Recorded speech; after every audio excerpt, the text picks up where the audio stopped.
Well, good evening. Welcome, everyone. I've got 6 o'clock, and so we'll go ahead and call to order our regular session of January 24, 2017. The first order of business we have on the agenda this evening is the opening prayer and the pledges of allegiance to the flags of the United States and the state of Texas, and Chaplain Sam Bridges will lead us in the opening prayer. If you'll join us in standing, please. Chaplain? I invite you all to join me in prayer. Creator God, all good things come from you. You have blessed us with a tremendous country and community and state that we can be proud of. We come here humbly, knowing that you have called us to service in our community, and you have blessed us. And in your call as servant leaders, we gather here today and ask that you remind us that wisdom begins with the act of listening. As we look into doing business of our city, may we listen before we think, may we think before we act, and may our actions show that we are faithful stewards of those blessings. Finally, Father, we pray and remember the rest of those who serve and protect our community, those who are ready to run into the face of danger without looking back. May you protect them. May you always protect them and hold them close, and may you always hold us in the palm of your hand. In faith of your holy name we pray. Amen. I pledge allegiance to the flag of the United States of America and to the republic for which it stands, one nation, under God, indivisible, with liberty and justice for all. Honor the Texas flag. I pledge allegiance to thee, Texas, one state, under God, one indivisible. Thank you, Chaplain. Got several pleasantries on our agenda this evening, so we'll start out first with the introduction of our student mayors and student council members for the day. Mrs. Dennis, would you like to come and kick this off for us, and then we'll recognize our participants? This is our second year and our first students for this year, and I want you to know every time the students come in, they amaze me. They're bright. They have great ideas. Some of the ideas that these gentlemen and the young lady today made us older individuals think outside of the box in providing their insights and their wisdom. I am so impressed with the students. Parents, you have great leaders sitting right over there. Very good.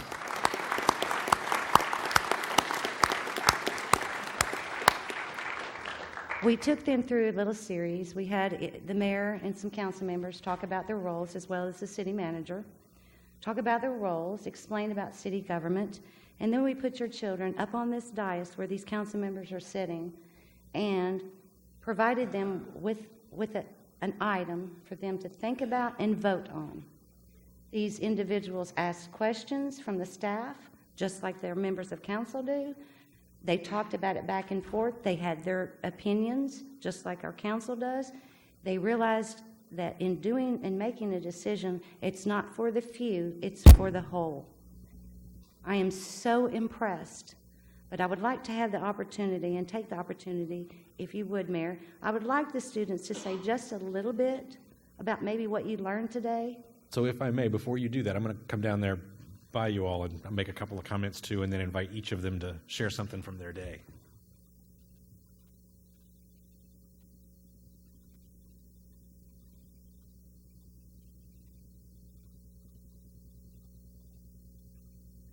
So, as Mrs. Dennis described, we walk these young people through a little bit about what happens in their city government, and then we put them up on this dais, and we give them a real item, a real ordinance or a real conundrum or something that the city council has dealt with in the past or think we might deal with at some point.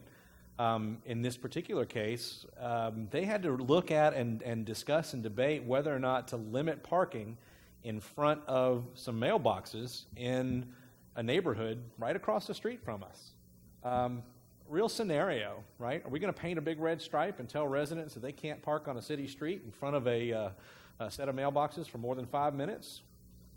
Interesting. Might be some goods and bads to that. At any rate, what I'd like to do is let each of you, and I'll give you a second, I'll talk a little more so you can think about it. Each of you introduce yourself and then share with us your favorite part of the day, what you enjoyed the most, or if you prefer, something about what you learned when you were talking about that ordinance, talking about what you did up on the dais. So this is, I think, the third group, Ms. Brenda, that we've had? This third or fourth group that we've had? We had 4 groups last year. This is the first group of the 2017. First group of this year. And they're 7th and 8th graders from Adobe and Corbett. And we put them in some uncomfortable situations when we put them up on the dais. So why don't we start, first of all, with Elias. You were a student mayor for the day. Why don't you pull that microphone toward you? Why don't you introduce yourself and tell us a little bit about what happened today, what you enjoyed or what you learned. My name is Elias Santiago. We discussed, my favorite part of the day was when we discussed just the average topics, the politics, as you would say, of our everyday life. I guess being on the dais was a new experience, and I didn't know that's how what happened in council meetings. This is my first one, and I just thought it was a neat experience.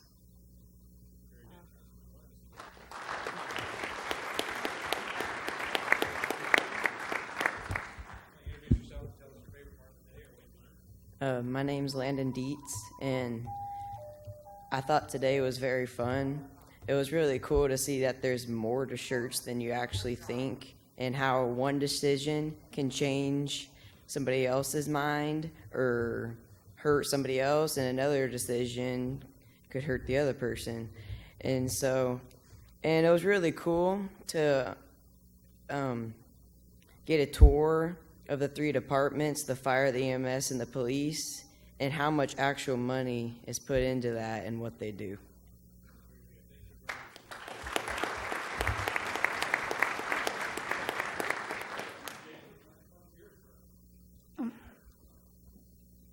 My favorite part of the day was sitting up on the dais and coming up with a solution to a problem.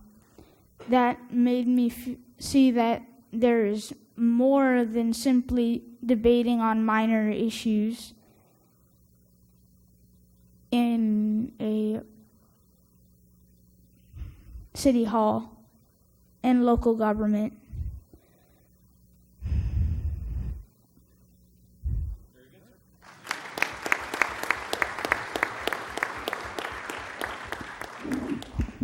So I would like to ask everyone that's here, when I finish, to give these gentlemen another round of applause just for the fact that they went through that today. And if I was in 7th or 8th grade and I was in a room packed this full and somebody put me on the spot and made me speak, I probably would have absolutely floundered. That was well done, guys. Well done.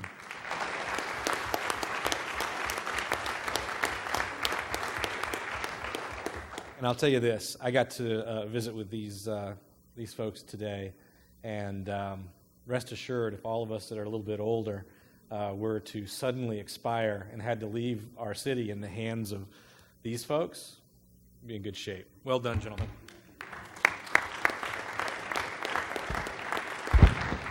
Mr. Kessel, would you come down? If you students would come over here, we would like to present you with a certificate of appreciation and a plaque, and thanking you guys for coming today.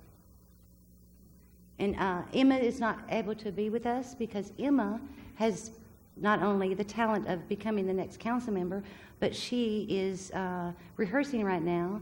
She has 2 roles in the Bronzeville's Lion King. So on behalf of Emma, her mom is here, so you may come up.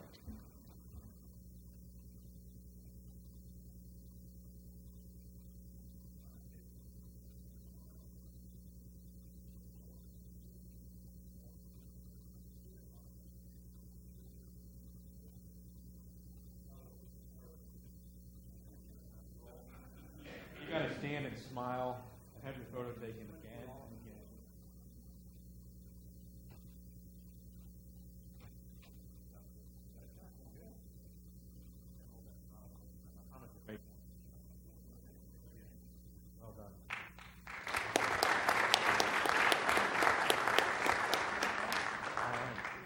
Class, come around this way. This is for you, sir, as is this here. Thanks for participating with us today.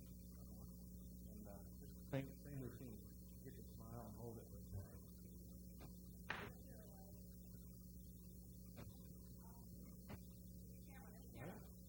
All good? Got him? Very good. Nice. Congratulations. Thank you, everyone. Well done. Landon, come on around. That's for you, sir. As is this here. We're going to move from right to left on the camera. So start out with Officer Booth.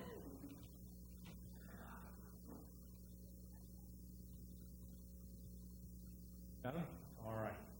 Once again, thanks for joining us. Mom is accepting on behalf. Here you go. And this as well. Thanks for letting your daughter join us today. It's good stuff. She asked some really pointed questions of me, by the way. It was good stuff. All right, step up a little bit. On her behalf, thank you very much for having me. Our She learns pleasure. quite a bit. Awesome. Very good. All right, look that way. Again, same drill. All good? Once again, our pleasure.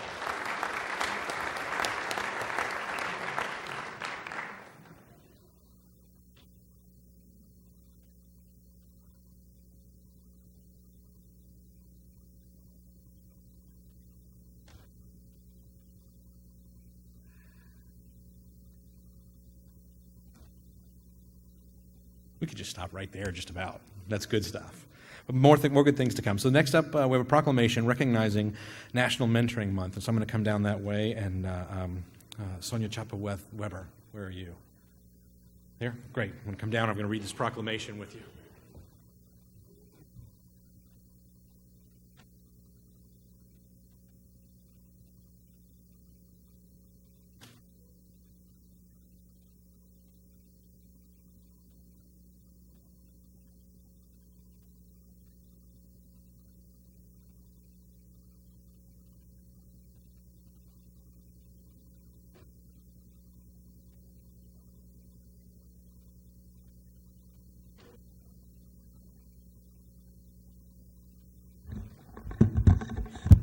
And I think it's kind of fun that we have a National Mentoring Month after the things that we got to do with these young folks here today.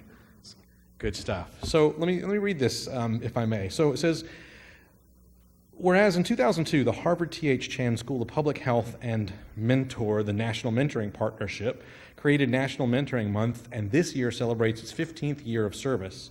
And whereas the goals of National Mentoring Month are to raise awareness of mentoring, recruit individuals to mentor, and encourage organizations to engage and integrate quality in mentoring into their efforts. And whereas a mentor is a caring, consistent presence who devotes time to a young person to help that person discover personal strength and achieve their potential through a structured and trusting relationship. And whereas quality mentoring encourages positive choices, promotes self-esteem, supports academic achievement, introduces young people to new ideas. And whereas mentoring programs have shown to be effective in combating school violence and discipline problems, substance abuse, incarceration, and truancy. And whereas research shows that young people who are at risk for not completing high school but who had a mentor were 55% more likely to be enrolled in college, 81% more likely to report participating regularly in sports or extracurricular activities, more than twice as likely to say they held a leadership position in a club or sports team, and 78% more likely to volunteer regularly in their communities.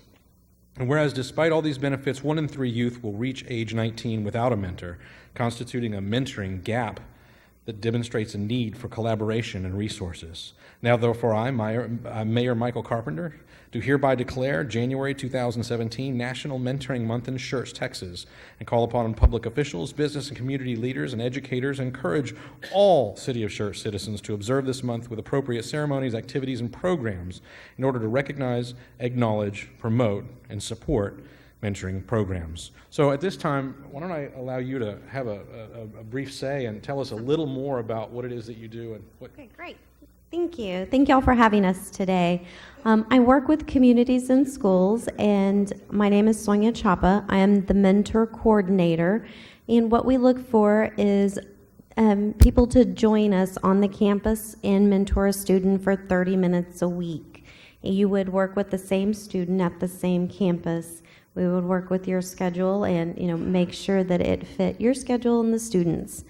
As you heard, mentors play a significant role in keeping kids in school and helping their grades and attendance improve. With me today, I have several mentors. David Ricker, we have Angela Green, Jennifer Clark, and Leanne Cloud is one of our school site coordinators that kind of wrangles all this up on the campus. So thank y'all for having us today. Our pleasure. Thanks again. You have to pose for a picture. Nope. You have to move to the left here. Okay. Chuck, you want to? Is all right? Go over this way. One down this way. So you're out from behind the podium there. Chuck, how are we? Good. Nope.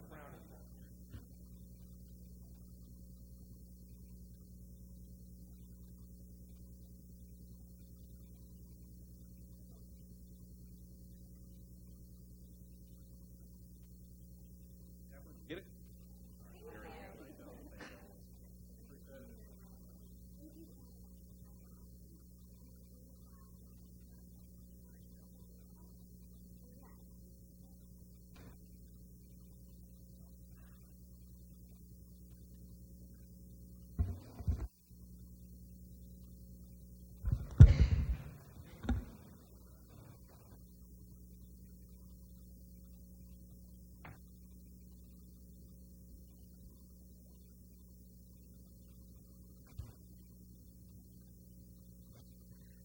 All right, well, the next order of business that we have on the calendar this evening or on the agenda is the announcements of upcoming city events.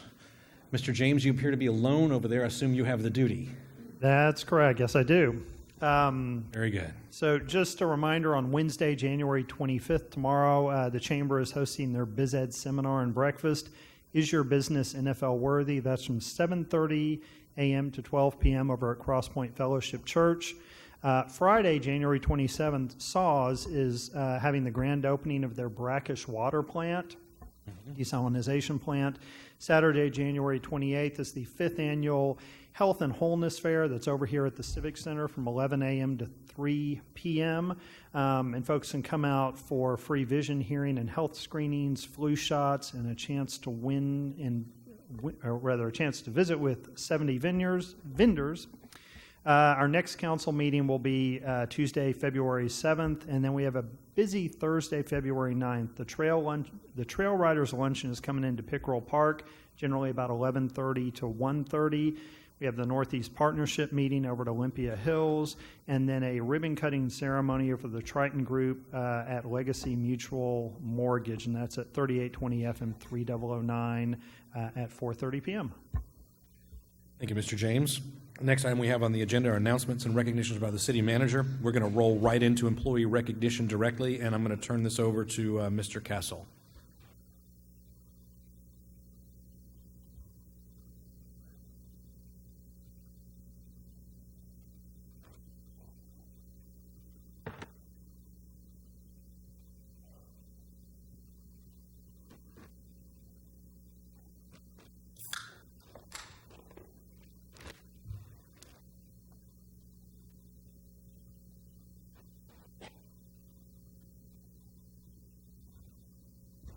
Mayor and Council, we are here for our regular employee recognition. Anytime that we have employees receiving a 20 or 25 or 30-year service pin, we have a tradition of presenting that pin to them in front of the City Council, in front of their coworkers, family, friends, whomever they may wish to invite.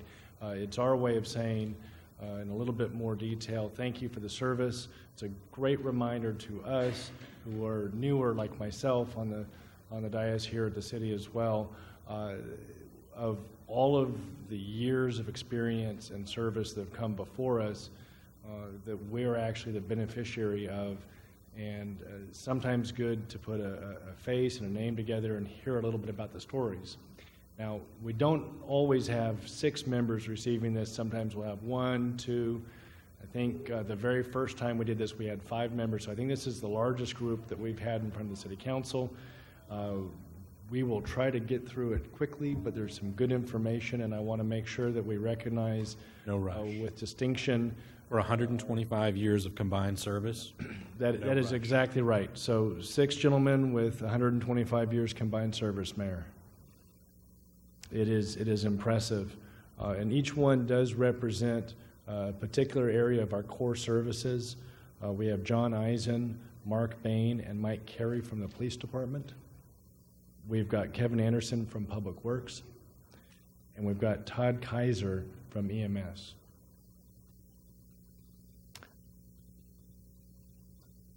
Let's begin with the police department, 65 years of service. Chief Hansen mentioned that the 3 men are the epitome of working smarter for our community, and I couldn't agree with him more. We'll begin with Sergeant Eisen, 20 years of service. And Sergeant, if you could come up.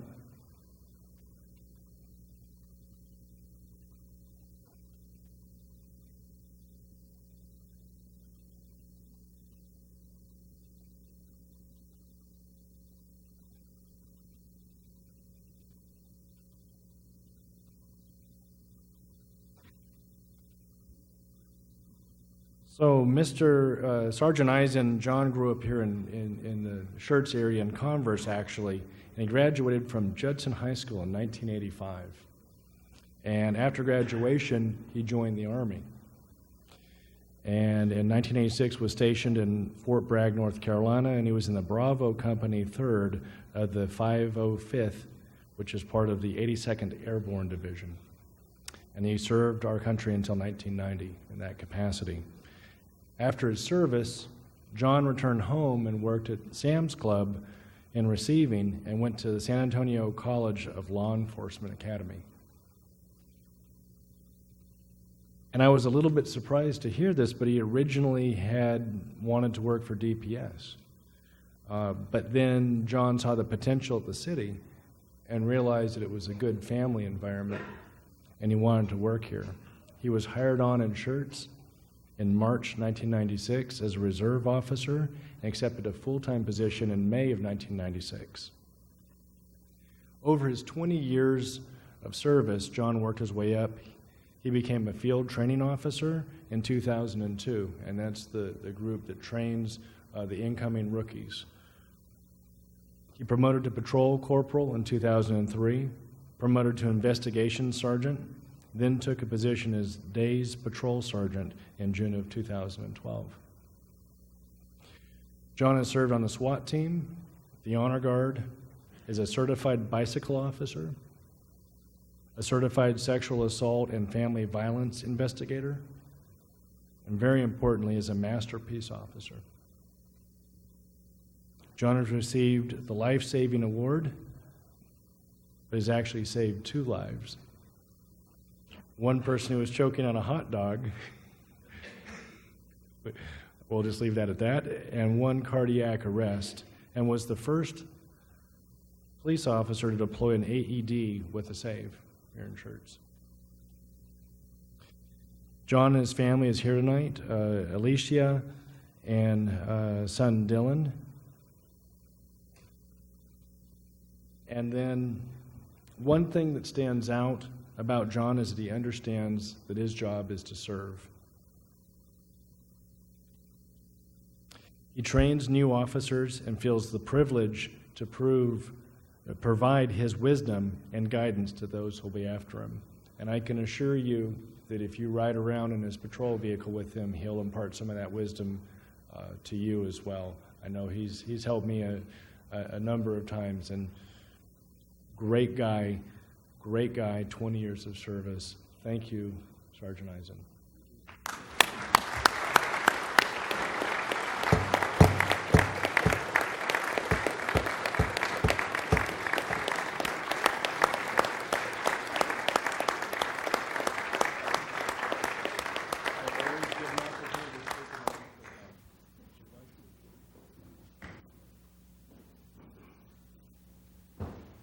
Thank you, everybody. It's been a privilege. It's been a very fun and fast 20 years, and I'm going to take it at 5-year increments from here out. Thank you very much. Thank you.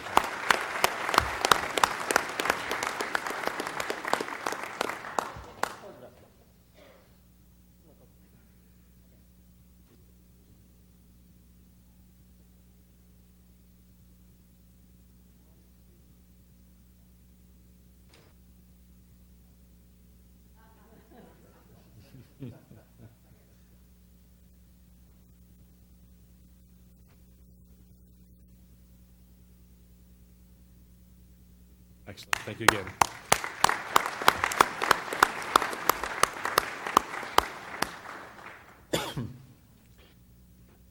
And next up is Assistant Chief Mark Bain, 20-year service.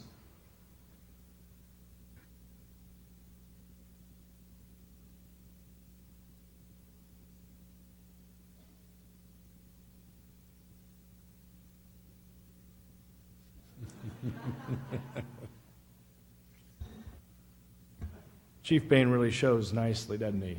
Very, very sharp outfit. Mark graduated from the San Antonio College Police Academy in December 1994 at age 20. And one of the things that we learned, and I believe his mom, Dixie, is here tonight, was that he was not old enough to buy his gun and ammo for the academy. And so his mom actually did that for him. It's true. We think that's true. Is that true? Yeah. Yes, it's true. Verified. It's worked out great. In January 1995, Mark joined Bexar County Sheriff's Office. He was cadet class president. Tells you a lot about who he is. And he worked in the main jail and did extradition throughout the state. A tough job. After applying for the Schertz Police Department, he was hired by Chief Jerry Smith in October of 1996. In the 20 years of service with the police department, Mark has been in a supervisor administrative role for 17 of the 20 years, making the rank of sergeant in 1999 at the age of 26. He worked as a patrol officer, detective, patrol sergeant, investigations sergeant, investigations lieutenant, captain, and currently holds the rank of assistant chief of police. In April 2017, a few short months from now, Mark will graduate with a bachelor's degree, earning his major in criminal justice administration with a minor in emergency management. Mark is married to his wife, Nicole, and they have their 2 kids, Shailene and James. And as I mentioned earlier, Dixie Bain, his mom, is here. One additional fun fact, I believe that everyone in this household has a race car. So if you ever get a chance to ask Mark about that, ask him about the race cars, and then you'll start to see the pictures. And it's everyone in the family. And it's at least one, probably more. So Mark, congratulations.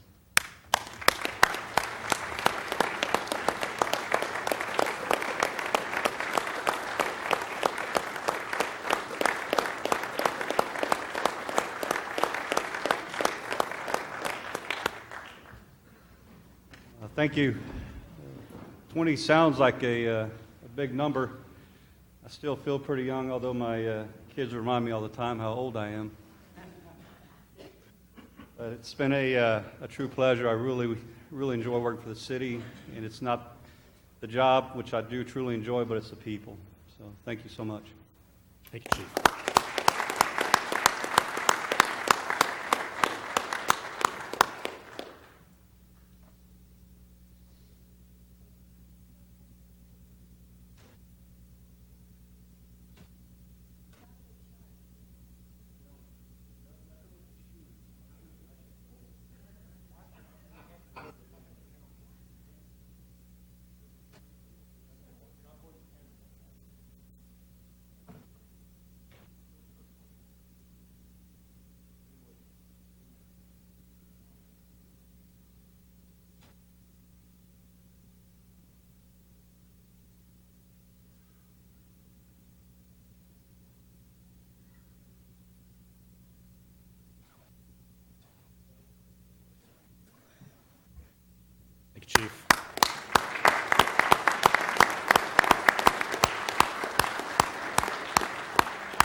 And next up is Lieutenant Mike Carey, 25 years of service.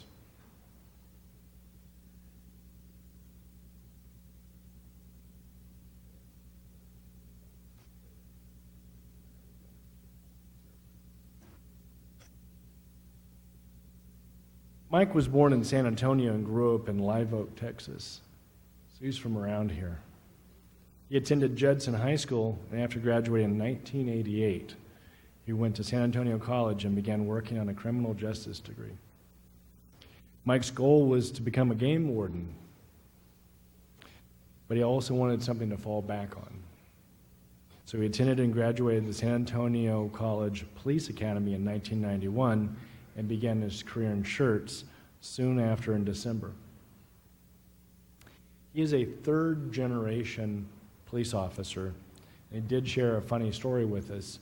On his first day of work, he talked to his dad and talked about, what the normal time is to start 7 a.m. shift. Makes a lot of sense. Show up a little early, show up at 6:30, be there early. First day of work, make a good impression. What Mike didn't know is that our shifts at that time started at 6. So, it happens. Mike has such a good sense of humor. He always shares stories like this. I would say, and this is off the script, that if there's anybody at the police department you can go talk to and have a great conversation with and go away laughing and just kind of feeling good, it's Mike. So that I truly appreciate about you. Mike worked his way up, being promoted to corporal in 2001, sergeant in 2007. He transferred to the investigations at that time and was later promoted lieutenant of investigations in November of 2009. Mike has also been the lieutenant over the Uniformed Services Division and most recently over the Support Services Division. Mike has 4 children, ages 17, 15, 13, and 6 months. Congratulations. He has a wonderful wife who keeps him in check. Hobbies include working outdoors on his properties, hunting, and working with horses when he's not working undercover on the bunco squad. It's true. Congratulations on 25 years of service. Thank you very much.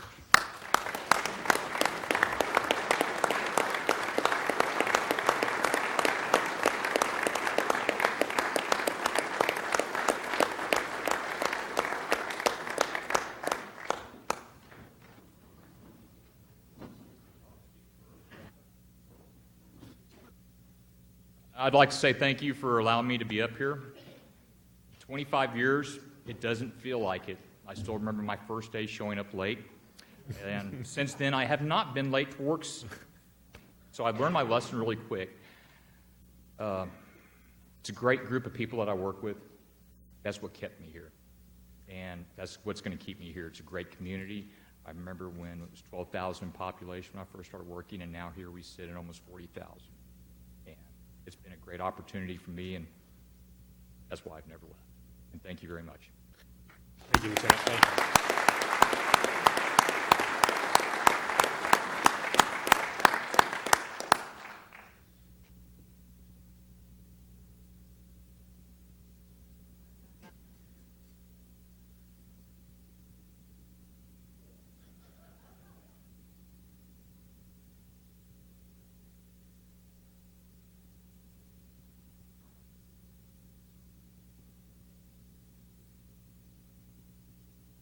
Well done.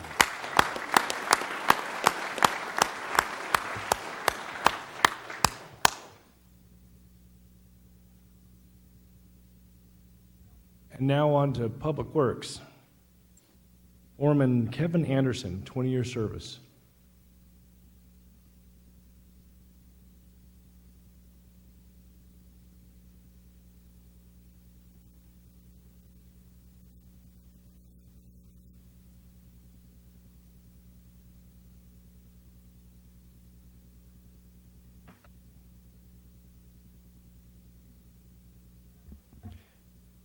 Kevin was born in San Antonio also and graduated from Samuel Clemens High School in 1996. Right. After graduation, he started job searching, as he said, for the same reason many people did, because his dad told him he had to. He began his career in Schertz in August of 1996 as a worker one in the street department. In 1998, he transferred to the Parks Department and became a foreman there. The Drainage Department was formed in 2004, and Kevin transferred there as a foreman, and he continues to serve in that role today.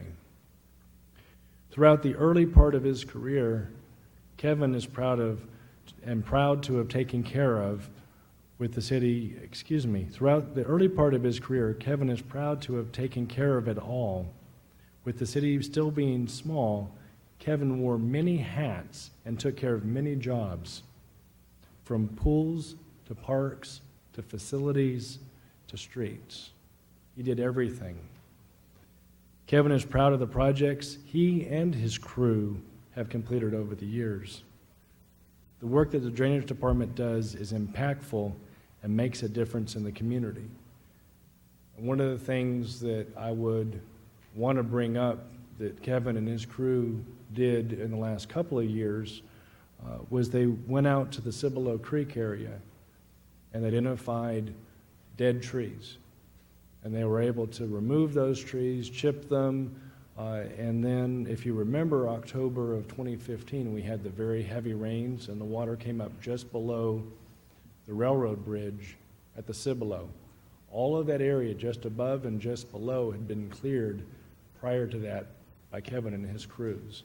And I believe that one of the reasons we didn't have flooding and extensive damage that day is because of the work that he did for our city, probably largely unnoticed and probably largely unheralded. And I want to say thank you now, because every time that it rains here in Schertz, I know that Kevin has taken care of things, or if we still have problems, he'll be the guy that can go out and work on them. Kevin is married to his wife Amber and has one daughter, Madison. When Kevin's not at work, he enjoys hunting, fishing, and spending time with his family. Congratulations on 20 years of service, Kevin.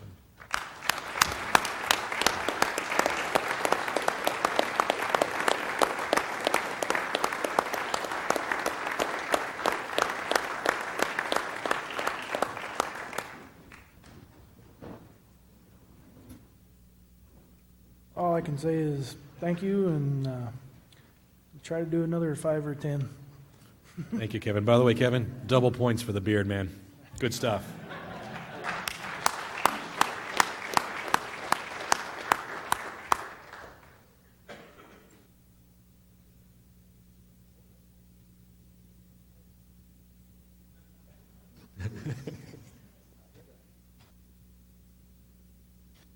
Well done. Very well done.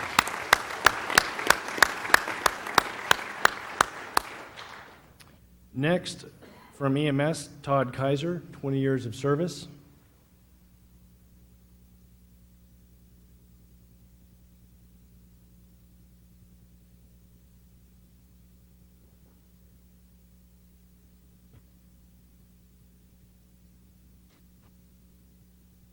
So Todd's path to the city of Schertz began in the construction business in the 1980s.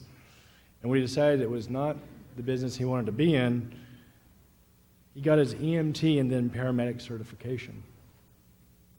After that, Todd began working for a different company, unnamed, but had a good friend who worked part-time for Safes. And there's probably a few people here in the audience who remember Safes. Todd made the switch and started working full-time for the city in 1996. At that time, he was one of 5 full-time employees in EMS. The rest were volunteers. When asked about the biggest impact he feels he has had throughout his career, Todd said 2 things. First was when Mr. Waite took over the EMS department in 2001, bringing equipment, training, and structure. Together, the EMS team set a vision and direction that evolved into where they are today.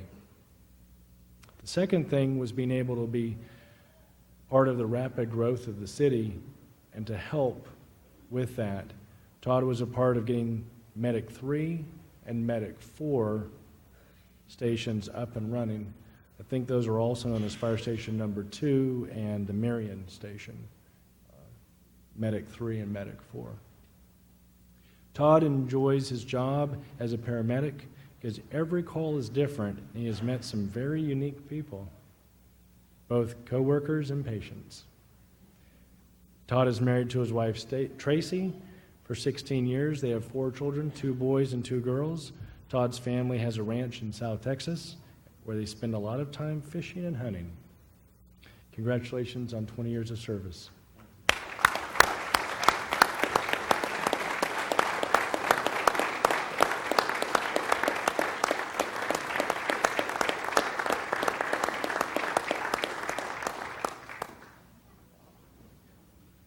Wow, I can't believe it's been 20 years. I can remember my first day being offered my job here. I was asked by the director then if I wanted to work here full time and said sure. He said go across the street and fill out a piece of paperwork. I started the next day. How things have changed. I enjoy this city. I want to thank the city for giving me the opportunity to work for them. And I've had a great time, great 20 years. Hope for 5, maybe 10 more. Thank you. Very good. Thank you, sir.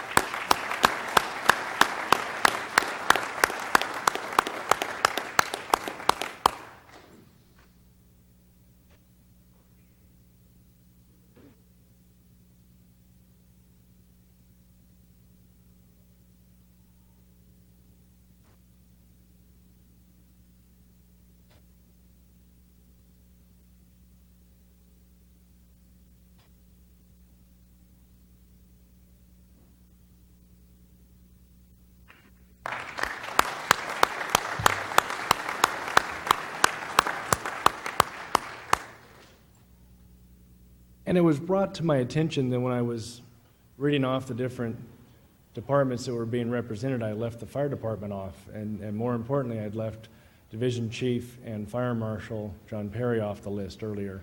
So I wanted to say I'm sorry about that. I hope he's still here in the audience, standing against the wall next to the fire chief. Come on up, sir. Chief.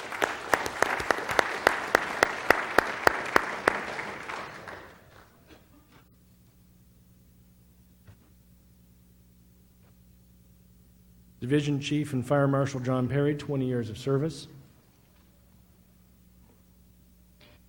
Like many here tonight, Chief Perry is a hometown boy. He has lived in Schertz and the Schertz area since 1980.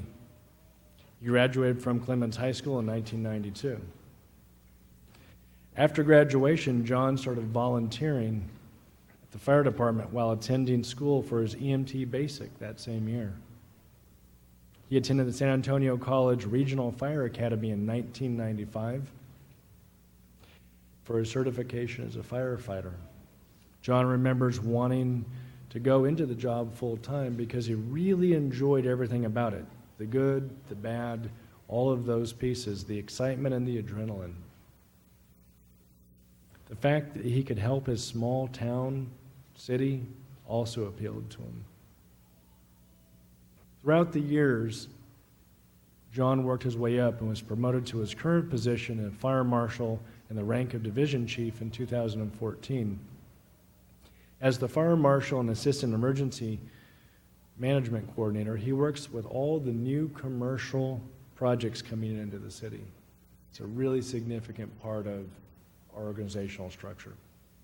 John is critical to our success in those efforts.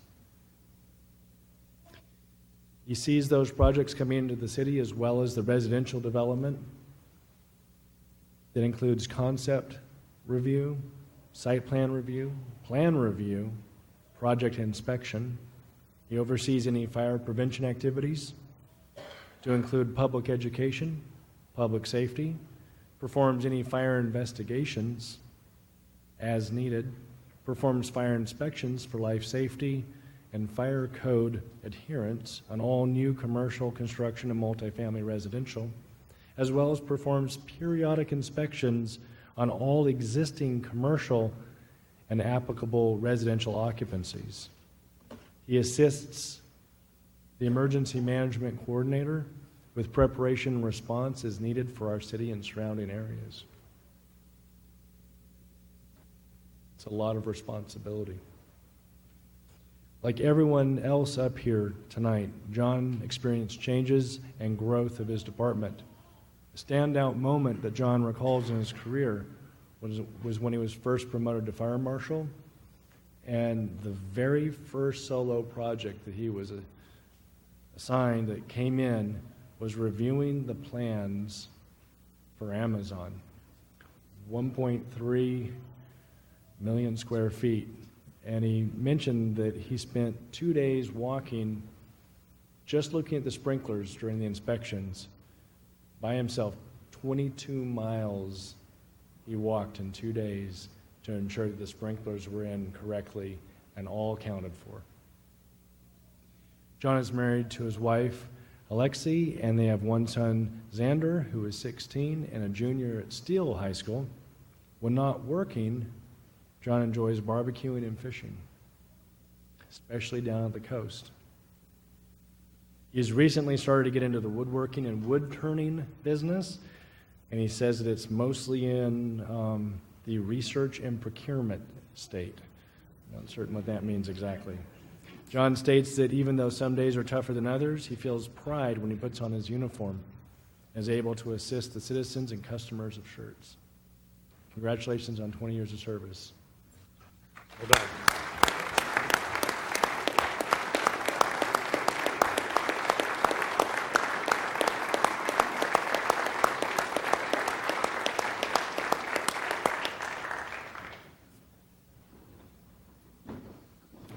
Thank you again. To echo some of what's already been said, it's been a ride to watch Schertz grow, to see where it's going, see where we've been. As Mr. Kessel said, I still get a joy out of putting my uniform on every morning and coming and serving the citizens and the customers. Through my career, I've been blessed with a couple of really good mentors, two of which are in our crowd right now, retired Chief Outlaw and our current Fire Chief, David Covington. And through my wins and losses, both of them have had some pretty good teaching moments with me to help me along and help me get to where I'm at right now. And again, thank y'all. Wonderful.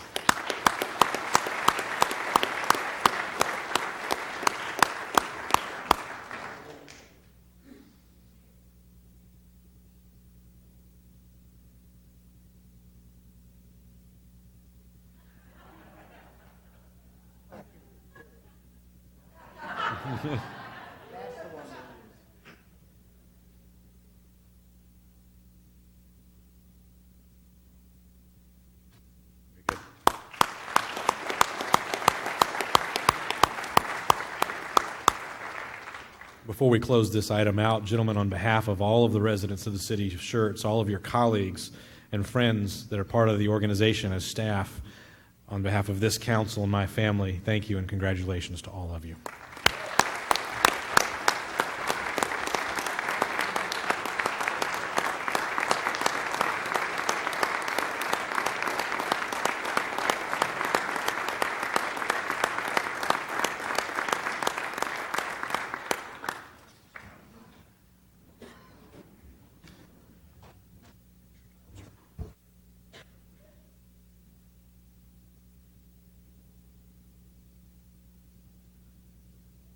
Folks, tell you what we'd like to do at this time. We're going to take about a very short 5-minute recess and allow the family members that would like to leave the chambers or to take photographs. And if any of you would like to congratulate any of the people that just reached these milestones, feel free. We'll have a 5-minute recess at this time.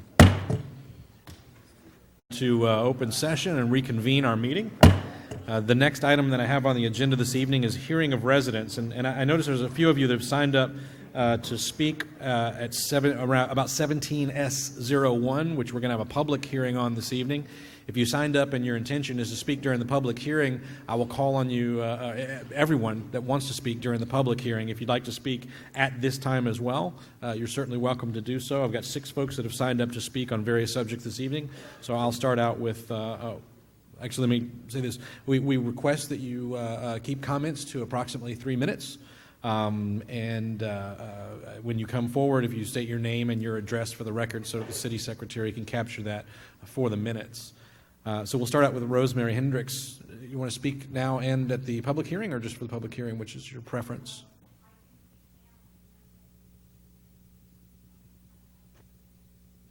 If I were in your position, since you signed up, I would take my 3 minutes and speak again at the public hearing to maximize my time. So that'll be fine. I was hoping you'd say that. Certainly. Good evening. My name is Rosemary Hendricks, 3017 Turquoise in the Sedona subdivision.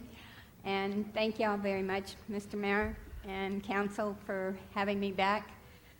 I had prepared a little spreadsheet my old way.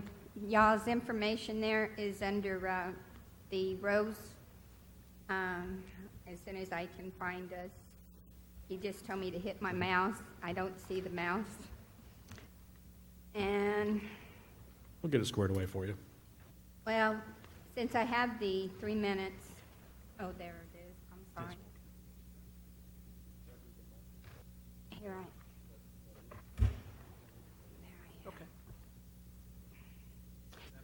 Okay, this is a lot more information than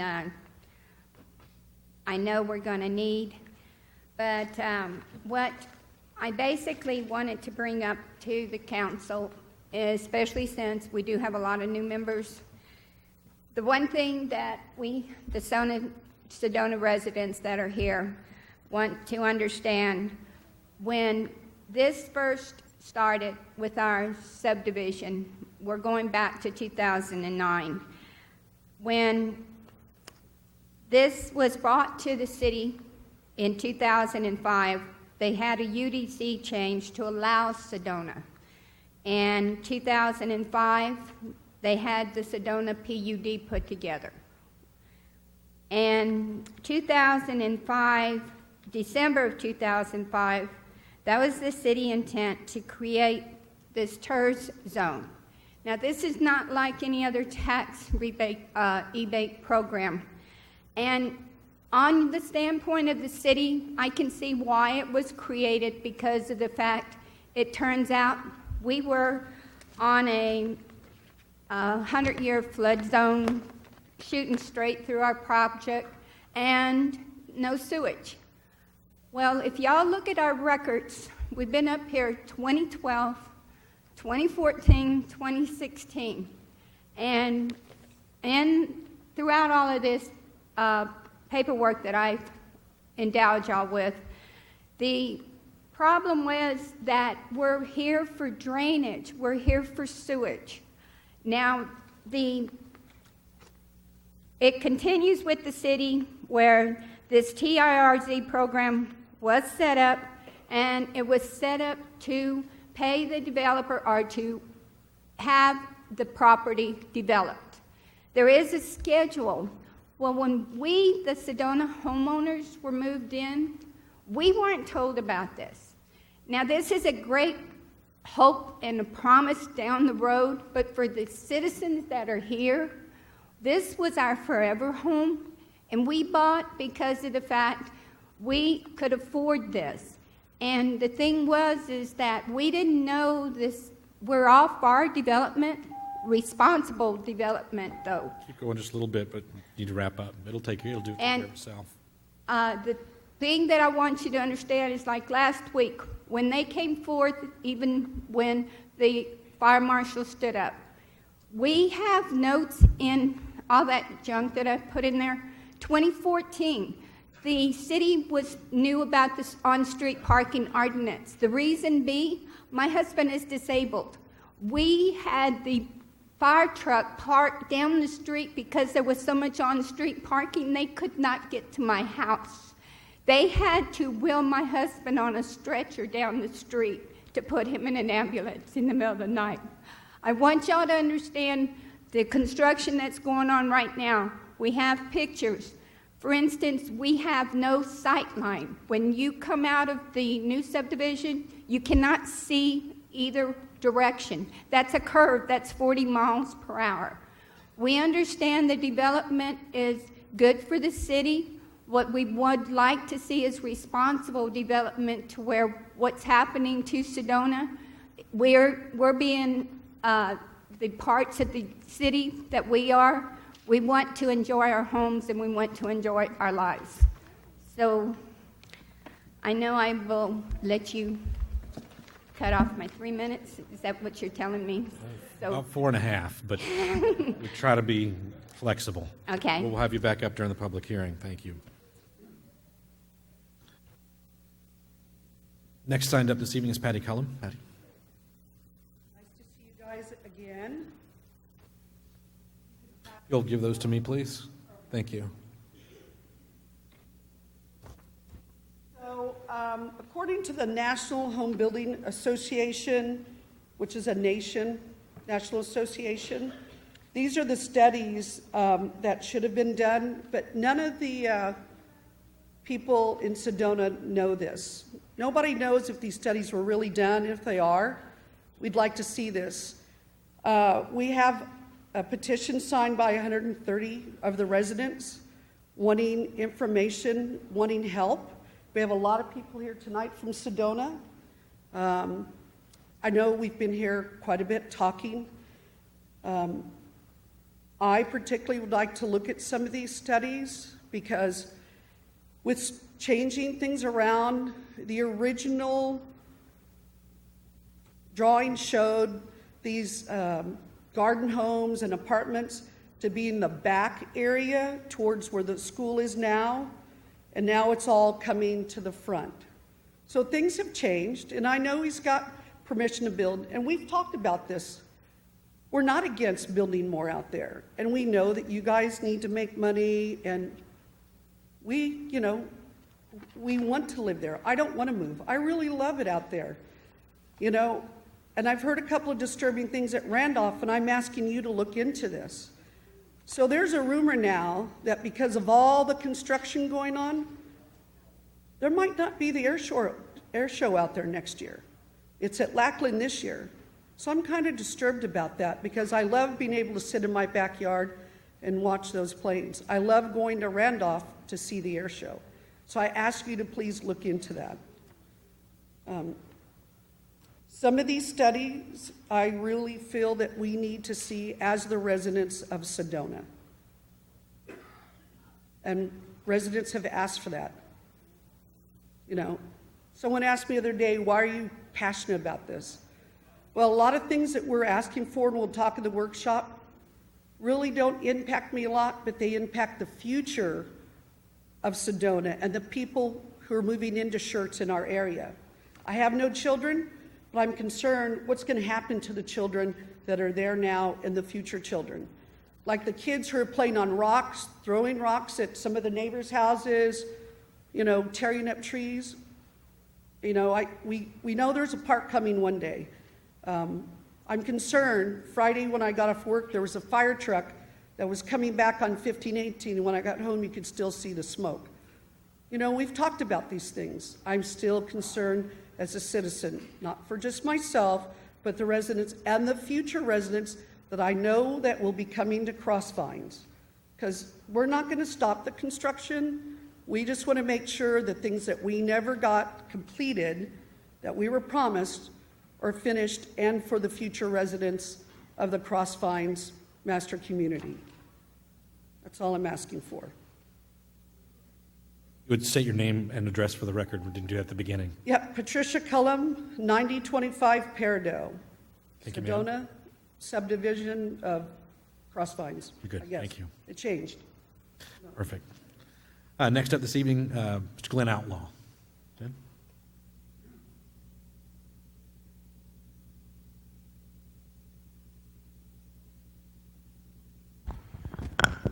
Good evening, all. Glenn Outlaw, 3729 Forsyth Park. Two things for you this evening. One is I would like to extend my appreciation for allowing me to sit in on the council retreat last Friday. I know it's a public meeting, but I still think it's really great that you folks accommodate the public at those meetings.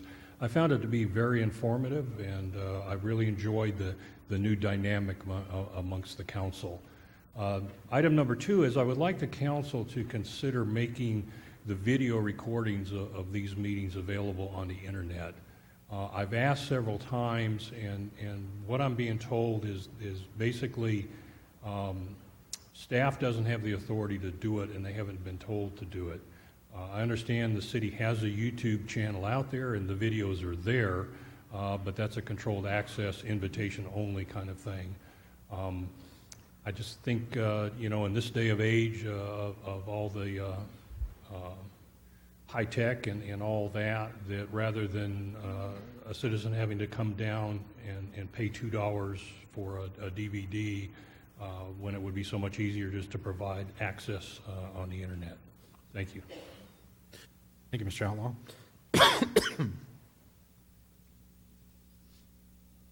Next on the list, Kat Anderson.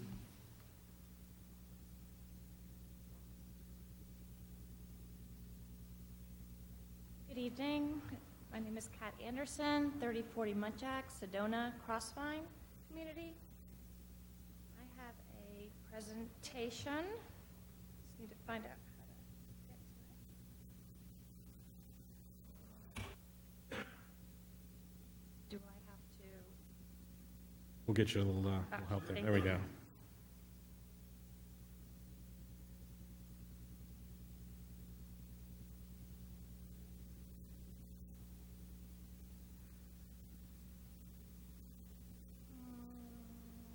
Start where I know to start it. Okay.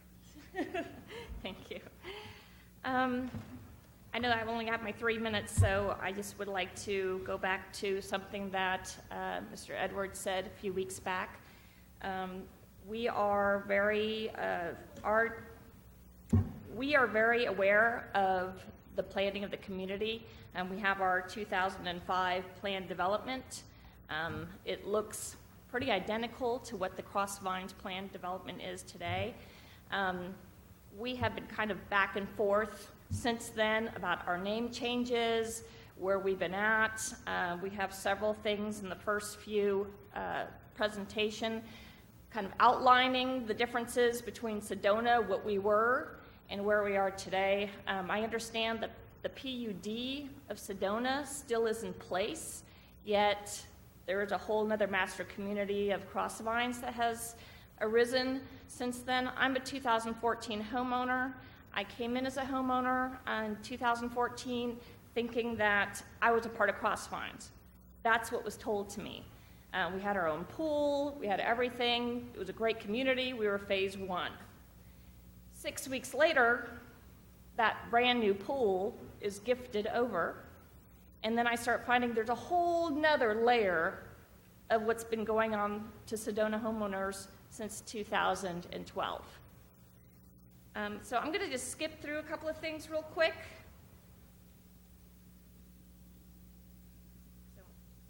So our number one concern is insufficient lighting across the subdivision, inviting criminal activities, insufficient lighting on the bus stops, no bus stop covering to keep the children dry, no pocket parks for the children to play safely, no lights for covering of mailboxes, insufficient drainage in park and recreation.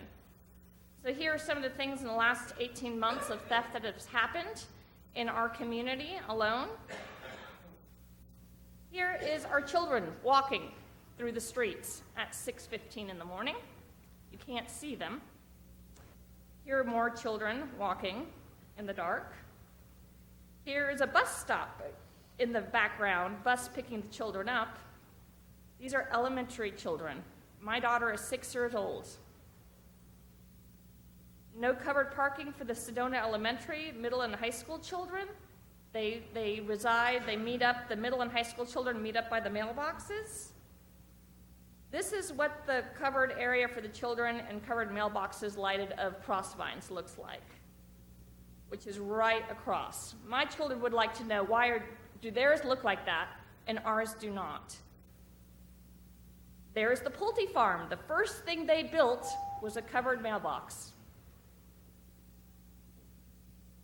Here is mailbox at Sedona at night, no lighting. We've had a mailman actually, during the Christmas season, to get mail to us in time, have to go crossways with their lights against the mailbox to see to put in mail. I mean, that's just a safety hazard of its own. Here is our pocket park. Now, if you look at that pocket park, you'll see there's a couple of issues here. I probably would not, there's yellow jackets, there's snakes to play in, there is weeds that aren't cut down. It's a lawsuit ready to happen. I'll skip this. I heard we had some news on that. And then we have new issues that have arisen with the Crossvines expansion and the planned garden homes. Now I'm speaking to you not only as a homeowner of Sedona, but also for Crossvines and Pulte and everything else that we'll be developing. We are very well of our developing. I am so excited to be in a part of this community. But, you know, I told my children, you start a project, you finish that project till you get to the next project. That's how I was, that's how I was educated. That's how I educate my children. And that's what we ask. Good, thank you.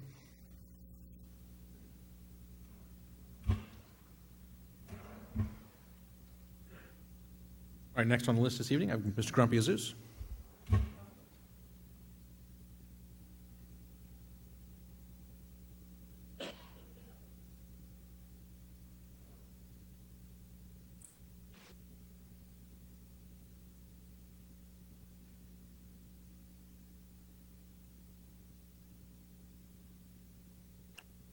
Mr. Mayor, City Council, I came before you last week regarding the vandalism and the theft, the grand theft that took place in our home. A year ago, this message is from my wife. She would not want to be here. This city lost a great man, was murdered. And it's so greatly depressing to know that we have not found a killer for this man. What I'm asking you about this is, as a city council member, you asked was the protocol was met that night, not how the investigation is. Did we meet the proper protocol to investigate murder in our city? Then I came to you last night, 2 weeks ago. This is, folks, the driveway of my home. 2017 Tahoe. 2 days later, this truck drive by my home, circle around, then you can't really see it. The tires is in the back of the truck. When I went and got the police report says case is inactive. My neighbor reached out to the police department, said, I have a surveillance camera. We see the truck 2 weeks ago. She got me a DVD. I asked her, Laura, did they come? He said, no, Nobody went. Police department knows about this. I was standing in front of her and the officer that was informed that there is a surveillance. You see the two guys coming out. You see the truck driving several times until made the decision to stop and vandalize my wife's Tahoe. We got to be careful. Crime is taking over in the city, and we're not investigating. I'm not wrong. I'm definitely right. My wife, my neighbors. Now we are really, really aware that we have to protect ourselves. The only protection is us. What if I'm bringing this to you and you're all not investigating? Somebody invade my home, know who I am, business person, kill my wife, rape my wife. What is your answer? I gave you that opportunity 2 weeks ago to ask, did we even investigate this matter? I told you there is a surveillance cameras. We're building homes. Do we have the right amount of capita, police officer per home, per residence? That's a concern. We had a bank got robbed. Luckily, the FBI is investigating that. We had another bank got robbed. So I'm asking you, please, before something happened to any of my family members, any of my neighbors, anybody here, I see people jogging. I'm worried. So the only thing is left, my wife says, let's hire an attorney. Let's seek out to other law enforcement and see if we could get somebody. We're not going to let this go like Henry Gutierrez. And that's the only alternative we have. Now I'm asking you tonight to look at the leadership and make decisions before serious crime and negligence take place in our city. Then the city would be sued. Negligent, what gets us in trouble. I'll leave it to your conscience tonight, just as well as I left it 2 weeks ago. Thank you. Just as we would like everyone else to just state your name and address for the record. Ron Bezos, 528 Wayward Pass. Thank you, sir. You're welcome. Thank you, Mayor.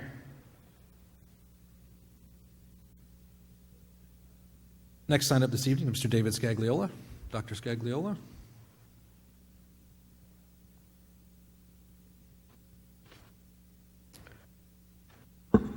Mayor, City Council, and staff. My name is David Scagliola, and I reside at 3418 Foxbriar Lane, Schertz, Texas. Thank you. In the interest of saving time, I've been asked to represent a number of residents and golf enthusiasts. A few of them are in the audience tonight, and I have close to 300 signatures of others concerned about the future of the Northcliffe Golf Course. Now, in short, the petition states, we, the undersigned, hereby petition the City of Schertz's administration, leadership, and staff to consider action that will secure the Northcliffe Golf Course property as an 18-hole golf course or green space. Now, to provide some background, Northcliffe Golf Course is the only golf course in Schertz. The Northcliffe area was platted with the golf course as its central feature.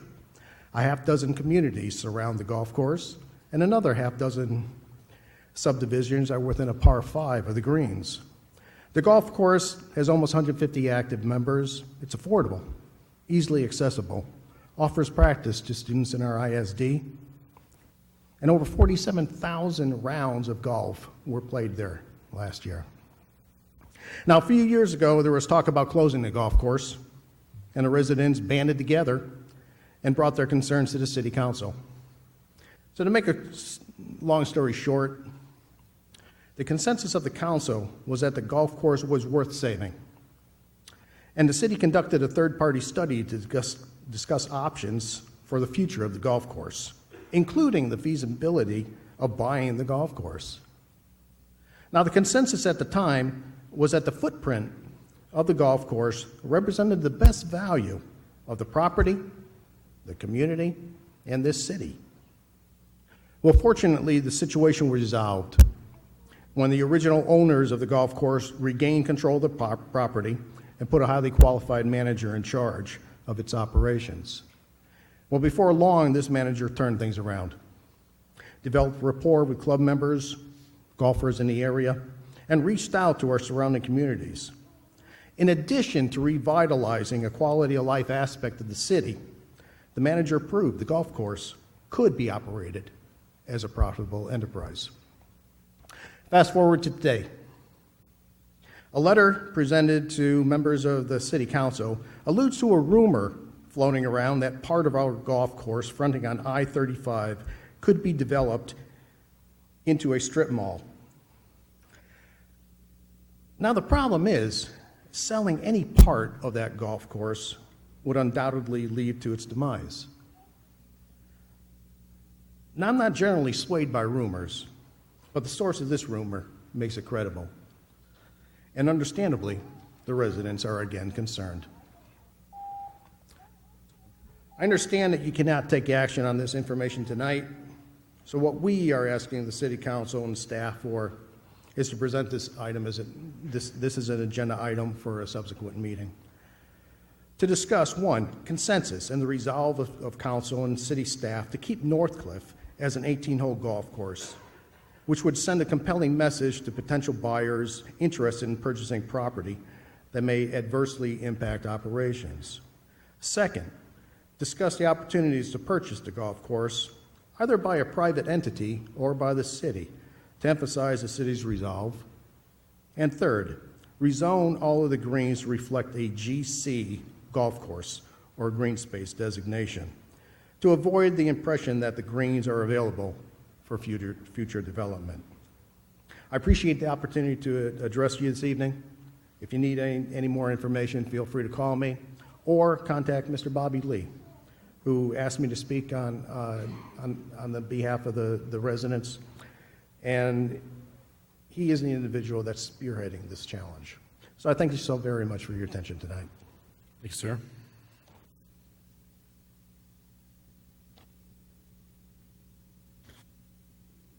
All right, that's everyone that I had sign up this evening under the hearing of residents. We're going to change a little bit of the workshop order. We've got some presentations from staff with regard to the Sedona Crossvine batch plant expansion, as well as the Sedona development and infrastructure issues. And I think we'd like to have staff present that.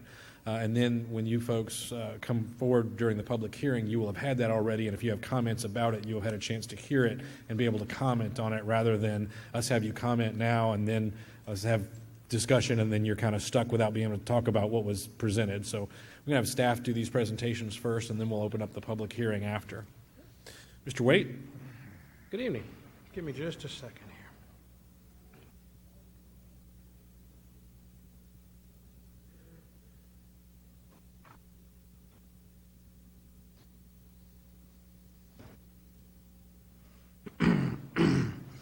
First item that we're up here tonight to update on is the latest update on the Woman Holler and Treatment Plant.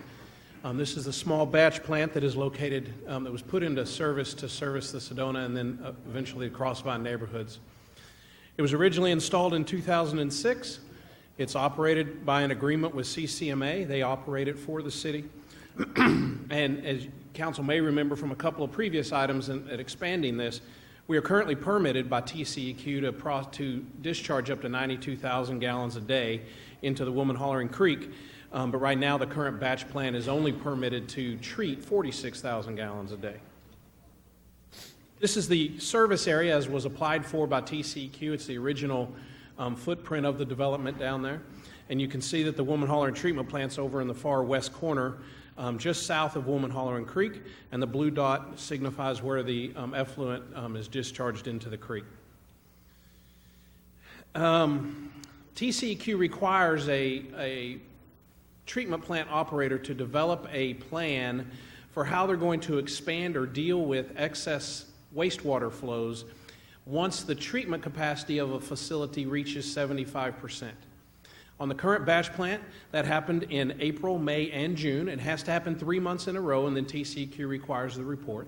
So CCMA got with the city. We developed a plan to put a second batch plant out there, and council approved that. Previous council approved that October 25th of 2016. This is a picture of the development as it currently stands. You've got the Sedona development here. You've got the current phase of Crossvine here. You've got some new work that's going on here and a little bit of new work that's starting down here. And the batch plant in this picture is over about here. Or maybe it's a little farther south, over about here. This is a overhead site view of it. The red outlines the current batch plant that's sitting there. And when the second batch plant gets delivered, it will be sitting right next to it on that same piece of property that the city owns. And then you can see a little bit of work there where the pipe's been buried. That pipe will be replaced and reworked, and the effluent falls out into the Woman Hollering Creek and flows downriver. Looking at historical information, one of the things that has come up is I showed you that overhead view of the development. And one of the things that the developer has concerns with and that the city has concerns with, our Public Works Department, is that at the pace of development, that even putting this second batch plant in is not going to keep up with the overall demand of the total Crossvine development. And that there's going to be a point where we're either going to have to expand that plant again, that temporary plant again, or we may have to look at doing some type of pump and haul work if we believe the overage is going to be for a short amount of time. And with our ultimate goal being to get the Woman Hollering trunk line placed in the ground and the new plant that City Council along with CCMA and the city of Cibolo, has planned and is ready to be built off Trainer Hill Road just off I-10. That's the permanent plan, is that as this continues to develop, as other developments come in down south that need sewer, is that we will get that sewer down to the permanent plant. Permanent plant is ready to go. The design work's been done. They're ready to let bids for that. However, because you don't want to construct, I don't know this, the wastewater guys have told me this, you don't want to construct a brand new wastewater treatment plant and then have it sit there empty with no water running through it and it not working. Things have a tendency to dry up, to dry rot, and to not work appropriately. So they're ready to build that. The council's aware in a previous orientation session that treatment plant, or the trunk line to get the wastewater to the new treatment plant is moving along in design phase. And so the third option is for that to come to fruition. We get the land done and we get that pipe in the ground and we get the new treatment plant up.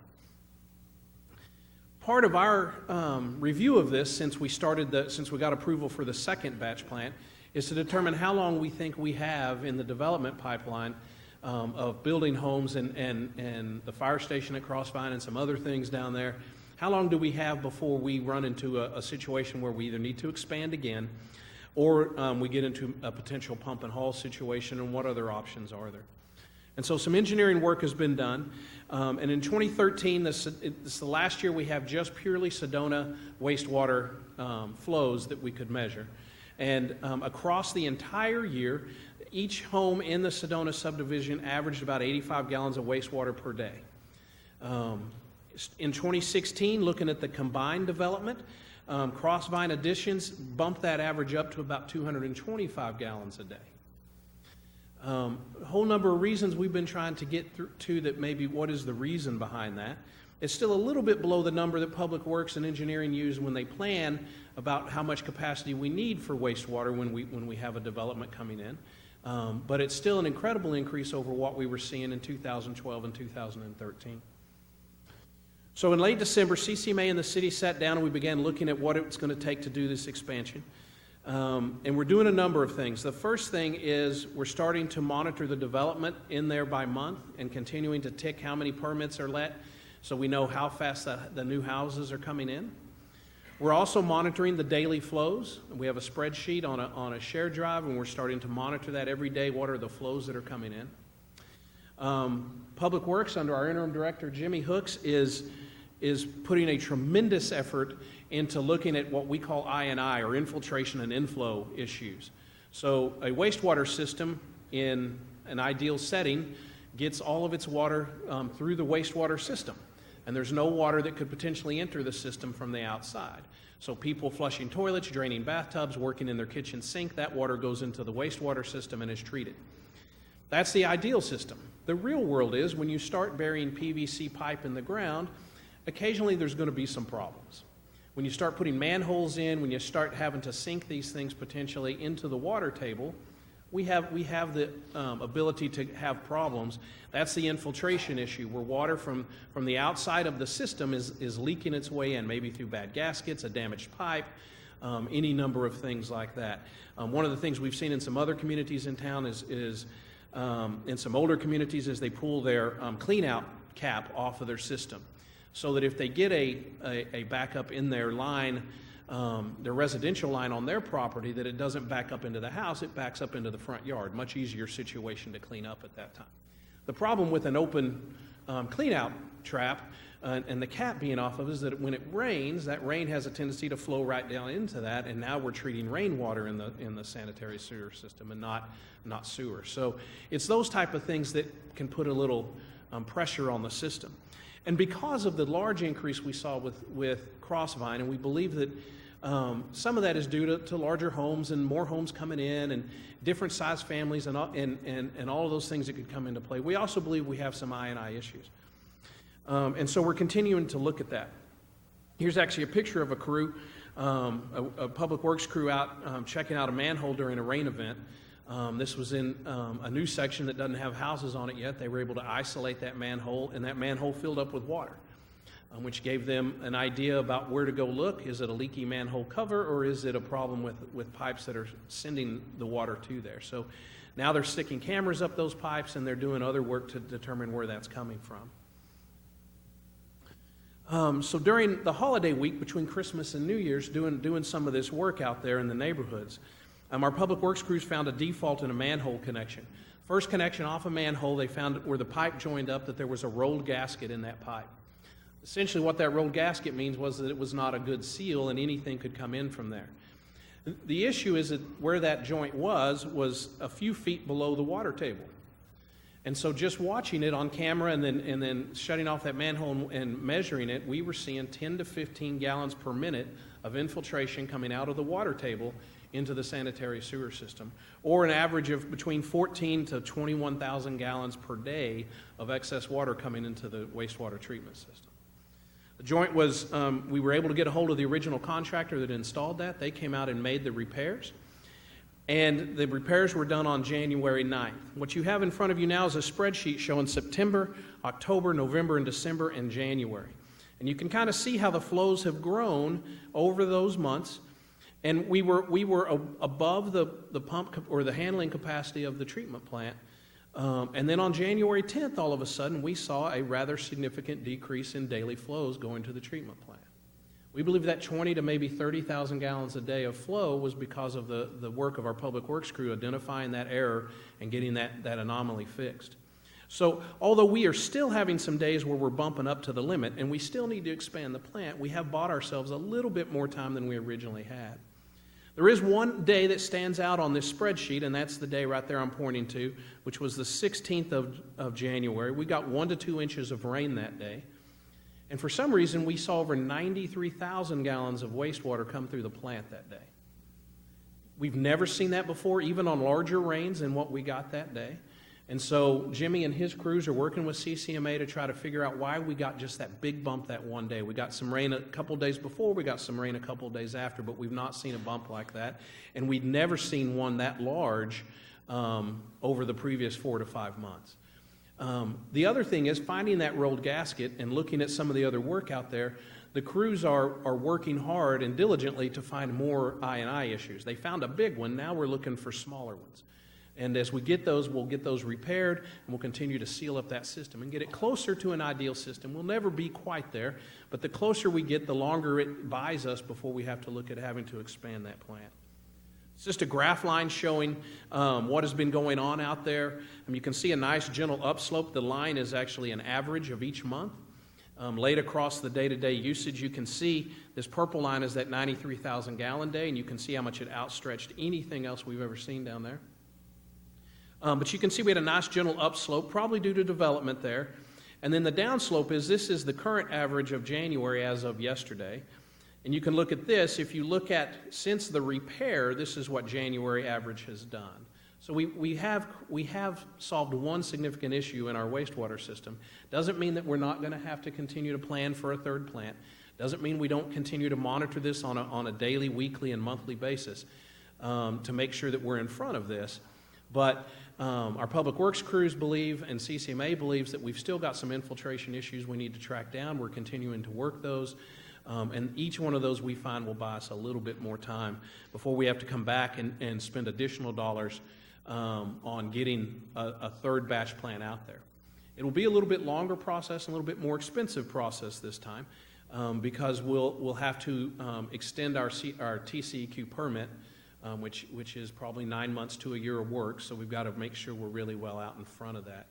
So our hope is, based on the current development in Crossvine and our work on finding these I&I issues, that we'll go ahead and continue to chip away a little bit at that, monitor that, and with this large I&I find and preventing any future large I&I issues, that we will be able to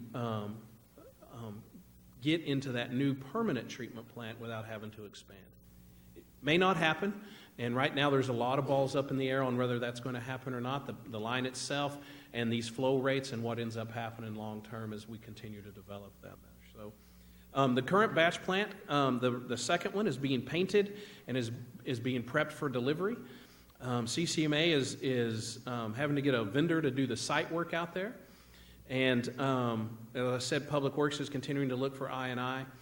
We're monitoring the daily flows, and we're working with engineering on that trunk line and helping that move forward just as rapidly as it possibly can. So that's all that I have. Are there any questions?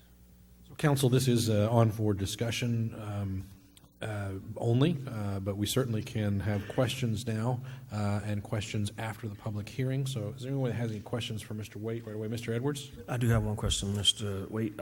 When is it expected to have that batch plant delivered and up and running? So it's almost ready to be put on a truck and sent over here. CCMA, because of the cost of doing the site work, is probably going to go out for bid for that, so that's probably a 3-week thing, but it's not a lot of work. It's just going to be, it's going to have some dollar cost to it that puts them over their purchasing policies. And so, I believe they are hoping still by that April deadline that we put in our agreement that it'll be there and functioning. Thank you. Others? Mr. Crawford? Wait. The estimates of 245 gallons a day for housing for planning purposes. How many, that'll basically handle 190 houses. I'm not an engineering kind of person at all in that regard. Is that a high enough average or a low enough average to be able to 180 houses? I don't know how many houses Mr. Price is trying to build or how many that supports, but in the building process. But that doesn't seem like a very big number of houses for one batch plant. I'm kind of talking loosely here. Yeah. When I divided the numbers out, it seemed like not enough houses, not enough capacity for a bunch of houses that we're going to be building in the next 2 years. I don't know what all those numbers really are. The second batch plant by itself we believe will not be large enough for all the planned residential lots in Crossvine. So that's why you said kind of a 2-year window for that second batch plant, correct? That is correct. Now, we could move sooner, and one of the reasons that we are working closely with CCMA and our development department is because we want to monitor how quickly we're pulling permits and starting new houses. We have some historical numbers. Brian could probably has those off the top of his head, but we have some historical numbers what those have been. And it's hard to say, well, what we think they're going to do in the next 2 years, we think this batch plant can handle, because the economy may turn around. Somebody might, all of a sudden they get a big rush. They're building twice as many houses in a month as what they were doing. There's a lot of pieces about that, so that's why we're monitoring on a daily and monthly basis, both the flow rate and the development rate. And what we're doing basically with those is we're going to carry those out a year or two each month, and then say, you know what, we're at a point now we really need to start working on that permit. Even if we never put another batch plant out there, let's spend the money and get the permit so we have the room to do it if we need to. And we'll continue that process and that monitoring process and planning for that next batch plant, temporary batch plant, up until the point that the new permanent sewer plant's online, because anything could happen during construction. Once we get everything done and we're putting the pipe in the ground and they're building the plant, anything could happen that could delay that further. And so we are always, until that new plant is online, going to be monitoring the capacity and the development rate so that our developer continues to be able to do what he desires, and we continue to be able to have the capacity to treat that sewage and not create any issues with that. Is it appropriate to talk about the status of our line we're trying to get surveyed and put in? I don't have that data, and I don't believe that would probably be necessarily covered. Future agenda item. Thank you. Yes, Dr. Kaiser? What's the contingency plan if you reach the point that what we have cannot handle, the treatment, sewer treatment? So we have a couple of different options.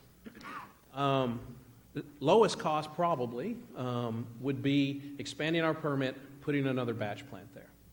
So we have lengthy delays coming in the plant. We have lengthy delays coming in getting the sewer line in the ground. And we see that continuing to ramp up. We go out, we get our permit done, that's the lengthy piece. We lease another batch plant. Likelihood we would lease on that third one a larger batch plant than both of these. That would probably be 3/4 the size of both of these combined, something in that range. And then that would probably buy us enough to get us well through what they're doing until we're confident we could do that. But let's say we're at a point, we've got the line in the ground, that construction's going, the plant's going, and we are bumping up into what we believe is a capacity issue. Then we have the ability to do pump and haul, is what they call it, where we collect the wastewater We have a vendor come out with a truck, they pump it out of the lift station or out of a manhole, they take it up to the CCMA plant off Schaefer Road, and they deposit it in their tank there and it gets treated. That's a little bit more costly, especially over a longer period of time, because you're paying guys to drive trucks and to transport that back and forth. They're TCEQ permitted. It's not like it's a costly venture to do over long term, but over a short term, it's an absolute viable alternative. We've done it with other things when we've had lift stations go down and things like that. We've used that option. So if it looks like, man, we are about to make it across home plate with the permanent solution, but we're maxing out that plant, then what we'll do is we'll turn around and we'll move to pump and haul for a month, 2 months, 3 months, 4 months, and take care of that excess that method, because it looks like we're coming into home plate there. But if it looks like that's going to be longer, probably our best option would be to get another batch plant and set it on that property. Anyone else? All right, if not, we'll move on to the next item, which is discussion regarding the Sedona development and infrastructure issues. Mr. Waite?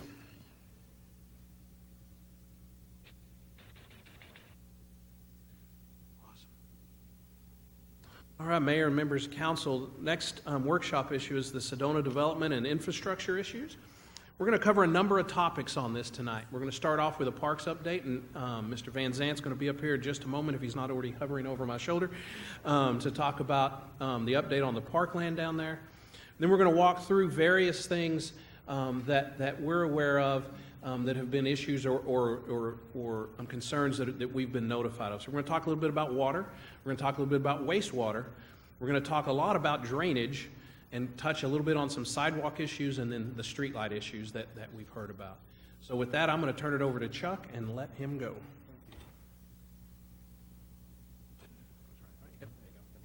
And again, I can just do right arrow to go forward, left arrow to go backwards. Excellent. Mr. Mayor, members of the council, good evening. I'm here to talk about the parks portion of this whole presentation and discussion. And there is a slide in front of you that talks about the park development timeline. And the first item on there says the city signed the deed of dedication for the property on December 31st of 2009 to acquire 13.1 acres of parkland. Now, I'm not much of a mathematician, but December 31st of 2016 just passed. So we actually acquired the property 7 years ago. So there are some things that I had discussion with my staff, Mr. James, this afternoon, and we've heard here this evening. There is a certain air of frustration, anger, disappointment about things that are done or that not have been done, things that have been promised, and so on and so forth. And I can't speak to a lot of that stuff, and I could go through things here, and we could regurgitate all night long about what happened and what didn't happen. We have some basic things we'd like to touch on this evening, but I think going forward with the understanding that we hear the frustration, we understand what's going on. There has been a paradigm shift in the way that we do business, not only in parks, but I think citywide. And we focus on customer service, and we focus upon trying to go and do things right, do them the best way that we can. And in parks, we've kind of developed a little mantra. It's better today than yesterday and better tomorrow than today. So those things being said, I'm going to kind of scroll through some of the information that we have here for you.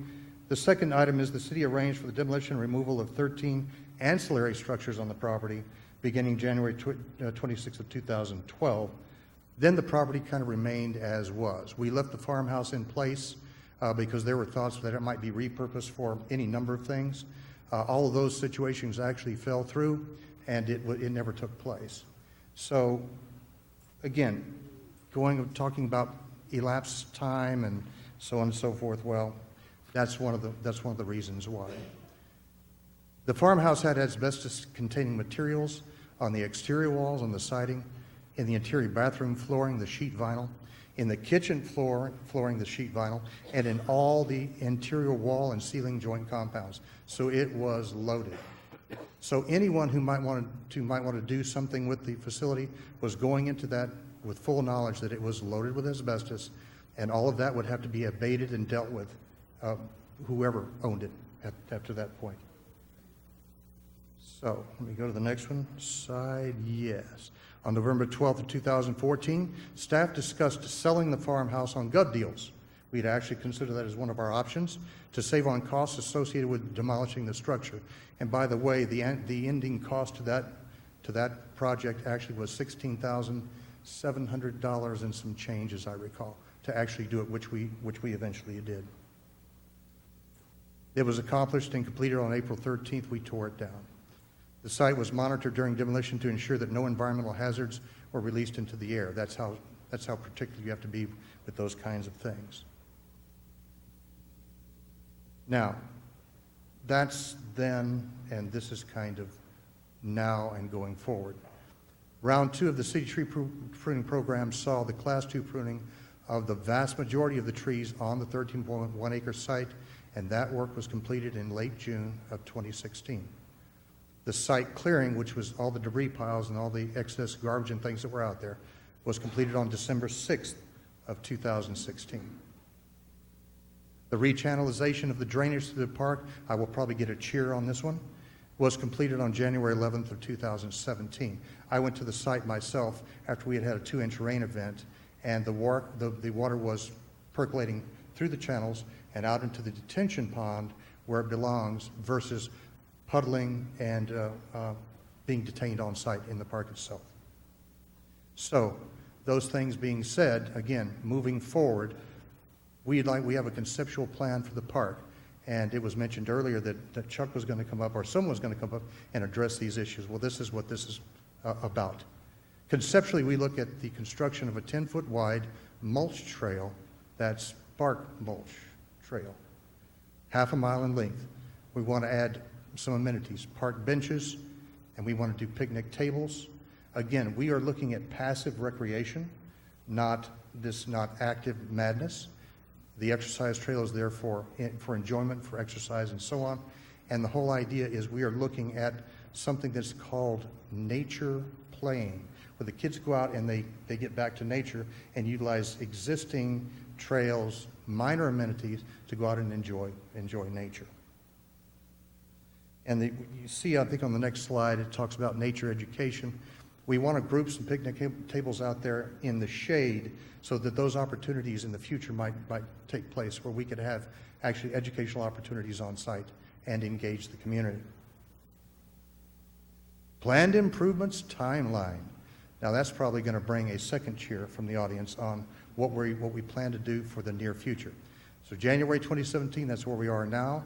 The amenities have been ordered, the stone monument sign, the benches, and the tables. For February 2017, we're going to cut the trail. We're going to use the same technique to cut the trail that we did to cut the drainage channel. So that should work very well. We've already seen it take place. In March of 2017, we're going to do the amenity installation and a community build a trail day. And the whole idea being that we want to begin to engage the community as soon as possible, and with the use of volunteer forces and combined with city folks. By the way, the cutting of the trail is going to be accomplished by our public works folks, the same folks that did the work on the drainage channel itself. Then we want to have a grand park opening in April of this year. So those are the short-term goals. That's where we'd like to go. That's our vision as we go forward in the immediate future. And then we have some other ideas in mind on how we might be able to creatively use the detention pond, maybe the installation of some amenities later on in the time after that. So that's basically, I think, where we are, except for the name. This was the big surprise. This was fully vetted through the Parks Advisory Board. We came up with the name of Heritage Oaks Park. And many of you have been out to the site. We have some of the most beautiful oak trees on the planet are located on that 13-acre park site. In addition, something that's kind of unusual is that we also have heritage-size cedar elm trees. Now, for those who don't know, heritage size is 24-inch diameter, DBH, diameter breast height, or larger. And so we've got gorgeous, gorgeous trees. When I worked for another place that we usually don't try to mention called the City of San Antonio, I used to work out of the Brackenridge Park office. And I only thought we had some beautiful cedar elm trees in Brackenridge Park. And it wasn't until I came and went to Heritage Oaks Park that I realized that there was some really stately stuff out there. It's a beautiful facility. We want to keep it as a passive recreation opportunity, we think that's a good way to do it. Very good. Before we move on, questions for Mr. Van Zant. Mr. Davis? Yes, sir. Having spent a day or two on the Parks Board myself, this presentation just covers the 13.1 acres that is deeded to the city for a city park. Yes. Earlier, we heard some concerns about the pocket parks and things like that in the development. We have a tendency in Schertz to put in a development with a combination of HOA parks and city parks. So with regard to the issues that were brought up earlier with the other parks, they would be referring to the HOA or development-owned parks, correct? Yes, sir, that's correct. And if so, with regards to Sedona and Crossvine, are those parks now under the operational control of the HOA, or are they still under the operational control of the developer? That question I'm not completely sure of. I can get you that information. I know that they're open and operational, but I don't know who actually controls them. Because that would include things like the amenity center down there Yes. in Crossvine, the swimming pool, Yes. and all the other associated, I would imagine, trails, walking trails, and parks in that planned community. Yes. The only area that's under the responsibility of the city is the 13.1 acre city park, correct? That's correct. Thank you. Mr. Crawford? Mr. Van Zant, I was out there Sunday, Yes, sir. Good for you. and I was out there back probably in the May, June timeframe with Brian James. An amazing difference. I'm not trying to pat you on the back per se, but I liked what I saw Sunday, except for the big pile of stuff that needs to be removed that probably came up in the last week or so. Nothing to do with what you said in the presentation. I walked all of the drainage area, the concrete drainage culvert, looked at the fencing. The trees are gorgeous, like you say they are. Pruning them like it was done. That'll last for, 6 years at least, maybe longer? Really make things look nice. That's our hope, yes. I want to be there when y'all do the do the trail day and do the grand opening, just to see what it looks like with everything installed. So I know they're trying to get things done. I know you and the staff are. I wanted to see this be presented so that the people from Sedona know that we're trying to get a closure on some of these things, because that's important. That is our goal and objective, yes. And the question Mr. Davis asked were certainly important too, although we don't control all of that process, particularly the HOA part of that. But I'm happy to see that we're moving on with some kind of date. Thank you. You're welcome. If I will maybe chime in, I think the goal of this is try to make sure everybody kind of understands what's going on, and rather than leave things unanswered, wanted to chime in a bit with the developer. There is, I believe, and I'll look to Rosemary to correct me, there's one common lot, kind of amenity area in the original Sedona. It's kind of got the mound on it, if you will. It's not a pocket park by any stretch of the imagination, not intended for recreation whatsoever. The newer Crossvine has those amenity trails and pocket parks. Those are controlled, again, maintained by the HOA, which is controlled by the developer and the homeowners association for Crossvine. So you guys are scheduling the maintenance. I'm looking for nods and things like that. So that's occurring over there. Again, hope that helps. Just, again, didn't want to leave things unanswered. And again, I try not to talk, because when I talk a lot. The big pile out there that you saw is the mulch from the tree pruning that's going to be used to lay it. And I will lastly say that we hope to see you out there on the Build a Trail Day, not just the grand opening day, Councilman Crawford. And while Mr. James may tend to talk a little bit more maybe than other folks, I've been accused of talking more than him. So I'm going to take the opportunity while I'm here at the podium, and I'm going to try to get you all involved and get everyone in the audience involved in this as well. Recently, the Parks Department applied for a Texas Transportation Alternatives. It's not a grant, it's federal funding to build sidewalks and trails in the city of Schertz.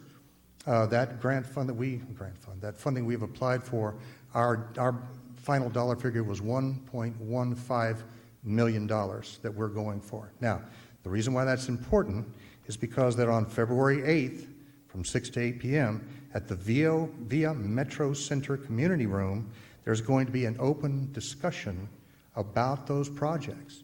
And our project will be displayed and will be listed as the number of projects that have been submitted for these funds. And what we need is let's see, transportation alternatives projects, learn about the bicycle and pedestrian projects submitted for funding through the Alamo Area MPO, and let us know what you think about them.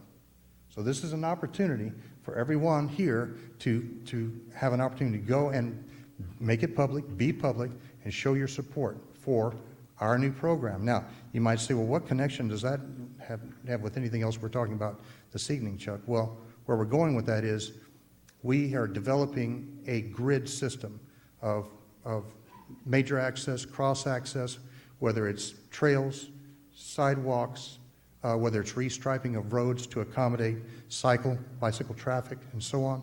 And we're trying to accomplish that with this first phase of this kind of a project.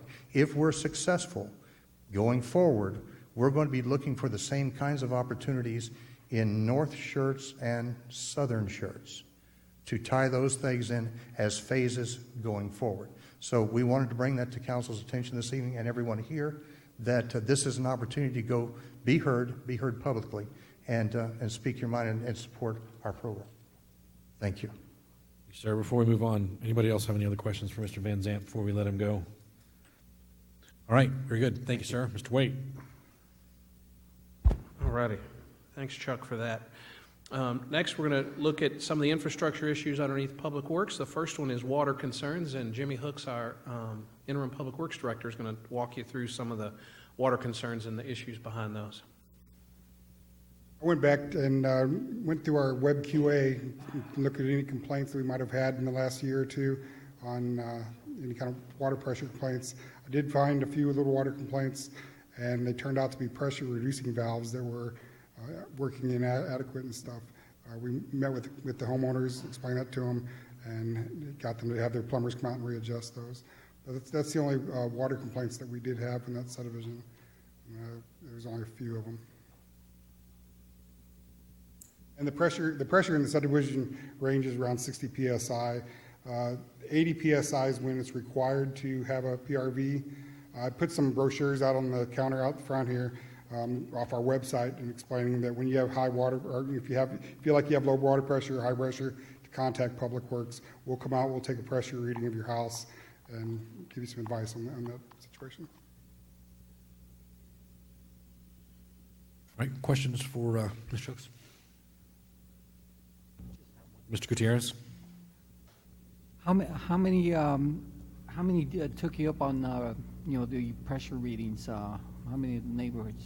We get a few of them a month within the whole city of Schertz. There's not very many. Most people know if they have high pressure or not, and they'll call us. We'll go out there because there's possible you have a PRV valve, or if you have a water softener still. And if it gets clogged up, you bypass your water softener, and that'll correct your water pressure too. So we get a few within the whole city limits a month. And I guess the homeowners giving the report as your findings so that they can get those fixed themselves. Yes, we'll let them know and tell them, advise them to call their plumber and have their PRV checked out and adjusted or replaced. Thank you. Anyone else? All right, thank you very much, Mr. Waite.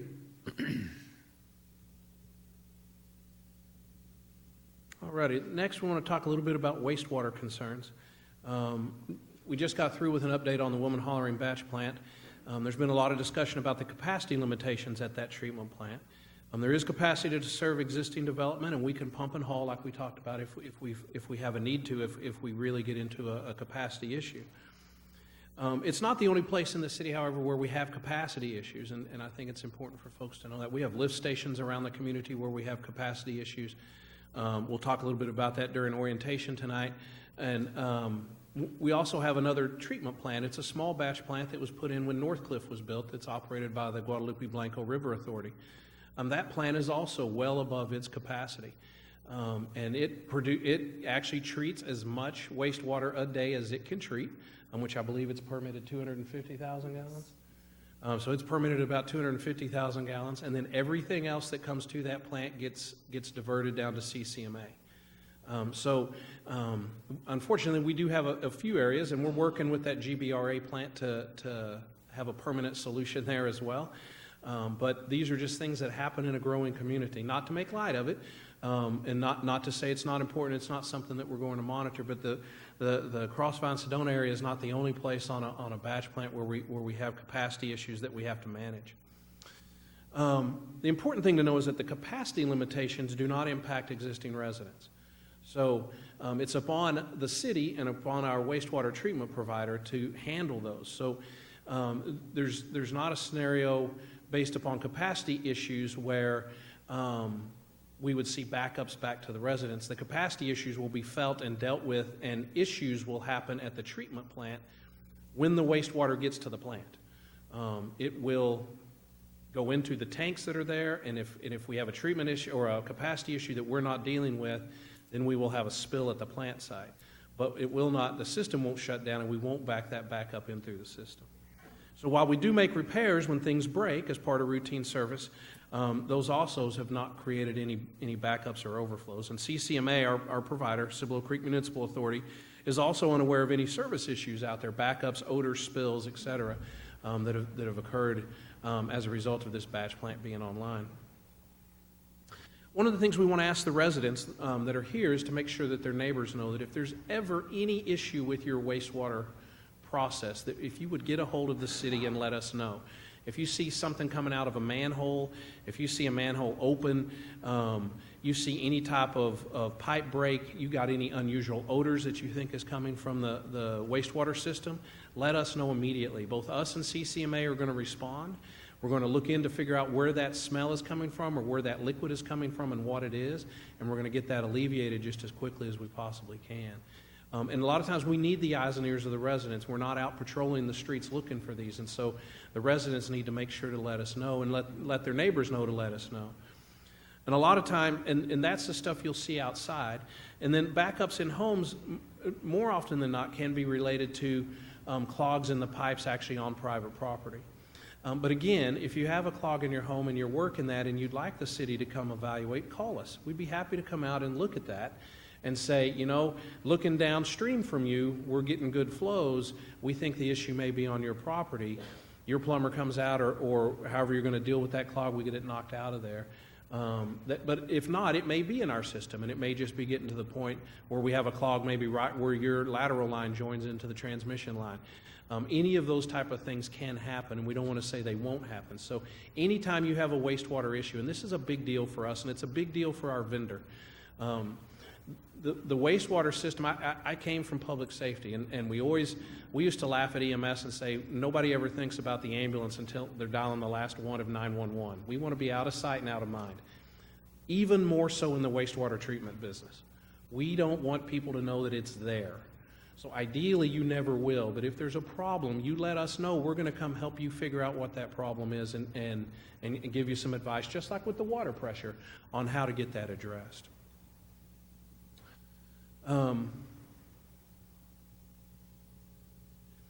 The other thing, and we're going to move into drainage issues, and a lot of times people use words, and I think we may have some issues where we're getting stuff, where we're using words that are common nomenclature words, but it can add some confusion to this. And one of our concerns with some of the Sedona residents who have been bringing up issues and talking about things is that they've used the word sewer. And you've noticed that tonight we've worked real hard to use the term wastewater, and now we're going to talk about drainage, and we're going to talk about a different type of water with drainage, which we call storm water. So when we start using the word sewer, depending on where you grew up in the country and how your community was designed, the sewer may be when you use your toilet and wash things down your drain. That's the sewer. Where the rainwater goes out in the street may also be termed the sewer. And so one of our concerns is we want to try to differentiate between the two.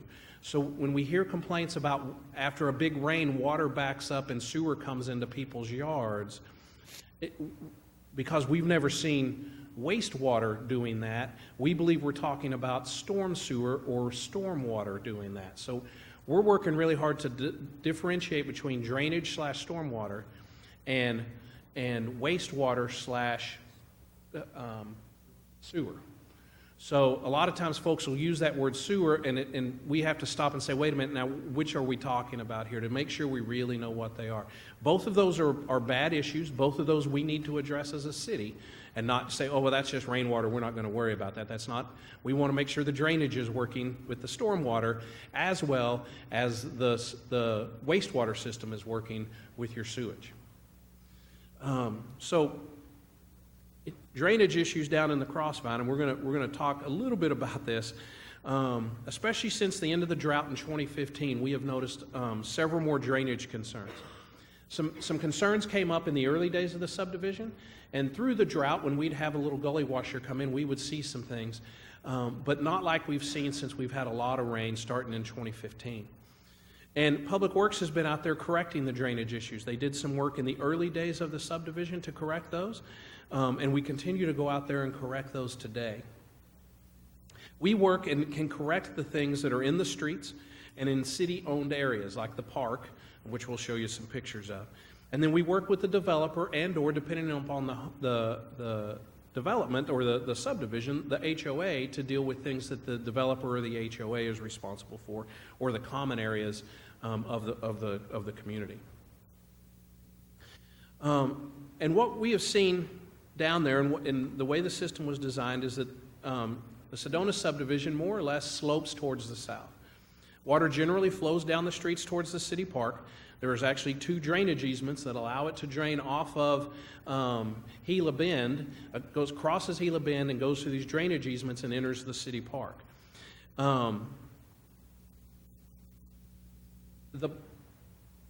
Prior to any more development, that city park, the water would hit that and it would just kind of sheet flow across the park. There was nothing on the far side of the park to stop it, and it would just kind of sheet flow and continue on with the natural drainage of the land out there. And it really wasn't an issue. And here's a picture of that, and actually I'm going to jump to a little bit older picture to help see this a little bit better. So this is an older picture when just Sedona is there. Sedona is completely built out, and you have Muntjac, and you have Turquoise, and you have Pensacola. And Muntjac and Turquoise here would come down, and you see these little swales that are in the concrete here. That's work actually our Public Works Department did to make sure that the drainage, the water pointed directly at the stormwater inlets and through those easements out into the park. But you'll notice south of the park down here, there's nothing.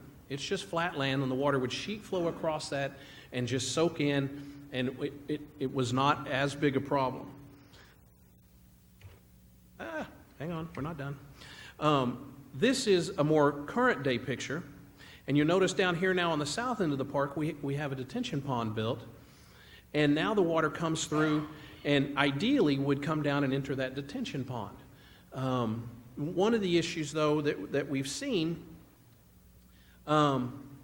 is that where the water was entering, they would come through those easements, and even some of the residents did some maintenance in those easements, but it would come through those easements, and then as it hit that park and slowed down, we had some silt deposit there, and we didn't do a good job of getting out there and cleaning up that silt deposit.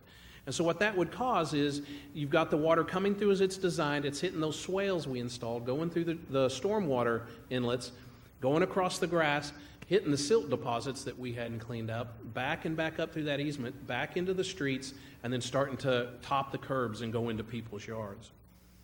And here's an actual before picture before drainage did their work down there that you've heard a little bit about. It's kind of hard to see because it's dark, but this is the easement at the end of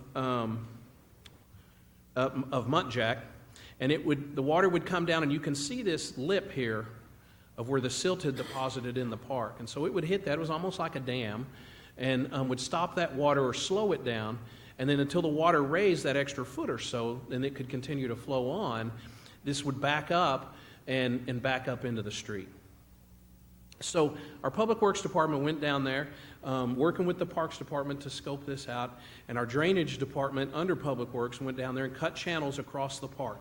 They cut it from the end of the Muntjac easement and the end of the Turquoise easement, brought them both down in a nice curve to join into a single drainage way that then now flows and was cut all the way down to the detention pond. So basically the water's coming down and flowing into that pond. We've been down there. I've been down there a couple times. I think some of you have been down there. Our public works staff heads down there when it gets cloudy to monitor this, to see how it's working. Here's some of the work we did. We also extended up into those easements and cut those a little bit to go ahead and desilt those a little bit more as well to help that flow. Then it comes down, and this was actually from last week after the rain we got midweek last week. And you can see that right there is turquoise. The water comes down, it flows through here. The brown you see is the matting that was put down to help restart vegetation growth, grass and stuff, so that we're not washing dirt away, but that we're actually flowing the water through there. And that actually helps clean the storm water as it heads off towards the detention pond. And you can see we got a few low areas there where we're holding a little bit of water, but this was holding the water really well and sending it down to the lake. This is real close to where the two channels that were cut joined together, and then they join together and, of course, head down there into the pond. So a much better flow. The sheet flow action is gone. Now we'll come in off those streets, we'll hit those things, and we'll head straight to that detention pond. And I mentioned that a lot of us head down there to look whenever it looks like it's going to rain, but we're also asking, we were down there walking around yesterday and talked to a handful of residents, and are asking the residents that are here tonight, especially those that live along Gila Bend and along Pensacola that back up to the park, but also on Turquoise and Muntjac where the water comes down and potentially could back up, is that if they see issues, we want pictures and videos. And you can bring those by the office, you can email those, but we want to see what the issues are you're seeing. Because we feel we've done a lot of work, but we're not 100% certain we've corrected all the issues, and nobody's going to know it like you are. I was talking with a gentleman that lives on Pensacola, and he goes, the problem is that the big thunderstorms with the big raindrops, with the big rain deposit, all come at like 3 in the morning. He goes, I don't even want to get up and look then. But we're asking the residents to help us monitor that and send us those issues so that we can see them and come out there and see what else we need to tweak in this to help with that. The other thing is these are going to be added. The park is being added to the Parks Department in their mowing schedule. These drainage channels are being added to the Drainage Department's mowing schedule as well as their desilting schedule as well. So we'll continue to maintain these drainage ways on a regular basis so that we don't have the issues with the silt deposits like we've had in the past. Also, one of the concerns that has come up is that with the new developments that are coming west of Sedona, is that there's been an earthen channel there to carry the water on the west side of Sedona down into the park. And they've come in with this new development and have actually concreted the southern end of that channel and made it a concrete channel. And there's been some concerns about that potentially backing up and causing flooding issues in the backyards of the homes along Muntjac. And so the channel is there. The channel's been there for a number of years where you see that blue line. And the concrete section was added down here. And if you look, this is off Google Earth, and it shows some of the dirt work being done, but you can see how the drainage is already kind of being manicured to come down, and this is where the concrete section starts. And then this is earthen, and it's earthen. It actually has a stone wall on the west side of it, but it's an earthen channel. Here's a good picture of it.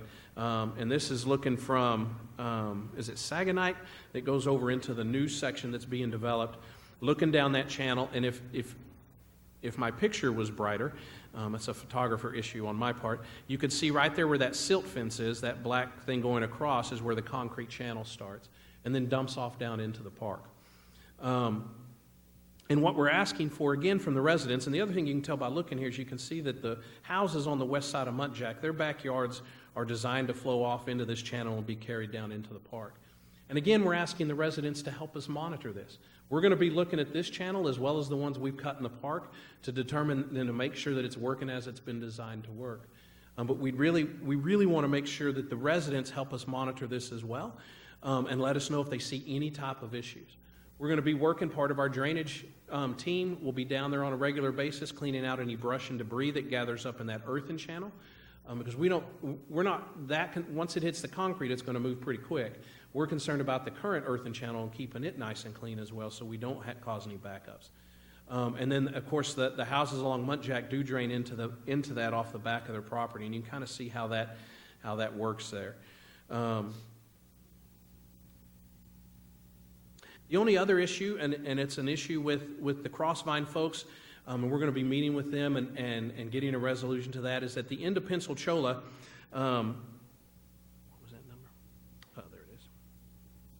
At the end of Pensacola, back before Crossvine the next phase and Crossvine phase started developing, Pensacola came down, drained into this triangle-shaped field. They actually had a fence on the back of it. It would probably go underneath that fence and continue heading south with the natural slope of the land. Now, we've done, because we've put a street there and an amenity center and a pool and a bunch of other things, is that the Crossvine design came in and cut a channel here, brought that channel around a curve. It hits a bunch of rocks and goes underneath a pedestrian bridge. A very well-designed placement of a pedestrian bridge, because it's hiding an inlet for an underground storm water runoff system. So it goes underneath that bridge, enters that stormwater system underground, and is discharged down into the detention ponds further south from there.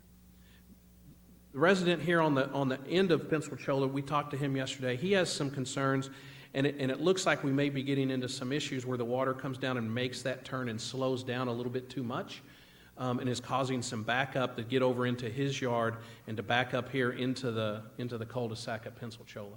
So we're going to be working with the Crossvine developers and their engineers to go in there and look at that. It appears from our drainage guys crawling under there, we might be able to drop that channel a little bit and do a little desilting and speed that right back up as well. But we're going to be working on that this next month and get resolution to that as well. So that's it on drainage. Before we move on, would anybody have any questions on stormwater, wastewater, or we talked about water, didn't we? Yeah, or water? Dr. Kaiser? This isn't actually a question. Okay. But I just want to commend you on the work that you've done, the research you've done, and, you know, the fact that you're working with the residents, not just putting something in place and saying, okay, we've done our part. I think the residents would appreciate that. You're working with Mr. Price, the developer. He's working with you. And, I mean, it's just a win-win everywhere. So I really appreciate this information. Mr. Gutierrez? I too would like to thank you for working with the residents and developer to resolve some of these issues. Just one thing, could you provide the number they should call? Public Works is 619-1800, or if it's after hours, you can call our police department, and they'll dispatch somebody out if you need them after hours and stuff. Thank you. And anybody who's willing to send photos or video, I have some cards. I think Jimmy may have his cards with him. We'll give him those, and those can be emailed as well. I think in the back room, our IT director just passed out, but we'd like to have those photos and videos emailed to us as well, showing that water just as quickly as you can, even off your phone, so that we can see it real time and how it's performing. Mr. Davis? Yeah, I just got to make a selfish plug here. If you can't remember the number to Public Works, the general number for the city is 619-1000. Absolutely. Or 311 for the non-emergency service line. Oh, 311. Mr. Crawford?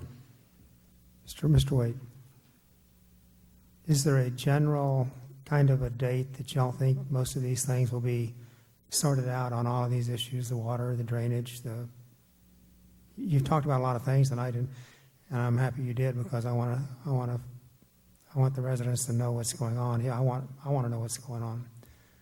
Is there any kind of a general feel in the next 2 months, 3 months, 4 months, 5 months that maybe this stuff will be where the city can say, we're, quote, we've done what we're supposed to do, and now we leave it to the developer to, because we don't control the HOA stuff and the developing stuff the same way we control what Public Works and Parks can go do to make these things be basically put in a running mode that needs maintenance as we go. So, you know, the issues we've identified, the stuff at the end of Pensacola, we're hoping to get that knocked out in the next month or so.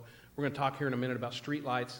Although that's on CPS's schedule in San Antonio, we hope to get that knocked out in the next 6 months. But to say, when do we think we'll be done? The real answer is, for Jimmy and his guys, never. And it's because as things change, as we do maintenance, as we take care of that issue down there, things will always, as things upstream from them, the Air Force Base does something different, and we get sheet flow across Lower Seguin Road. or pretty much anything happens in there, it could cause issues that we've not seen before. So what we're trying to do is make sure the residents know they have a place to send information to make an issue, and we are stating we're going to jump on that quickly and work at getting it resolved as fast as we can when we're notified of it. Thank you. Councilman, if I may chime in, and Dudley, I apologize. One of the things to keep in mind, too, is while we've talked a lot about the issues we have here at Sedona, the Drainage Department, Public Works Engineering Department work with subdivisions throughout the city. Again, we've worked with the Laura Heights folks for some time as we've been working to correct a problem there. In fact, staff met yesterday to talk about the city's stormwater management plan, which is kind of our plan in our city-wide and larger area to deal with a whole array of issues associated with stormwater, silt issues, things like that. And one of the keys really for that, especially going forward, is working with homeowners associations so they understand who to call when there's a problem on the city's end, and that we can help point out things where they're HOA-maintained areas so that they can better maintain the things that they've got. So again, we started meeting Monday with that again. I think we're going to meet monthly on it in some of those areas, including a lot of public outreach to kind of provide assistance in those areas.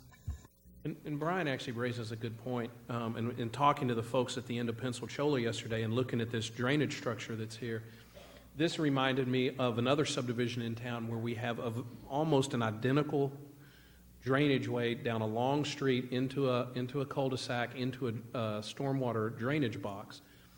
And we were able to share with them some of the issues they were having. Now that one is an older subdivision, and the drainage box is not actually the size that it was spec'd to be, so we're making that drainage box bigger.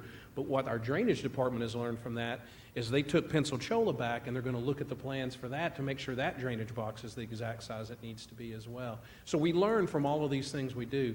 These guys are going from, we did that thing at the strategic planning retreat, but they're going from the far north city limits to the far south city limits, that 25 to 30-minute drive on a daily basis. And when it rains, we really spin things up, because the more we can see and the more evidence we get when things are actually happening with the water runoff, the better it is for engineering to look at it and go, okay, now I really see, now I get it. This is the problem, And so we can look at a lot of drawings and do a lot of that, but really seeing the issue in photo or video proof aids in helping get it resolved quicker. And the other location that Mr. Wade's talking about, the house is that Dudley, sorry. The house structure is actually below street level. So when that water runs down the street, it's not getting into the inlet, it's jumping the curb or jumping the driveway and going right into the person's garage. So they're actually getting flooded on that one. Okay, Mr. Edwards? Mr. Wade, and Mr. James also, would this be an opportunity for us to look at and learn from this and say, maybe the drainage boxes that we're requiring to be put in, maybe we need to look at speccing those out a little bit differently as we continue to grow in the city, and maybe putting that in our plans as well. I'm going to give a plug to our Development Services Process Improvement Team here in a few minutes on another issue. But that is one of the things that's on their radar that they've talked about and dealt with as well.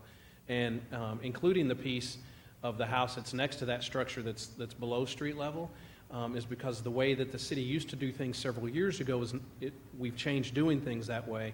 And now, in a subdivision now, that house wouldn't be allowed to be built below street level at the end of a cul-de-sac that's used as a drainage way. And so we are learning from the errors of our past in making these things better. But that process improvement team meets once every other week, and they are doing some fantastic work. And I'll share with you another thing here in a couple minutes that they've solved to prevent another issue that we had in Sedona. Mr. Waite? Next is a couple of sidewalk issues we wanted to make council aware of. There were two lots that were set aside for either easements or access. One was for access to the park, and one was a drainage easement coming in off what is now Hollering Vine into Pensacola. And so they weren't going to have homes built on them, so they weren't sidewalks installed. After we got these issues raised by the residents, Public Works went out there. The HOA actually put in one of the sidewalks, and the city put in the other sidewalk.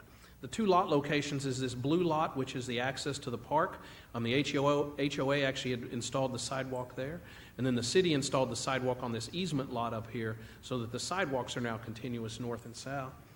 Where I'd like to give props to our development services is that they've got this process improvement, and Public Works is a part of that. And when they come in saying, you know, we had this problem, and this sidewalk wasn't built because the lot was there, but it was never going to be used for a house.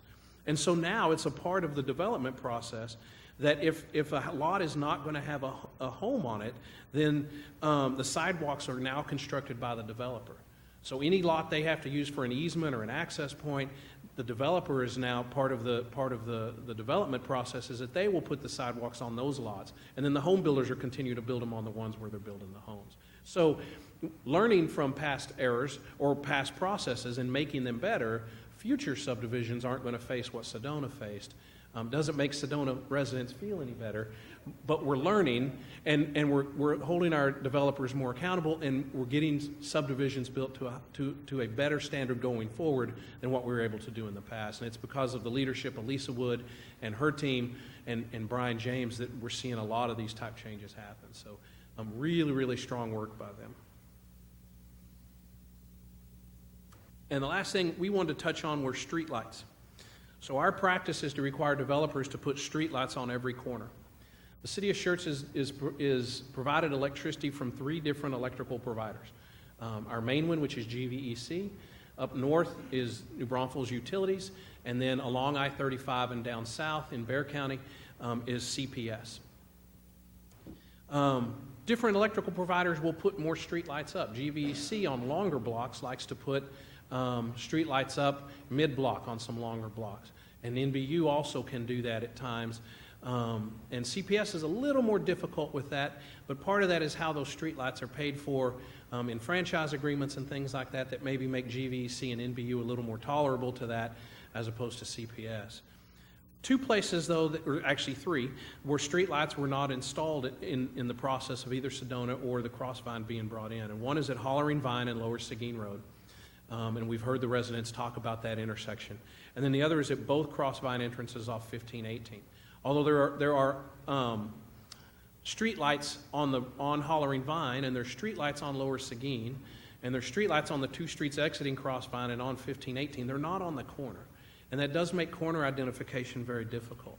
So for Sedona, here is the street light locations. It's where the purple stars are. So down the boulevard of Hollering Vine, we've got them in the center median, much like Schertz Parkway. A little bit different from Schertz Parkway is that they're single head fixtures, not dual head fixtures. So they're not hanging off over both lanes. First one's hanging off over the inbound lane, the next one's hanging off over the outbound lane. But you can see that they start a little bit in from the corner. And we've got one here on the corner in the median for Sagonite, and we've got one down here for the entrance, the southern entrance on the corner. And then we've got them on the corner of every street in the subdivision. We don't have them on the corner of the big roads. And honestly, the residents made us aware of this a while back, and this is a place where we dropped the ball. But about 60 days ago, Doug Ledbetter, who's our street, he's manager over our streets and drainage department, it came back up on his radar. He got with CPS. The lights at all 3 of those intersections are in engineering with CPS. We are going to continue to ride herd on those. CPS is a very large organization with a lot of streetlight concerns across a very large segment of population. But we're going to continue to be as squeaky a wheel as we can be with CPS to move this along as quickly as possible, so that we can hopefully get at least those 3 corners addressed. And then moving forward, looking at some other issues, I know that we've had our streets department out there in the subdivision at night looking at the lights and measuring it and that kind of thing. Our next step may be to look at a couple of the streets on the longer segments and talk to CPS about doing something mid-block on those streets as well. So, but we'll keep the residents advised of that as we go forward. We don't want to derail the process of getting them on the major intersections for safety reasons. We want to keep that pushing, and then if we're going to do anything else, we'll follow that up as a second request behind the first one. And that's it currently, unless there's other topics y'all would like us to speak to or we didn't touch on.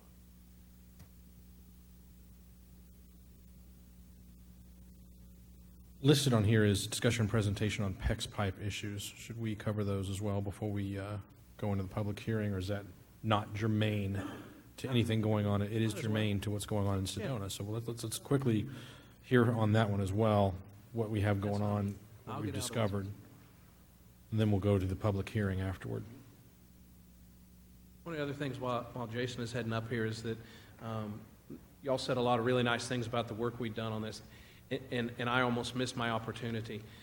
The real thanks isn't me. I'm like the guy selling the liniment on the side of the road. I talk really smooth. The real is this guy here and the team that he's managing. As the interim director, he's doing amazing work down there, and these guys are meeting citizens' needs all over the city, not just down in the Sedona neighborhood.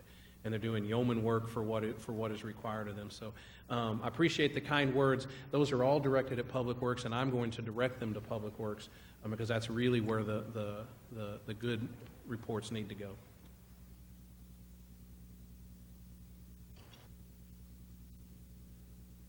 Mr. Durant, good evening. Good evening. Let's see if I can get this up.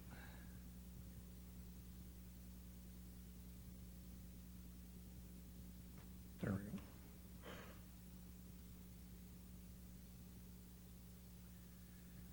All right, I've been asked to do a short presentation upon PEX piping. It's also called crosslink polyethylene pipe. One of the common colors is, I'm going to pass out some samples. The plumbers were nice enough. Thank you, sir.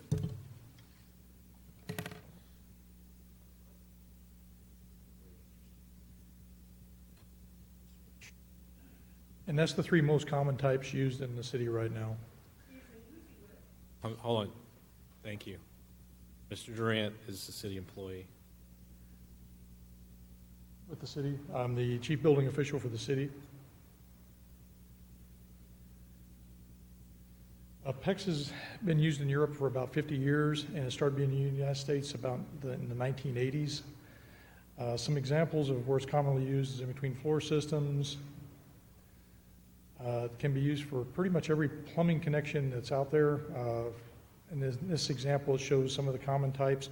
Water heaters, you can see a washing machine installation, a water softener installation located in this garage wall.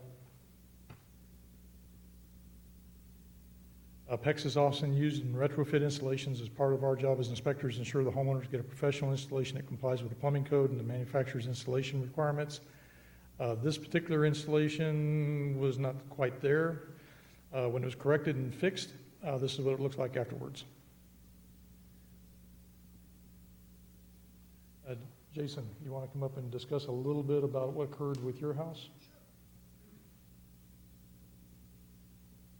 Mr. Mayor and Council, Mr. James asked me if I could address you guys with the issues that I had in my home with our plumbing leaks. 2009, my wife and I built our home in Riata subdivision, and about a year after we moved in, we had our first leak. Fast forward to the summer of 2015, we had a total of 7 leaks. I don't know what caused the leaks. Everybody seemed to point the finger at someone else. The plumbers, when I talked to them, I talked to the CEO of the plumbing company that installed all the pipes, and he said they had a bad batch of PEX pipes, and that was the problem. When you talked to the builder blamed it on water pressure, which was odd because every time they came out to repair a leak, our PSI was around 60. And then the PEX company, they blamed it on the installation. So everybody was pointing the finger at somebody else. It was a terrible experience. You know, over 7 years, we had 7 leaks. It seemed like about every year we ended up having a leak. Some of the things that I noticed was they were on bends in our home. A little pinhole leak is all it was. We'd come home and we'd see a nice big wet spot on our drywall, and it's like, oh gosh, we got another leak. Our builder and the plumbing company came out every time, and they repaired the pipe. They redid the drywall. They repainted, which I thought was fairly odd because our warranty was up. What ended up happening is what we actually heard was that they have a lawsuit with the pipe manufacturer. So that's why they were coming out and repairing our pipes for free. I asked several times to our builder and the plumbing company if they would repipe our home. And each time they said no. I even offered to pay half of what that would cost, and they continued to say no. They couldn't give me a guarantee that they'd even come and repair the pipes. Started talking to neighbors, and in our subdivision, there's probably estimated 50 homes that have been affected by this, by these leaks. We had no choice. The summer of 2015, we ended up getting an attorney. There were 18 people, or 18 homes in our first group, and it took a letter from the attorney, a certified letter to the builder, and they came in and said, hey, we're going to repipe your house. They repiped our home, it was May of last year, which was, I mean, obviously, you know, nice, out of our home for 2 weeks.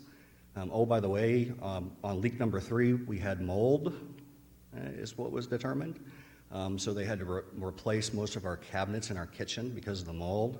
I have small kids, so I was obviously very worried about that. They came in and repiped. Like I said, we were out of our home for 2 weeks. And post-repipe, obviously we have new pipes and we've not had a leak since the repipe. I got to knock on some wood.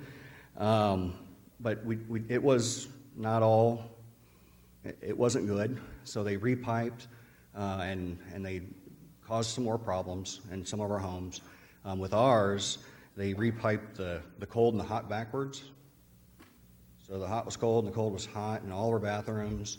I had hot water to my refrigerator. I had hot water to my outside hose bib. So I actually had to come back out and fix that. And I'm not a plumber, so I don't really understand, you know, how difficult that was. But I found 2 more things, and I'm trying to be brief.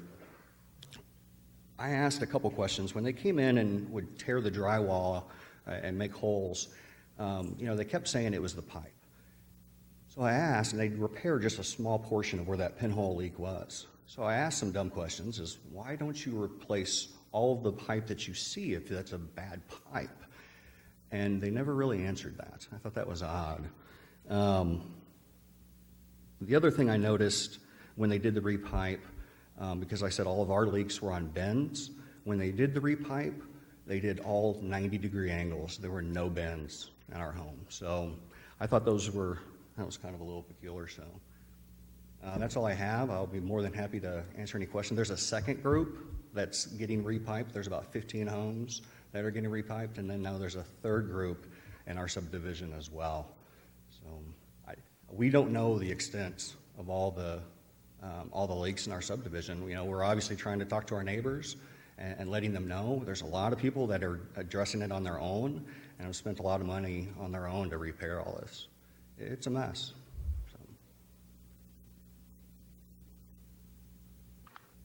In discussing this with the state of Texas, I did call the state plumbing board and ask if they'd had any outstanding issues with PECs anywhere else in Texas.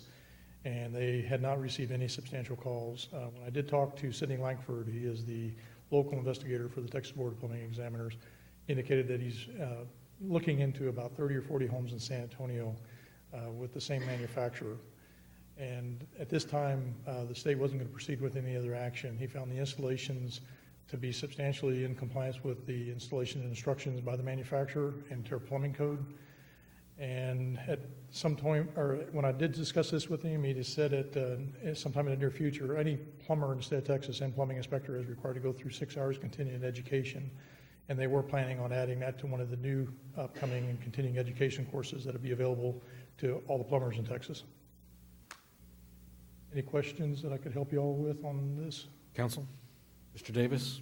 Yes, sir. When they install PEX pipe, the reason why I brought this up is I have heard the problems with some of our subdivisions with leaks, and I've heard the same stories of some other folks that I know in the San Antonio area. And the question I had was it a problem with the manufacturer? Was it a problem with the install? When they install PEX pipe, does anybody keep a record of the lot or the manufacturer of the pipe in case there is an identified problem with a bad batch of pipe? Or do we just not find out about it until a leak, and then we've got to go back and figure out, was it the pipe, was it the install, and Just like with the state of Texas, we all investigated this. We don't monitor the manufacturers of the product. We only monitor the installation and the procedures used for the installation. That would be something that we have not tracked or asked for in the past. Okay, thank you. All right. Thank you, Gil. Mr. Thompson. The problem with PEX pipes, has that been identified more as a particular home builder, or have a number of different home builders been having the problems? To my knowledge, only 2 home builders have been affected, and I think it was concurrent with the same plumber and with the same manufacturer.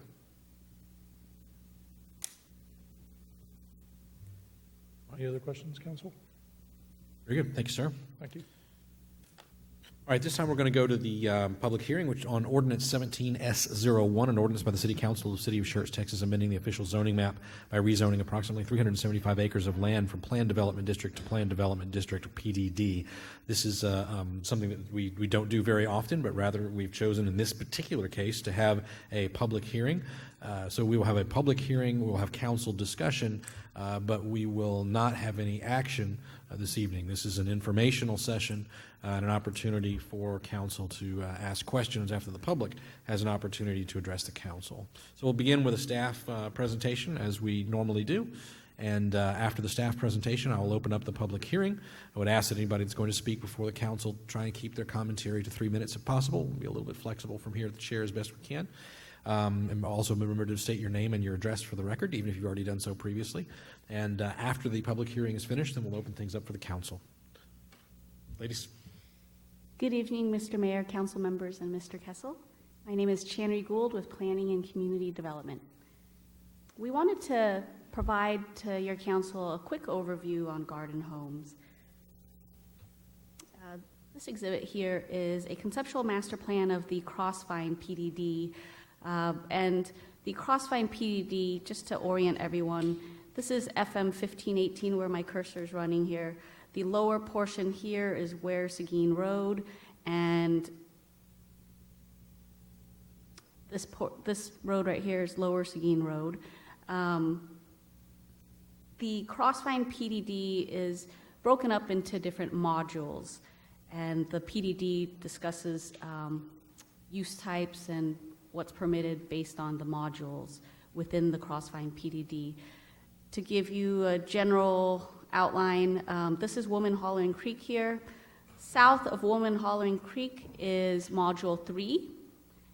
North of Woman Hollering Creek along the central portion is Module 1. And to the west of the Sedona development, which is right here where my cursor is also a part of Module 1. And to the northern portion, to the most northerly portion of the Crossvine PDD, immediately north and south of Lower Seguin Road is Module 2. The developer has divided Module 2 into, for phasing purposes, Module 2A and Module 2B. Module 2A is the portion that is bounded by Lower Seguin Road to the north. To the east is FM 1518. This street right here where my cursor is going over is Trellis Walk Road. And to the west of Unit 2A is Hollering Vine. And the reason I wanted to outline that boundary for Module 2A is the third PDD amendment is within Module 2A. This is an exhibit that you saw 2 weeks ago. Outlined in green here is the southern portion of Module 2A, and it is where the third garden home designation is identified to be located. This is Trellis Walk Road. You could see most of it has been constructed already. This is 1518. A proposed local street is along the northern portion of the garden home product type being proposed, and this is Hollering Vine here.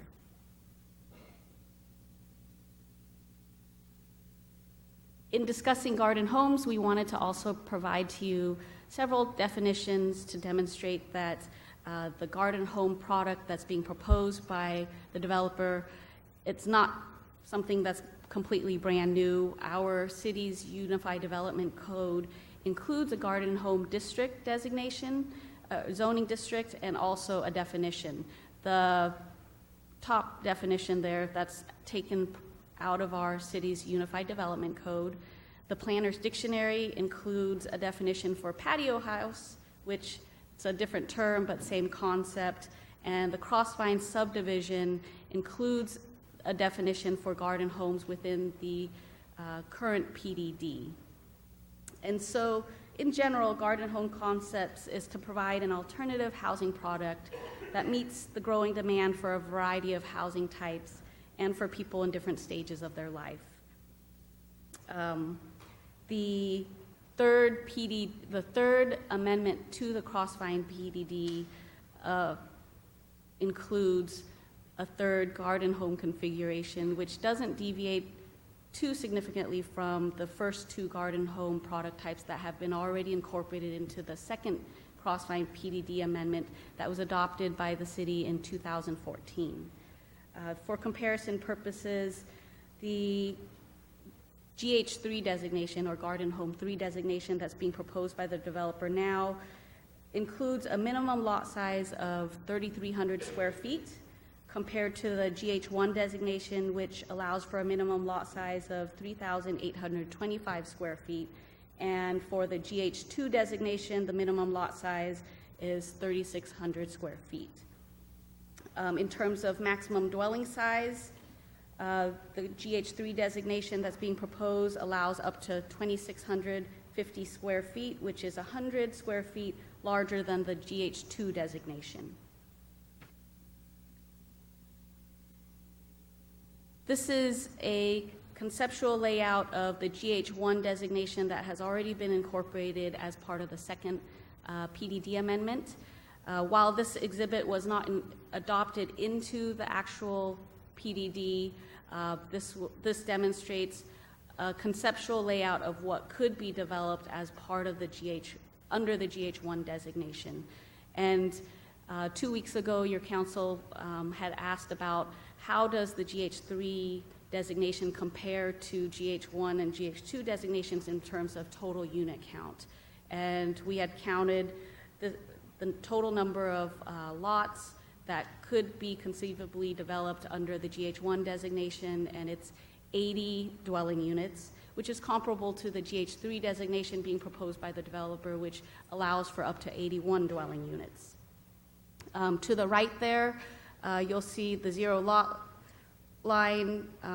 Actually, across the entire configuration is a zero lot line product type that's proposed, and this shows a conventional grid type layout of the lots.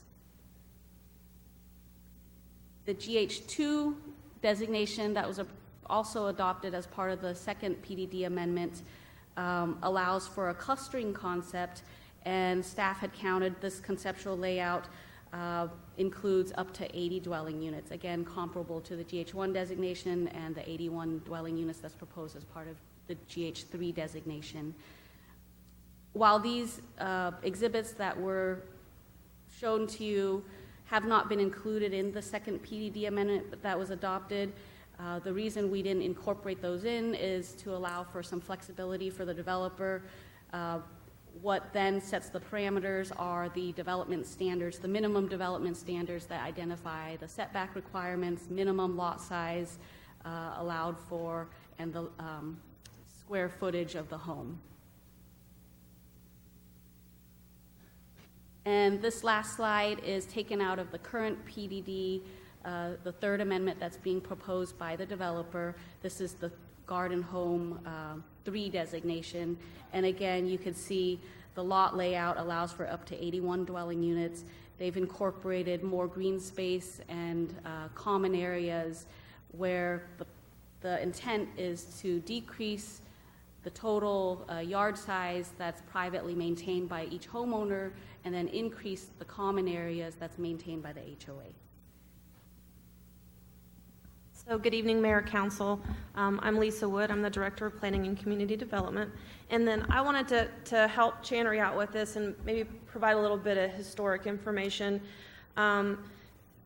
over the time that I've been here, almost 10 years, working with the Planning and Zoning Commission and Council, one of the things that we've talked about many times was the need for garden homes. In the community, or where I live, I have some garden homes just down the street from me, and they will come up for sale and they are gone within days. I mean, they just go like hotcakes, it seems like. So the need seems to be there. We have the developer here who has a builder who wants to come and build garden homes in our community. And at P&Z and at Council throughout the years, we've talked about a variety of housing types and providing for housing types that take us through different stages of our life. So we can have a starter home that takes us, through in that neighborhood. We could stay there from our starter home to our retirement home. We can actually move to different locations in the subdivision and be able to stay and still have that community feel. A lot of people talk a little bit about Jonas Woods and having that same feel there. And so over the years, Council and Planning and Zoning Commission have given us direction to kind of look for those opportunities. And Crossvine has given us some of those opportunities. When we started planning for it, I guess 2011, probably 10 or 11, maybe somewhere in there, as the plans started coming in for Crossvine, they started planning for that type of community. The master plan even included an area for maybe senior living at one point potentially. So it's to provide that diversity in housing so that we can actually, have stay in the same neighborhood if we want, from the starting of our young life to retirement. As we work through this project has been on the planning table. The application came in September of last year, but we started working with the developer on just this particular unit probably at least 6 to 8 months prior to them even submitting their application, going through these documents, sitting down, having meetings, rolling plans out on tables. And, as you look at each of these products, you can see that, this is a very grid. Everybody's got their own private backyard. It's very similar to a single family residential, but on a much smaller scale. These are the private that they could build today that have kind of their own private space. They have reduced right-of-ways, and the driveways are a little bit smaller, but all of these have already been approved by the fire department. And then, of course, our Garden Home 3, where they're trying to incorporate more open space. That's common space, not just where there's a bunch of fences to kind of keep everybody separated. So with all the time that was on the table, going through that, we definitely are concerned with the needs and the safety for the community. And, based on your direction, we've gone back. There have been some changes made to the language that are being proposed to the developer, so we need to sit down and work with them on what's good for the fire department, what's good for the developer to get this development moving forward. Through all of our discussions we've had over probably the last year, as you can see, there must have been a miscommunication or misunderstanding through all of that, and we're trying to work through that to bring you a positive solution for everybody.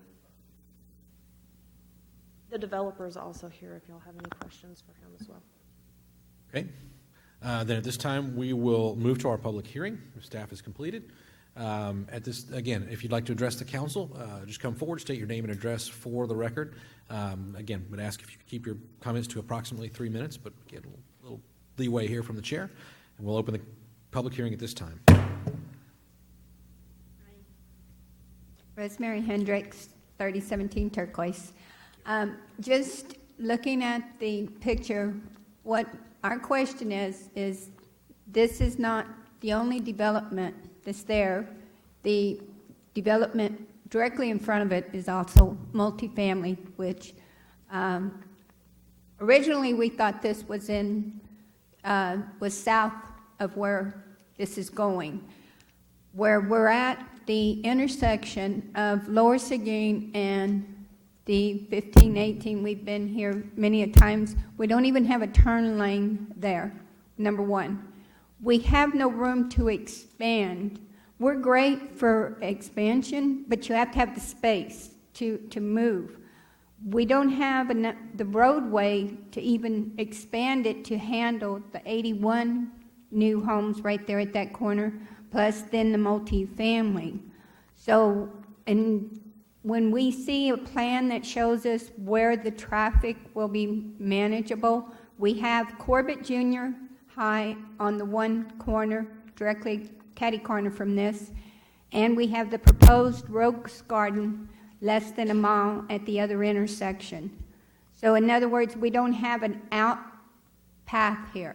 So we have been told there eventually there's even a plan to open all the way to where Seguin Road down towards 10. This is the question we're proposing to y'all when y'all look at these plans. Please consider where the extra traffic is going to be managed through this development. Thank you, ma'am.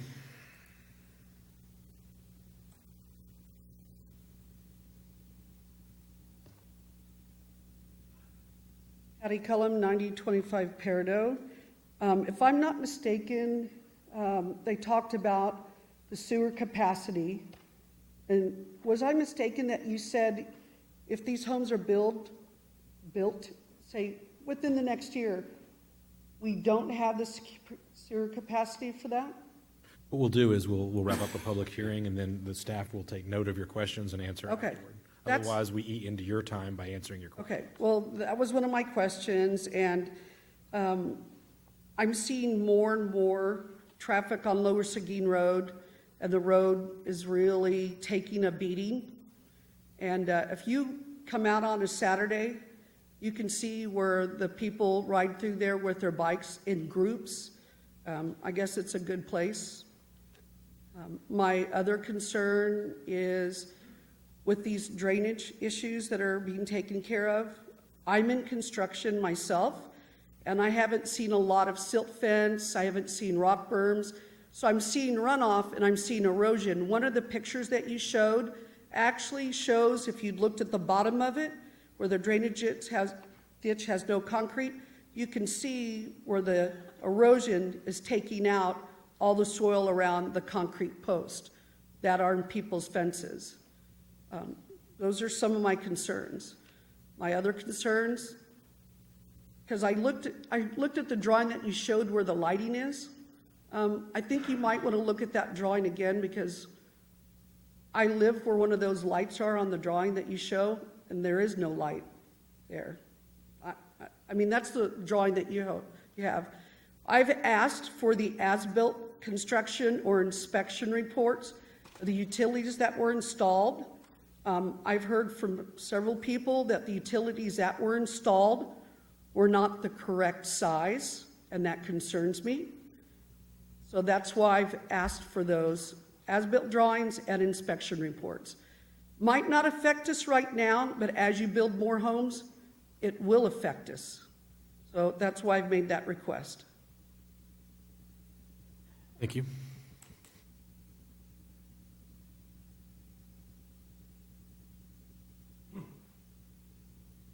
Mr. Mayor, Council, my name's Scott Morton. I reside at 3002 Pensacola. I'm not against the expansion, and I understand the needs for these types of homes. But we have approximately 5.5 miles from FM 78 to I-10 along 1518. What's not depicted here on this GH3 proposed plan is where they plan to put the 81 garden homes. Will these be entrances out to 1518 to the east? Lower Seguin and 1518, if you have an inch of rain in an hour, it's flooded. The trailer that's right there on the corner where the stoplight is, it goes all the way up to their porch and to the building. They have a steel outbuilding there. You get more than that, it's probably going to start going up their steps. So, you know, Texas DOT or whoever we have to speak to, you know, infrastructure is not there. roadways. I got it. We proposed a new fire station that's supposedly in the planning phases or the budgeting phases to go. I don't know the timeline when these 81 homes. Right now, we discussed, and I've heard a lot of things discussed, of the batch plants for the wastewater treatment, the stormwater. Well, there's a big stormwater issue right there at 1518 in Lower Seguin. The traffic coming in, just with the addition of the homes in Crossvine, I purchased my home as a retirement home after 28 years in the Army, and bought it in July of 15. You know, I've seen the growth, and the traffic is horrendous there in the morning. You about get run over on Lower Seguin or 1518 trying to get to 10. I just take into consideration prior to this is, will there be additional entrances out to 1518 from that? Because if not, there's only one road coming in to all of that is Saginite off of Lower Seguin. Thank you. Sir?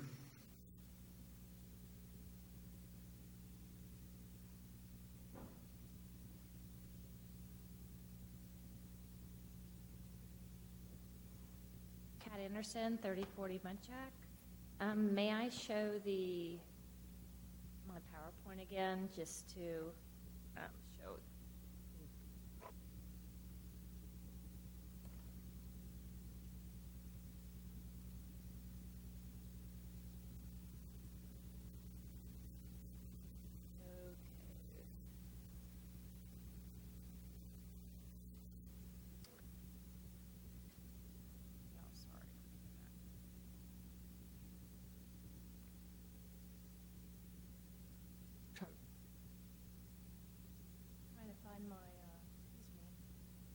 Take your time. I'm not going to start your time till you find it, so don't worry. Thank you so much.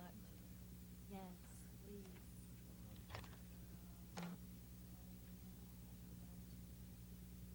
Yeah. There we go. Thank you so much. Okay, so some of the new problems that we have are concerned about with the current expansion of the Crossvines and the planned garden homes are the lack of four-way stop signs in the new street areas or speed bumps. They have opened up we were a cul-de-sac on Saginite. It ended with the ditch. That has been now opened up to Pulte Farms, and so they goes around now the bend and comes out at Lower Seguin to the left of Sedona. So we have that opening over there. So we get a lot of traffic now coming through because you don't have to go through Hollering Vine anymore to take a left. You just go through Saginite and take a right and go out. However, that has its own issues as there is a huge blind spot and that right in that curve that needs to be discussed with the 40 miles per hour. That is going to be an issue for Pulte. It's going to be an issue for Hollering Vine with as we get more and more traffic coming in. The speed limit in those areas of Hollering Vine coming in is 30, and the line of sight on Hollering Vine is the Crossvine is blocking a view. And here I'd like to this is the Hollering Vine racetrack. Goes all the way down, doesn't have any stop signs, and we have people just racing through it, no speed bumps. You see on the right, there's like a bicycling section or motorcycle or whatever, motorcycles have used it, and they just speed down there. Then we have the new Saginite racetrack that opens up to Pulte. As you can see, this is me on the other side of what Saginite's going to open up to the garden homes. So they have right now it's not built out, that road, but once it is, you can see how far down it goes. This is not even halfway. The second middle picture is not even halfway. And then you keep going, and you'll see on the right-hand side, I circled it, there is a stop sign. That is no four-way stop signs the whole way, no speed bumps. Children are playing in this area, and it's just extreme hazard. So we have great, exciting news. We're going to have the groundbreaking of our new rose garden. This is wonderful for the kids. I'm glad I don't have to go to Universal City anymore, and looking forward to it. However, we now have Corbett Middle School. For those that do not know, that's to the left of Crossvines. To the right of Crossvines is Founders Classical Academy. And so between both of those schools, in the mornings, it's incredibly crowded. Further down then, to the left, we will have the new rose garden. So plus the amount of water and drainage issues in that area, there have been so many issues in the mornings with that kind of traffic going through water planes, and that's in the Willow Grove neighborhood. I've hydroplaned a few times. This is the line of sight. It's dark because there's no lighting, but that is the road. That's the sign of the Crossvine or the building or whatever you call it. That is covering the site of the road, so you can't see. So you have to pass up the stop sign, because otherwise you won't see it, to be able to look and see what's coming, but it's so dark. You know, sometimes, for instance, I've had 1 or 2 cars go there that forget their lights are on, and they just come zooming through, and, you know, if you're not paying attention. And then, of course,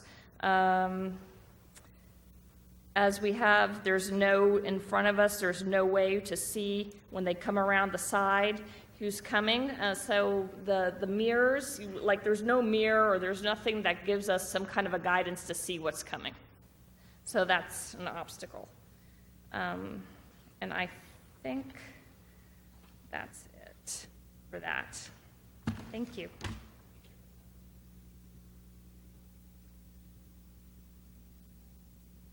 I'm sorry, can I approach one other? Let's let everybody that wants to have a chance to speak do so, and then I'll be happy to have you come back up.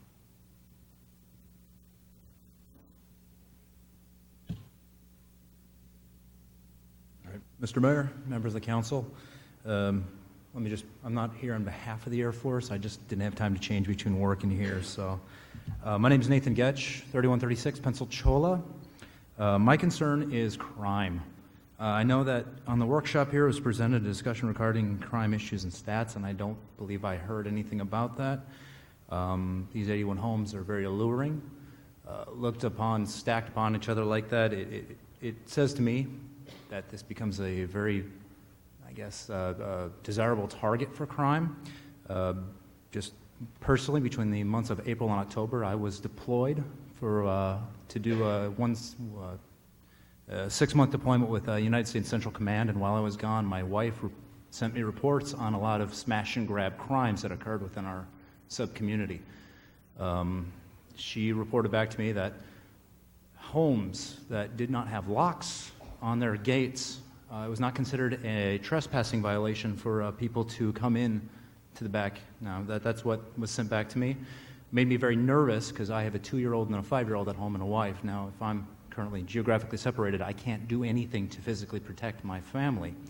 I see this development, and all I see is huge target, especially homes stacked upon each other like that.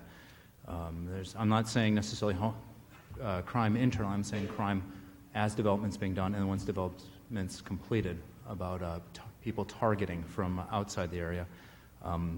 Again, I just want to speak my piece on the crime piece. Now that I'm home, hey, I can do my part, but while I'm gone, if I have to go anywhere for training or if I have to go anywhere for my job, it's very concerning to me that I cannot physically be there to protect my family. So that's just something I wanted to bring before you. Thank you for your time. Sure.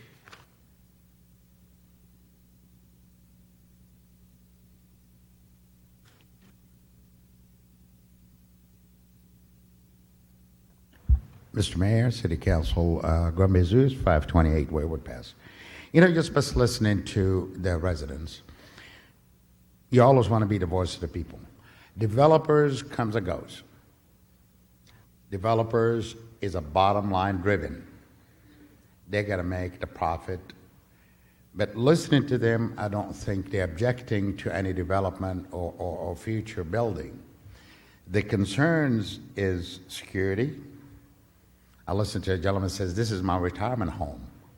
I listened to one that says that I can't protect my family. Stacking the homes. This is the kind of an area that would become first-time buyer, and after that is renters. And they really deteriorate. And when I listen to them saying that there is no adequate lighting, kids go to school in the morning, young lady did a good job of showing what it looks like. We don't want to put, I want to repeat this, the developers comes and goes. This is the people that pays our taxes. This is the people that want to retire here, want to live here. They're not asking for any more than quality of life. We do preach it here. Safe community, quality of life. And drainage issues, street issues, don't let the developer fool you, because I dealt with a lot of developers. They all come and go, they're bottom line driven, and if they think at any given time they could do this and being unnoticed, guess what? They'll go grab another property and they'll do the same exact thing. Nobody will ever in their wildest dreams thought Windcrest would go down so quickly. I could not afford to live in Windcrest. But city let it deteriorate. This is the future deterioration of Schertz.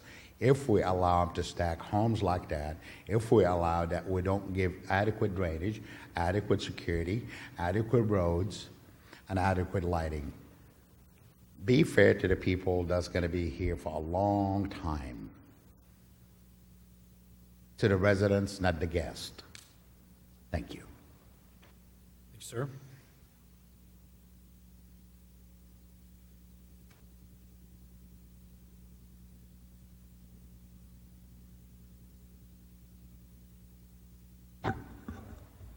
Mr. Mayor, City Council, Glenn Outlaw, 3729 Forsyth Park.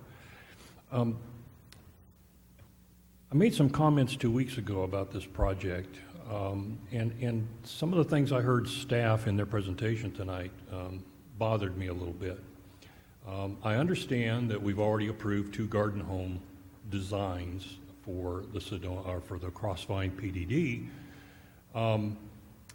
But when we stand up here and we try to justify doing something just because we've done it in the past, I think you heard Mr. Waite stand up here and several times tell you we've learned from past mistakes. I don't think anybody, it's certainly not me, I'm not against the garden home concept. I agree there's a need for them. I feel the need to clear up a little misunderstanding and make sure you folks know where you stand right now. Yes, the fire department was involved in reviewing this PDD. Yes, they got their fire truck out and they demonstrated the need for the 22.5-foot alleyway. What I brought to you 2 weeks ago was the fact that the fire department reviewed this and agreed to it under certain conditions. And those conditions were not present in the written PDD that was submitted to you for approval. Now, I think I heard Ms. Wood say that staff that they're working on solving those issues, but I think it's clear that you understand that there are still issues that need to be resolved before this comes back to you for approval. Thank you. Thank you, sir.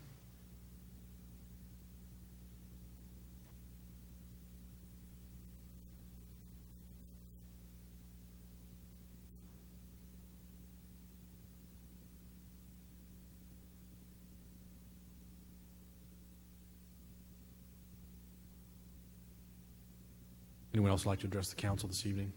Would you like to come back and have a few more minutes?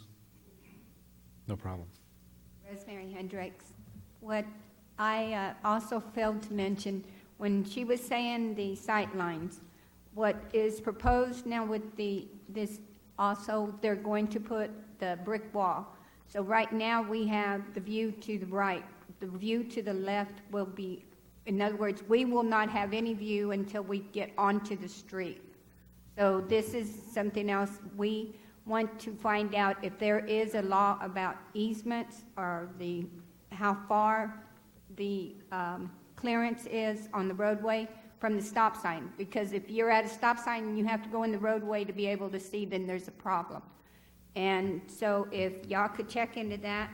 And then plus, I did want to thank y'all for bringing in the help y'all did earlier and the questions that even Mr. Edwards asked about our developer having these proposals. I know that the planning and zoning just here in 2016, November, did update a lot of the UDCs. This was our other issues that we wanted to come up with you, the city council. When we say that we have a problem with the developer, we have a problem with a particular problem.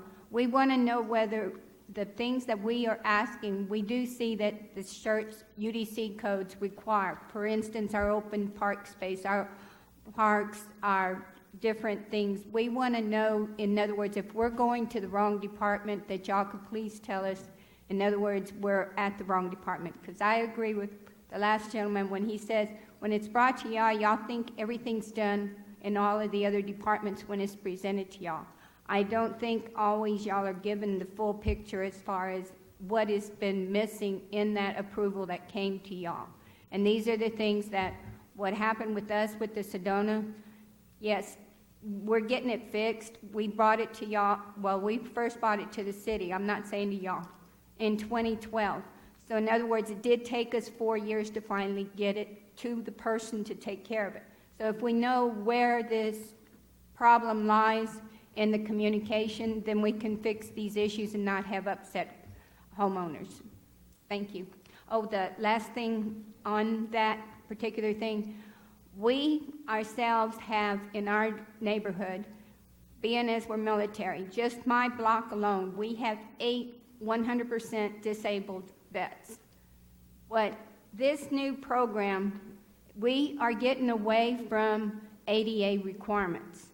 Sidewalks in our neighborhood, as far as the width of the passageway for the ADA, we wanted to know if the ADA requirements are still being enforced when we see the plans, like in this issue, if ADA is considered in these plans. Thank you. We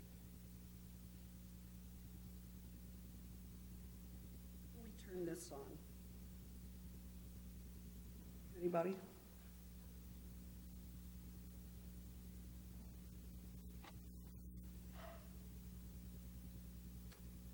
To follow up on ADA, Name and address if you would each time, please. Hattie Cullum, 9025 Peridot. Thank you. The problem I have with when some of these amenities are built, who inspects these amenities? We have several people in a wheelchair, and they're unable to access the pool unless someone goes with them to swipe the key. It's in the PowerPoint that you have that shows the actual height.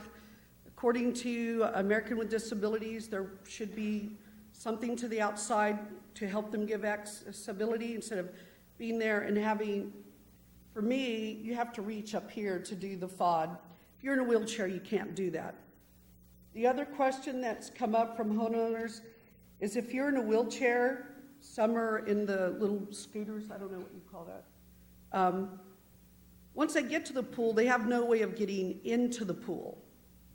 So how was this designed and approved without being handicap accessible? We included a picture of a lift that's for a pool, but these are just questions that we haven't gotten answers. And I'm not going to bring up HOA because that's a whole nother can of worms. But I'm just asking, when these things are built, who inspects these? Who makes sure they meet the American Disability Act?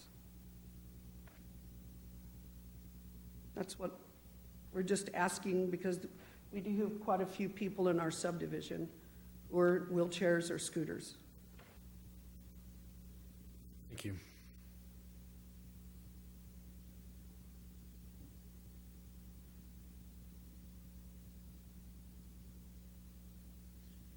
Anyone else would like to address the council on this before I close the public hearing?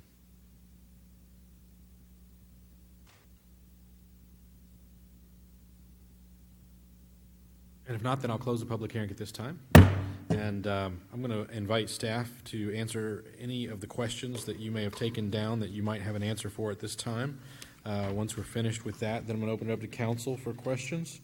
Then if there are questions that the developer can answer, I might recognize them and give them an opportunity if they wish. We will spend as much time on this as we need to. Again, this public hearing is accretive to what we normally do for a zoning case, so we want to make sure we make full use of our time and get everything out that we need to get out. And Mr. James? Sure. We'll try to tag team on this to see if we can kind of catch all of the issues that folks talked about going back and forth. One of the questions that came up is additional access on to FM 1518, and I think Channery mentioned one of the issues, and I'll try to pull it up, is there is a proposed road in this location that is a new connection to provide access to FM 1518. So again, as you see development come online, you'll have more and more connection ways come in. Additionally, and there was an aerial from Dudley's presentation, maybe we can see it from Channery's, there is this connection as well that is not completed to FM 1518, so we'll have additional connections there. So we'll have 2 additional connections coming to FM 1518 when this project develops. I will say this, and one of the things that we're dealing with now, that some of the questions that folks have brought up are certainly very valid questions in terms of how some things are handled. I will say that what you've got here is a zoning request, which effectively stipulates the land uses that are allowed. Those improvements that need to go in to serve the development, so storm sewer, water, sewer capacity availability, and even street improvements associated with attractive impact analysis, actually are triggered by the platting of the property. And so often we get a lot of people asking questions early on and not trying to sort of defer and deflect and kick the can down the road, but those are more typically addressed where that infrastructure has to be in place with the platting and with the development, which is where you see them go in and build streets. That being said, I don't want to mislead folks that somehow when they come in for a plat, all the problems in the world will be solved, because what you often heard from folks are, we have concerns about an existing problem that exists today, and we're worried about how additional development, here in particular, but again, other places in the area as well, impact that. FM 1518 we have heard a lot about with regard to traffic as we get additional schools and things like that. I will kind of remind everybody that some of the problem with major infrastructure, particularly FM roads, which are TxDOT controlled and maintained, and again, the reference to TxDOT, is it's a bit of a chicken and egg question. TxDOT doesn't typically go out and build roads, and I'm not sure why I keep buzzing with that, build roads and build infrastructure before there is a need. On the one hand, they do great. They go out and they build it, traffic then starts coming, we never have a problem. But as we all often live through, those improvements are not made until it is readily apparent as we all sit there in traffic or we all have a near miss at times that those improvements are needed. And again, that's generally just a function of a lack of funding for TxDOT roads going forward. You heard Chuck Van Zandt talk about the competitiveness even after going after the funding for the trail connections. But I will remind folks that voters here approved $5 million to go towards making improvements to FM 1518 the last time. We did that then in contact with TxDOT. They put in an additional, I think it was $5 million, and applied for matching funds through the MPO again. Those were awarded for about another $9.5 million. So there's been $19.5 million allocated for TxDOT. Now, all of those funds will not be available for another 3 or 4 years. And so again, I want to be clear, it's not going to be fixed overnight. It's going to be phased improvement. And while folks may sit here on some hand and say, wow, $19.5 million, that's a lot of money, that'll go a long way, you've got other folks sitting there going, that's probably not even half the money that's necessary, and in fact, that's the case. So staff is working with TxDOT, has been in meetings with TxDOT. We are planning to have another meeting with TxDOT, as well as the folks from Joint Base San Antonio Randolph with TxDOT, who we've met with. And again, SCUCISD has been in those planning, scoping meetings, to have another meeting with TxDOT and Randolph prior to the Council on the Go, which is in February. Donna can maybe tell us when the Council on the Go, February, whenever that is, so that, again, we can provide the most up-to-date information for folks. But likely what we will do with that in that first phase will include intersection improvements, because when you don't have money to fully expand a road, often what you can do are deal with those intersections, right turn lanes, left turn lanes, things like that.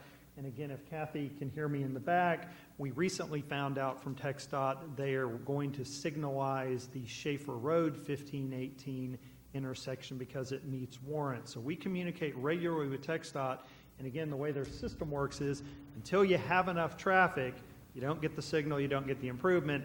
It's a bit of those, you got to wait till you got the problem identified and then it goes in. So a lot of the discussions have been with FM 1518, and again, to be blunt, those are longer term issues that, frankly, I think the funding occurred because of the fact that they are anticipating additional development come in. Now, I will also say that we are affected by background traffic outside the areas that cause an issue. The other, and I can get Jimmy to hopefully nod or shake his head if I misspeak, one of the issues we have, the larger issue with drainage, has to do with water that used to flow from this side of 1518 over the other side. When TxDOT came in and made improvements, the road got raised up, and you can kind of see that, and now water can't flow the way it naturally had from this side to the other side of FM 1518. And so again, we have raised those issues with TxDOT to say, as part of this road problem, you can't go making the problem worse. You really need to find a solution to it that the road has created. Again, that will likely come in with the road, and frankly, I'm not sure how much, as they go through the design and do that, we need them to come to a complete understanding of what our residents and folks experience with regard to the drainage problems that occurred. So those are a couple of big issues associated with it. A couple other things. So yes, TxDOT is aware of the issues on 1518. We are partnering with them for that. With regard to providing civil drawings and approved documents, we can give you those civil drawings, and the inspections, we can give you a CD with copies of all of those drawings that we have going forward for that. Again, to some of the comments with regard to the presentation, I don't think necessarily the intent from Channery and Lisa was to somehow say, well, this stuff's been approved, so you have to go ahead and approve the next stuff, or it is what it is. I think we've generally taken the position, we evaluate everything on its merits, and in hindsight of looking at something, if we have a problem, that's not necessarily a justification to approve something else going forward. I think it had to do with questions that were raised of, let me just make sure I understand what's out there today, let me understand what's proposed today, but certainly if we have a problem today, we shouldn't just say, well, this is a little bit better, we ought to look to solve the problem, fix the problem as we go forward. I think that's really the benchmark. I will also touch on something that was sort of said. Lisa mentioned the time frame that we have been in discussions on this zoning case. And again, it didn't start when the submittal for the zoning came in. It went on 8 or 9 months prior to that.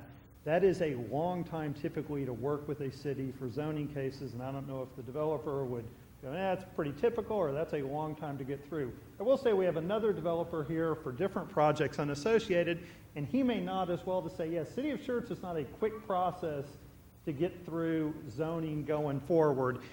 The irony is you probably will all get calls saying, man, your staff, we can't move this stuff along. We meet and we meet and we meet and we come back and we meet and we this and that and the other. And that is probably the case. You know, again, Parkland's project probably took over a year. Homestead probably took almost a year coming forward. We take the time. Doesn't mean we always get it right. But again, we spend a lot of time trying to get a quality development, because I think the comment is well deserved that once this goes in, it's there forever. And with regard to some of the speeding issues, I would agree with that. We often now look back at subdivisions, go, it's readily apparent that we were going to have speeding issues because you have a long, straight shot going forward. So one of the issues was traffic through the neighborhood. I will say what we can certainly do is go out and start doing some counts in the area to get a handle on it. Again, you guys see it, you kind of feel it, you guys live it. Sometimes it's helpful for us to kind of quantify that and sit down and talk about it and go, this is how many cars are going through on weekdays, this is how many are going through on weekends, where do we think those cars are going, what the speeds are, because sometimes what you find is in neighborhoods, everybody's going a bit too fast. Other times you go, it's not everybody, most folks are going okay, but those folks who are blowing through are really blowing through. It's a different sort of problem.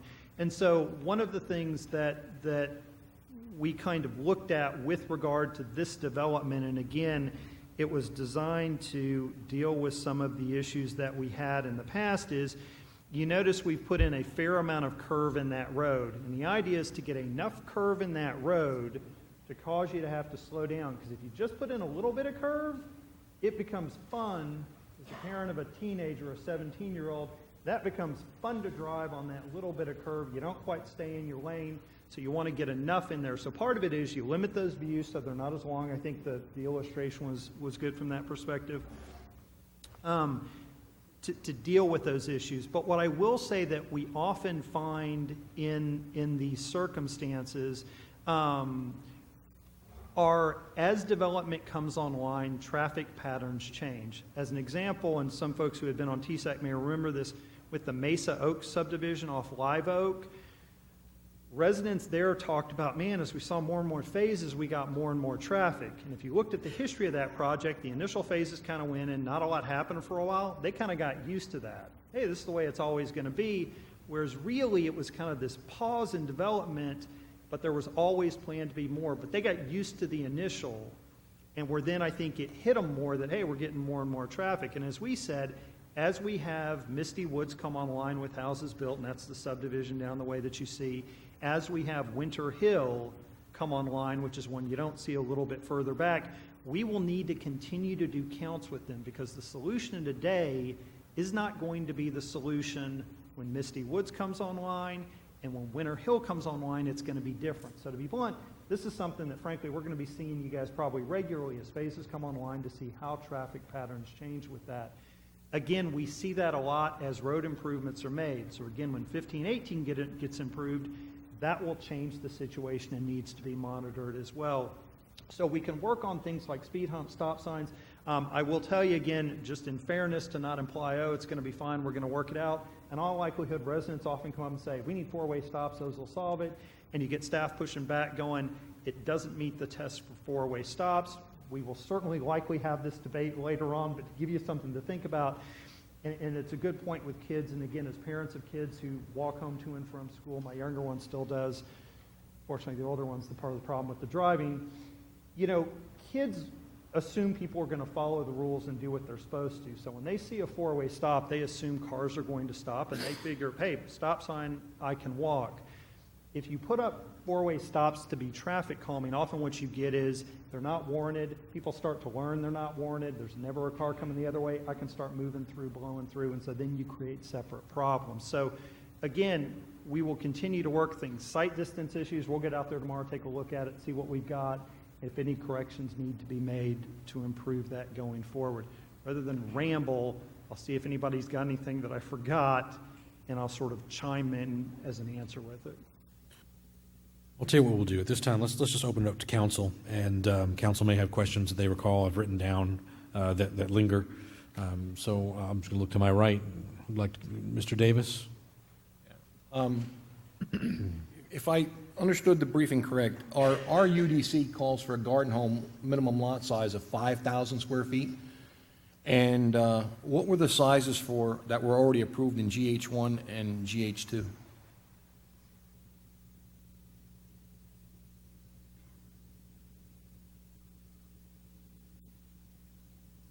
January finder sheet.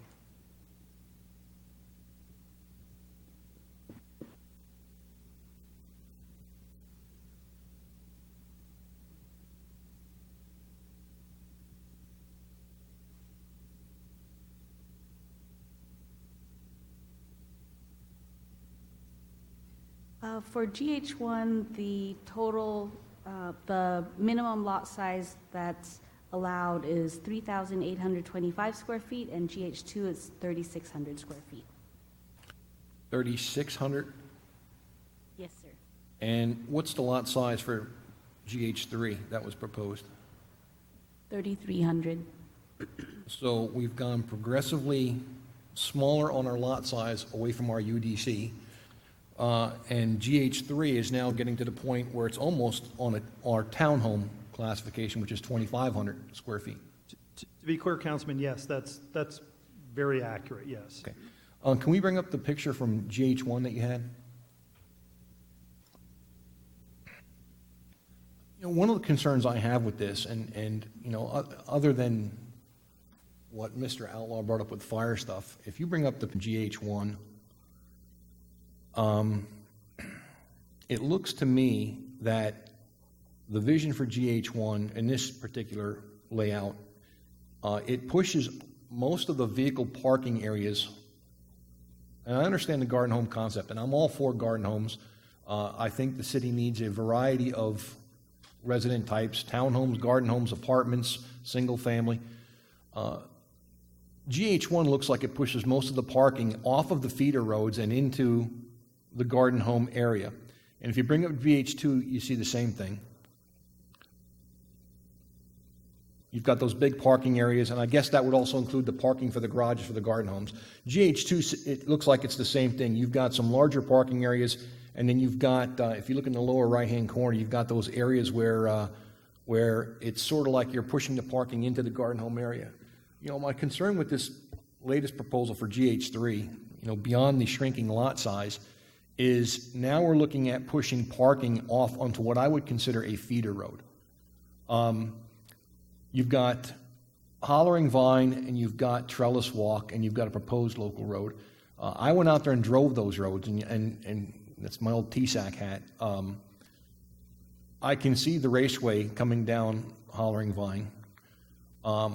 And driving on what exists right now for Trellis Walk, I have serious concerns about the proposal to put parking along that road and the other proposed road, especially considering, putting it into context, that they're going to be going out onto 1518 and act as feeder roads. You know, we don't allow on-street parking on places like Live Oak, like Woodland Oaks Drive, on Savannah, because they're cross feeder roads that support those neighborhoods. And again, driving down through that area there, you know, you can see a lot of the on-street parking and how tight it gets when you start looking at that area down there where the cul-de-sacs are. I'm just not convinced that on-street parking down there is a wise decision. Within the subdivision, such as these areas, and then along the roads, the on-street parking? Yeah, on what that proposal, I mean, if not on the side streets that, if I understand this layout correctly, those cross streets are the ones that feed into the alleyways, that feed into the garages. That's right. It's the proposed local road in Trellis Walk. I just don't understand the wisdom of allowing parking that is ultimately going to be needed to support these garden homes. Yeah. I think this is one of those things where, again, looking from the years on TSAC and looking at some of the problems that we've had, I think we're just going backwards by allowing parking on those what are essentially feeder roads from 1518 into the development area. So if I may, and again, I think those are very valid concerns that we struggle with very often. Again, not to say you're wrong and I'm right, but just, again, to explain a bit of the thought process. Some of the challenges we had in terms of dealing with this and the concerns we had with these previous layouts, particularly this one, is it clustered the parking. So it clustered the parking for visitors to come. And what you often see is, again, the idea of needing that parking to be conveniently located and centrally located to all of the houses, because if it's too far for folks to walk, my mother were to come visit, for example, and she's having to park there and hike away, that can be a bit problematic. And so this is one concept that clustered it. I think as they've gone back and kind of refined it, even in these areas, you still see the same issue that staff has had with how do we provide these parking fields. And again, the idea is to try to centrally locate it. I would say that frankly, what we've gone is finally to say, look, rather than cluster this stuff, we need to spread it out. And so it's by design that we've tried to have some of the parking off each one of those so it's located closer to every unit, but that it tallies up.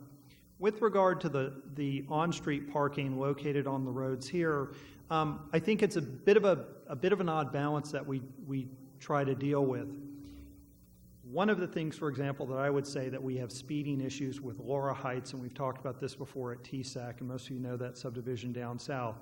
Again, we've got the long straight shots, which are problematic, and then the other is that they're very wide roads. So ironically, we build bigger roads to carry more traffic, but that wider road, if it's only got the single lane, tends to encourage people to go quicker because they've got more room. Again, the alternate example you would find is Main Street, for example. We allow on-street parking in Main Street, and Main Street carries significant volumes of traffic. When those cars are there, it feels a bit tighter. You've got cars there. You probably have people trying to parallel park, enter and exit vehicles. And so to one degree, that on-street parking serves as traffic calming. It serves, in theory, to slow folks down. I will say this, though. You'll notice, particularly with some of these roads in Trellis Walk, it does not extend through into the subdivision. So it has a limited purpose in terms of the area that's served. Certainly folks will use it, but I would argue that the function of both of these roads is very different than a live oak that carries a lot more traffic of people trying to get end to end, as opposed to these carry destination traffic one way or the other. Obviously, you want to keep the parking away from the end of the road as you near the intersection, but certainly part of the design of this is to accommodate on-street parking. And the other thing you look at with the street design is where you design those bump outs to create room in areas for folks to park that, again, serve traffic calming going forward. So, again, it's not saying right or wrong, just so you understand the thought process, but certainly we'll take the comments we hear tonight, we're making notes on it, we'll go back and chew on it and take a look at it, and we may come back to you and say, we've looked at it again and you're right, we have concerns, we looked at it, we think it needs to be modified, but just wanted to kind of give you a feel for what the thought process was. But we're showing parallel parking all the way up to that first one-way entrance, where 72 and 73 are at? So you would not have on-street parking here, right, because that's too close to the intersection. Next part up. Then you're right here? Mm-hmm. Yeah, you would, but again, that parking will have to be scooched down from the intersection the appropriate distance before it starts. And again, you may recall we dealt with this on Corridor Loop over by Schlotsky's. Corridor Loop? Yeah, it's Corridor Loop. And one of the issues we had is people were parking too close to the intersection. We came in, we restriped, and the idea was you need to park mid-block, you need to be further away for a variety of reasons. And restriping solves that problem? Because, and the reason why I bring that up is because, and I think the mayor will know where I'm coming from this, if you look at Savannah, because of the school traffic up there, we've got a whole series of no parking, no stopping, no parking signs on Savannah, yet every day, the right-hand side of Savannah by Schertz Parkway is loaded with cars with moms and dads dropping off kids and picking them up. So, agree with you. I understand the concept of we can stripe and we can do that, but that doesn't keep people from choking out the intersection. I would agree with you entirely, Councilman. Part of when we come back and we do traffic calming, we restripe, you're fixing something that's already a problem. You're coming back and you're trying to make some kind of retrofit that in theory wish we could have gone back in time and said we've got a problem. I will say that with Pascal and the issues on Savannah, yeah, when you have a school with that little on-site stacking, we're inherently going to have those problems. And frankly, for parents dropping kids off, no amount of striping is going to cause them to move that car or whatnot. And I will say to SCUC ISD's credit, the Rose Garden replacement, if you've seen the plan and you've looked at it, has far more on-site stacking than Pascal does. And again, I think that's us sitting down with SCUC ISD and saying, hey, this is a problem. We've had that with some other subdivisions as well. When we've seen that at TSEC, at P&Z, the idea is allow for those cars to be on site. So again, I appreciate the comment. I would argue that, yeah, the Pascal is just a different problem altogether because of the lack of stacking. Before I recognize anybody else, I just want to point out Mr. Davis did a very good job of keeping us on items that are germane to a zoning case, traffic studies, parking, lot sizes, et cetera. So as we go forward, please make sure that we stay, whereas the public, during a public hearing, can bring up anything that they wish. We are definitely constrained by state law as to the things we can discuss when we're talking about a zoning case. I'm sure that our city attorney will interrupt us if we veer from that, but I want to point that out and make sure that we are constrained by state law, and we have to keep our commentary around the zoning case that we're discussing, where the public is, of course, free to say whatever they wish. So I just wanted to say that, and then I'll recognize Mr. Gutierrez. Mr. James, Mr. Outlaw brought up an issue saying that there are issues that were brought up to the fire department that are still pending. Is there any issues still pending? Yeah, I would say this to be clear. The reason you didn't get, here's the final, everybody's agreed to zoning regs with regard to setbacks and what can go in between houses, is we are still working through that. Now, we've gone back to fire, and fire said, here's what we're comfortable with. We've sent that to developer. Developers chewed on it, asked a few questions. But again, what we want to do to avoid what happened is make sure we all sit down at the table, make sure we talk through that. We all have the same understanding of the language. We thought through all of the potential issues, but that's why we are not there yet.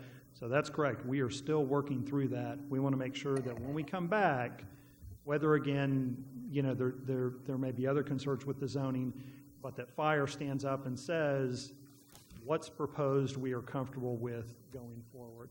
Thank you. Dr. Kaiser? Once those cars are parallel parked along that entire road, let's say, how much room is there still enough room for two-way traffic? There is, yes, ma'am, in terms of that. I don't have the cross-section. I don't know if Channery can pull that up in terms of the trellis walk pavement section. Let me see if I can, if we've got it, I'll put it up on the overhead.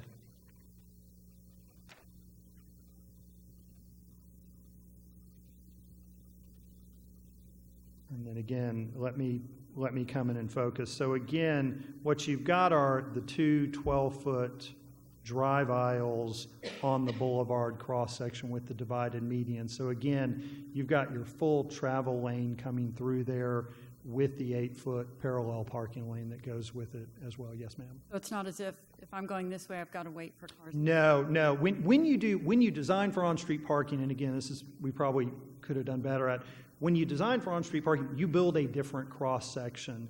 Where we tend to have problems are people parallel parking where we weren't planning on them to parallel park on those roads. And so the idea is you build it in, you design to accommodate it going forward. So yes, ma'am, that's the intent. And just one more thing. If the lot sizes have gone from 3,825 to 3,300, is that correct? Yes, ma'am. Have the home sizes changed?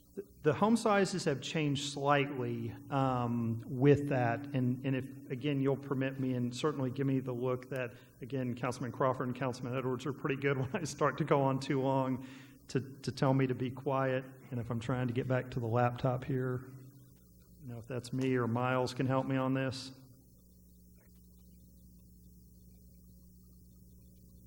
Hit laptop. Ray? Thank you, Ray.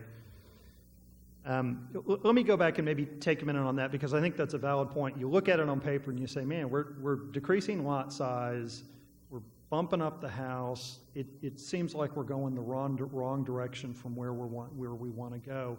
And again, I think some of the comments maybe we heard from folks, and again, I'll look to Councilman Crawford, who's most recently been on P&Z, to kind of chime in and either shake his head or nod his head.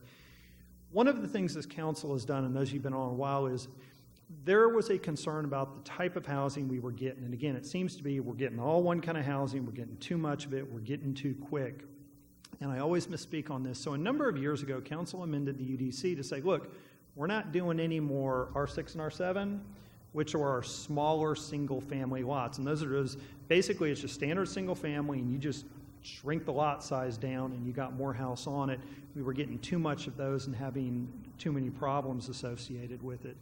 So frankly, one of the challenges when you do a garden home becomes, how am I not doing just a standard house on a small lot that tends to come with those problems that you often find? And frankly, you kind of have to go so far the other end that it's not that standard product. It is a different deal. And that's kind of what we've done here. And so one of the things that, again, we've talked about a lot with the P&Z and we've done with some of the PDDs coming forward is, while lot size is this real easy thing to kind of look at and understand and regulate, it's when we kind of looked with P&Z at some of the subdivisions we had in town that people liked and people didn't like, lot size was sometimes a factor, but it wasn't always a factor. A lot of it was, frankly, the design of the subdivisions and the things that you do. So you'll notice with Homestead, for example, that came in, we have a lot of sort of centrally open green space. We use drainage ways. We do things like that. You've got a lot of curvilinear streets that create deflection. So you avoid some of the issue of the long, straight street where every house kind of looks alike. You do that throwing in. And frankly, the concept here that's really different, if you'll notice, and again, I'll be honest, you can kind of always, there's the whole book on how to lie with graphics and how to lie with maps. So understand we've got some color here, which is one of those. I don't think that was the intent, but keep it in mind. But as you see from this plan, there isn't any open green space. You've got, even on this lot that on GH1 was 3,800 square feet, you've got your little piece that's fenced in, that's mapped out, but it's a sea of fences, it's a sea of houses. What you've got here is just a different concept. The idea is let's shrink that private space, but then open up the public space. So what you see here that's the turquoise colors is open, you can see it, you can move through it, you have actually usable open space. And so again, when we get developers walking in now, where in the past maybe they'd say, oh, I've got this little bit of open space, we'll go, that's not usable open space. That's just leftover stuff you can't do anything with. That doesn't work. And that's often why, again, we spend so much time with them going through, with staff going, that's not usable good open space. That's the leftover stuff you can't do anything with. We need centrally located, we need accessible, we need usable open space going forward. And so, again, the reason for the shrink of lot size is to create this, so you have that, but it's a different kind of concept and feel, but it's to try to avoid the R6, R70 kind of thing in a different name and make it a different product, rightly or wrongly so. And I think the idea of garden homes and Schertz is a good idea. I really do. I think we've needed those. And it helps to have that information. Yeah, we just need to get it right, though, and I think valid comments. Yes, Councilman. Mr. Edwards? I just have a couple of questions about if you can go back to GH3, the walkability of this particular neighborhood. Are there going to be any sidewalks or anything between these common areas here? Yeah, there is a sidewalk required through that. So what you'll have is a sidewalk that walks through it that extends out to each. So what you're trying to do with this, and it gets confusing when we talk about fronts and backs and things like that, the idea is kind of you're dressing up the house on the green space. You're kind of prettifying that. You're not junking up the back, but often the back is a garage door, and it's a lot of garage doors, only so much you can do. But you want people to spend time there. And so again, the comment from the gentleman who may not be here, well spoken, one of the ideas we try to do with safe design is when you have these open spaces and areas, you really want them to be active and programmed. Probably folks who've had issues with crime, you often know it may be the overgrown, weedy alley. You get a lot of people going back there. Nobody's back there. It's overgrown. It's weedy. It's mucky. They're going back there. They're hopping fences. But the well-maintained area where you've got eyes on streets that still looks nice, where you've got, frankly, folks who hang out there, who know what's going on in the neighborhood, they sort of spot that self. So the key with this is those are open, active, programmed areas, so you've got eyes on them to avoid some of those issues. So yeah, they will have a sidewalk down there. And what about fencing? Is there any kind of wrought iron or anything of that nature in this neighborhood? So again, part of the challenge we had, and that I think we're having with the fire code, is the developer initially is looking at two kinds of product. One is that 0-10. So again, what you've got is the house is shoved all the way over to one side of the lot. There's typically a 2-hour rated firewall there, and then they use the side of the adjacent house as kind of to serve as a fence. Doesn't typically have a lot of windows. It's got the fire rating, and so you have a little sort of area there.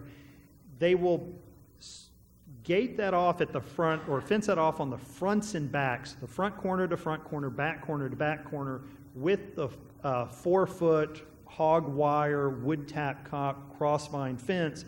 So the idea is that somebody says, I've got a dog or I've got a cat, I need a spot for them to be able to go out.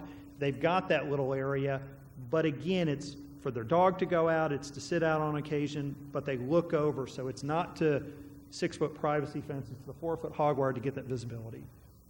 And again, fire has said, and this is one of the things when we worked through, fire said, yeah, generally are okay with that. We need a gate though, so if there's an emergency or event, I got to be able to come and open the gate, get into that area safely back and forth.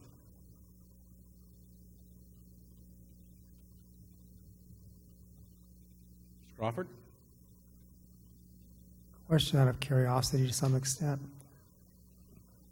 I'm not always good at visualizing things, but when y'all were detailing this in a larger scale, is the walkability, the thoroughfare of the people reasonably good from the left side to the right side and top to bottom kind of a concept? Because you've got about 53 parking spaces inside the area on 81 houses, and you can push the rest onto the street. Yeah. And if somebody's got a walking problem, are they going to be able to park close enough to be able to get in and out and walk through and get to their place conveniently? And again, that is maybe the difference in the concept. And again, I can certainly respect the idea of seeing the first with the big cluster, but the idea of dispersing them throughout is to make it a shorter walk. So again, if you live there, you can pull into your garage. If you don't, it's a shorter walk to get there from where you have to go. Remember the R6 and R7 sort of moratorium that was talked about in 2010-11 timeframe. That was a good change because we still get the same small lots if we need to in a PDD, but we get the grouping of houses together and the better, different, more productive look. That's right. And that's kind of what I'm talking about, is with your experience versus mine and the rest of the staff, does this meet that kind of a view and a comfortableness and an easy to walk to? Because most of us think about driving up in front of our house, maybe not in the garage, Yeah. and getting out and walking to the front door. Now we're thinking about parking on the street or in little parking areas in the middle of a cluster of houses. Is that Yeah, so I will say this. I think we tried to do that, but one of the things that the developer will probably talk to is this product is not for everyone. You may get the guy that says, I want a 3-car garage, I want to work on cars. Probably not his deal. It's designed to appeal to a certain type of person or person in a certain situation that's okay. So again, maybe think back to at various points in our lives where we were in college, we had an apartment, we had a flat. We were used to kind of walking. You walked in, you walked out. Urban areas that you see now, San Antonio, Austin, for example, with the infill development that's occurring, it's a much more walkable neighborhood and area. So even folks who have trouble walking, the idea is to make sure you build good sidewalks. You don't put a pole in the middle of the sidewalk you can't get to either side, but that you have that experience and you build that walkability in. So again, not for everybody. We tried to locate it throughout to shorten that distance. I understand that. One quick question, kind of a yes or no answer.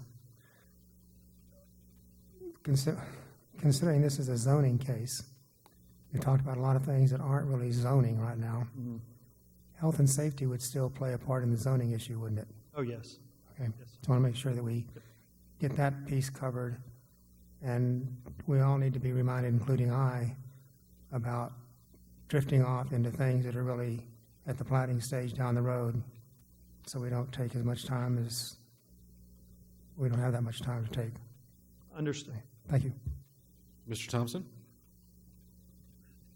One of the things that as I look at this GH3 configuration, I lived in a subdivision in Florida that was almost exactly like this a number of years ago.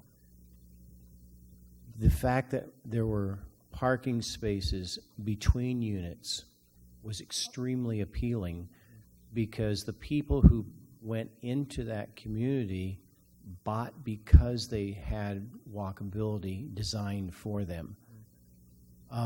The green space, I mean, this is almost a mirror image.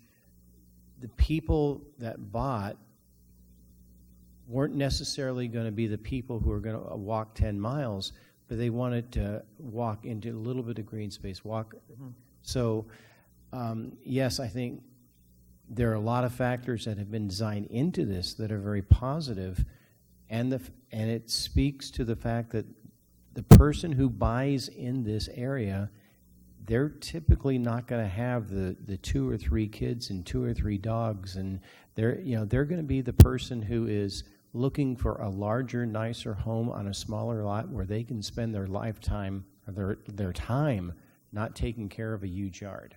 So I see a lot of positive design elements in this.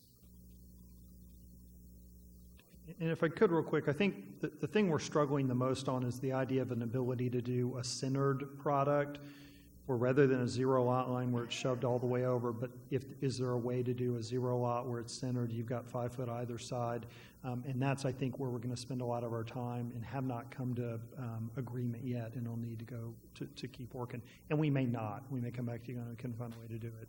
But I think, again, the idea is to provide variability and flexibility. I will also say that it's 80, 81 lots. It's a relatively small development, compared to what you see in some of, the other phases, for example, the Sedona, et cetera. And that's by design. This isn't something we felt we could come in and do properly at 120, 130 units. We think it works better in a small kind of pod, if you will, relatively speaking. Okay, my turn. Listen, I really don't like the GH1 designation. I don't like the way it looks. I don't like the way it fits. There is a section of town where we have that, and it works okay. And to one of the points that was made earlier, and they sell fast, even though it's really not the best layout. You go to the GH3 if you would. To Mr. Thompson's point, in some of the most expensive developments you'll see for garden homes in the state of Florida, this is how it's done. I wouldn't get caught up on the lot size, because even with the larger lot size, this is the same amount of acreage. It's the same number of lots and buildings. It's just that we've compressed, this product is compressed to the lot size such that there's more space that's common that you can walk through. And to Mr. Thompson's point, my grandparents lived in one of these developments in Florida. It's extremely accessible. I mean, they could go out their side door, they could grab whatever they're carrying, they could walk halfway across the neighborhood in open space to their neighbor's house and bring their food and play bridge and bring me with them over the summer and have to listen to them argue about cards all day. But the point was, it's beautiful. It's extraordinarily functional. It's way better than the GH1 or 2. And it meets what we've been talking about trying to accomplish over the last decade, and that is having neighborhoods with different kinds of residential development. We have a need for this type. This is and I won't want to say what I want to say is this, at long last, I think this is getting at the pinnacle of what a garden home area could be and what it could look like. It really is very functional. I've seen so many. In Overton Park area of Memphis, Tennessee, there are large multifamily structures, but they're set aside in a similar way so that there's lots of green space in between. It works very well. So there are so many things that were brought up earlier that are they're valid concerns, and they have a lot to do with our learning about what we've done well, what we've not done as well, how we can improve as we go forward. Agreed. But as to the merits of whether or not this zoning case should be approved, I can't see a reason why we wouldn't rush at approving this zoning case. Now, again, there's a ton of things that were brought up that we need to address, generally in our UDC, generally in the way that we do development, and we've gotten better over time. If you look at the neighborhood where Mr. Davis and I live, we live in the same neighborhood. There's none of this. Lots go up against lots, and it's R6 or R7. I don't remember. I think it's R6. And it's tight, and we don't have any coverage over our mailboxes. We don't have any coverage over our where our kids wait to go to school. We have very few street lights. We have no pocket park. We have no park whatsoever. We haven't even have errors that were made where we're supposed to have an open part of the neighborhood to a green space that we own that no one can get to. We've learned a lot from that, and we do much better. We're still not perfect. I think it's an exceptional piece of work, this particular garden home design. And I think when it comes to the merits of approving the zoning, we should absolutely approve it when it comes back before us. As to all the other things that I've got 2 pages of notes on, things we need to address and work on, but they're generally, for the most part, there are some exceptions, not germane to this specific zoning case. So that said, any other questions or comments? Mr. Crawford. We haven't discussed anything tonight, I believe, because the staff is working on the fire and safety issues. Fire code, building code kind of things, 10-foot lot lines, 0 lot lines. We have an adequate amount of time in 2 weeks to discuss that. We have. Will it be 2 weeks? Will it be longer? We've discussed it. We've gone back and forth internally. We've sent stuff to the developer. We've answered some questions. But I will say, with all deference to the mayor, certainly in light of what happened, where we looked at it and said, we've got an internal communication problem, we've got an issue. And then I will say this, I think valid questions are raised. Where are we doing on-street parking? How does that work? How does that function? We are going to work to do this right. And not that necessarily this is how I think it was meant by anyone, but if it means we send something back to you on a one-page sheet saying we're not ready yet, we didn't get it done, we need more time, I can certainly, I'm sure the city manager will sit down and say with me, why didn't that happen? Why didn't you get it done in time? But the reality, I think, is we understand the expectation. Get it right and take the time you need, and if it means you have to stand up and take some criticism for not getting it done in a timely manner, do that. But the expectation is you don't push it through when you haven't figured all that stuff out or answered all those questions, just to avoid going, you didn't move as fast as you need to. So we have traded back and forth. Again, I think part of the issue that we have, and this is why you often get very, very long cases, is our feeling is it's we don't go into these discussions, how much can I get out of the developer? Because really what we see as the end state is how much can we get for our future residents and citizens? And frankly, to have that happen, you've got to make it a win-win, because developers have to make a profit, and if you're making them do something that has a cost to it, they're going to cut that cost elsewhere, and often you pay a price for it. And so our goal is to try to find win-win solutions. And so I think staff would all say as much flexibility as we can have and build in to respond to a market, that's a good thing. But we need to make sure we're comfortable with that flexibility, we understand what all can occur under it, and we're comfortable with that going forward. And so, yes, we've traded it, but what we'd like to do is stand up and say, planning thinks it's a good plan, the developer thinks it's a good plan, the fire department thinks it's a good plan, and the residents say, yeah, those responded to some of the questions we have, and the council says, yeah, it sounds like you've dealt with some of the issues I've got. Frankly, trying to get to that, we don't always, takes a bit longer often. My question wasn't to rush anything or to delay. Understood. It's to make sure we cover those issues because they are important. I have no problem with the mayor's comments are fine.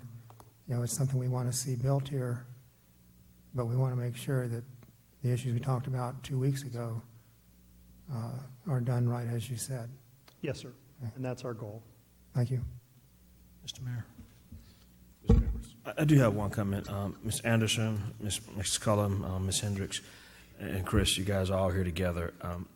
this is a great collaboration of people trying to get some things done. Maybe there's some things that you guys, as a homeowners association and developer, maybe there's some things you guys may want to visit about and come to some kind of an agreement, because some of the pictures that were put on by Ms. Anderson made me kind of think, if I were trying to exit out of that community, maybe that would be a problem. Maybe the lighting, some of those things could be addressed rather quickly. And as a homeowners association, I'm quite sure you guys would understand where we're all coming from as citizens, and that would actually help them be at ease or be at peace with their community too.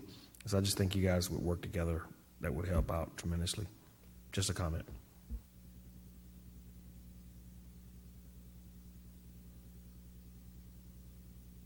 All right, if there's nothing else from council, there is no action on this evening. This was a discovery session and time for discussion, commentary, and asking of questions. So we will move on then to the next bullet under workshops, and that is discussion and consideration or action regarding the confirmation, appointment, or election of the mayor pro tem. So I've got this on the agenda. It is that time. It's been about a year or so. Some of you may be aware that we now are operating under a standing rule of the City Council that every year we will elect from, I say we will, you all, the voting members, will elect from your ranks a mayor pro tem to serve for the year. And the process for doing that is relatively straightforward. We don't have a process of nominations, but rather simply a motion made to appoint someone as mayor pro tem has been common. However, in the lack of a particularly formalized way to bring forward candidates, we can do that just about any way that you like. So at this time, I'm going to open this up to council, and maybe I will need to answer some questions first, or we can discuss how we might want to approach. But Mr. Mayor, I'll make a motion. Mr. Davis. I'll make a motion. I'd like to make a motion to reappoint Cedric Edwards as the senior councilman to serve as the mayor pro tem for the next year. Second. I have a motion from Mr. Davis, and was it my left ear from Mr. Crawford? Okay, any other comments or questions from council? If not, then I'll call for a vote. Aye. Aye. Aye. Aye. Aye. Aye. Aye. 7 ayes and no nays, the motion carries. We'll move on now to item, congratulations, Very Mr. humble. Edwards, and thank you, council. The next item is discussion regarding the Pavement Condition Index, or PCI. Before we get going there, council, do we need a quick break, or are we good to press on? I don't see anybody saying break, so let's press on. Pavement Condition Index. Okay, good evening, Mayor, Council, Mr. Kessel. You remember a few weeks ago, we sat down at an orientation and we talked about the roadway stewardship philosophy. And I talked a little bit about the pavement condition index analysis that has been performed over the past months. And our graduate engineer, Cecilia Palomo, managed that project, and she is going to go through some of the nuts and bolts of that and give you a little bit about the results. This is, again, a workshop. We're going to sort of walk through the program, and then we'll be coming back later to actually ask for authorization to move forward with some recommendations. Without further ado, here's Cecilia. Thanks. Good evening, Mayor, City Council.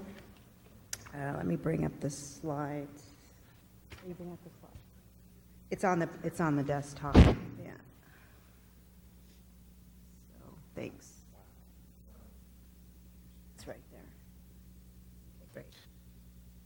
Thank you. Where's the mouse? Great. Thank you. Okay, so as with what Kathy said, last year, the city hired a design firm to do a roadway, to assess our roadway network and manage or rank our pavement system. And so that was done through a software program called MicroPaver, and it's a pavement management system. Okay. And so essentially, there's 6 steps here, and that software system will help us, the city, prioritize our infrastructure, our street infrastructure, and help us manage rehabilitation and reconstruction of our roads and appropriate the funds appropriately and in the most efficient manner. And so these are the steps that I'll go through throughout the PowerPoint. Okay, just a little bit of a background. We did a PCI evaluation, which is how the roads are ranked from 0 to 100, 100 being the best that a road can get. So a brand new road will rank 100, and let's say, a road that was constructed in the 70s could be, 14, 20, who knows. But we did another study last year with IDS, which stands for Infrastructure Design Solutions, and they did 164 center line miles of road. So that's, it has since grown since then, but when they completed the study last August, it was 164. And you can see 164 center lane miles. Linear miles. Center lane.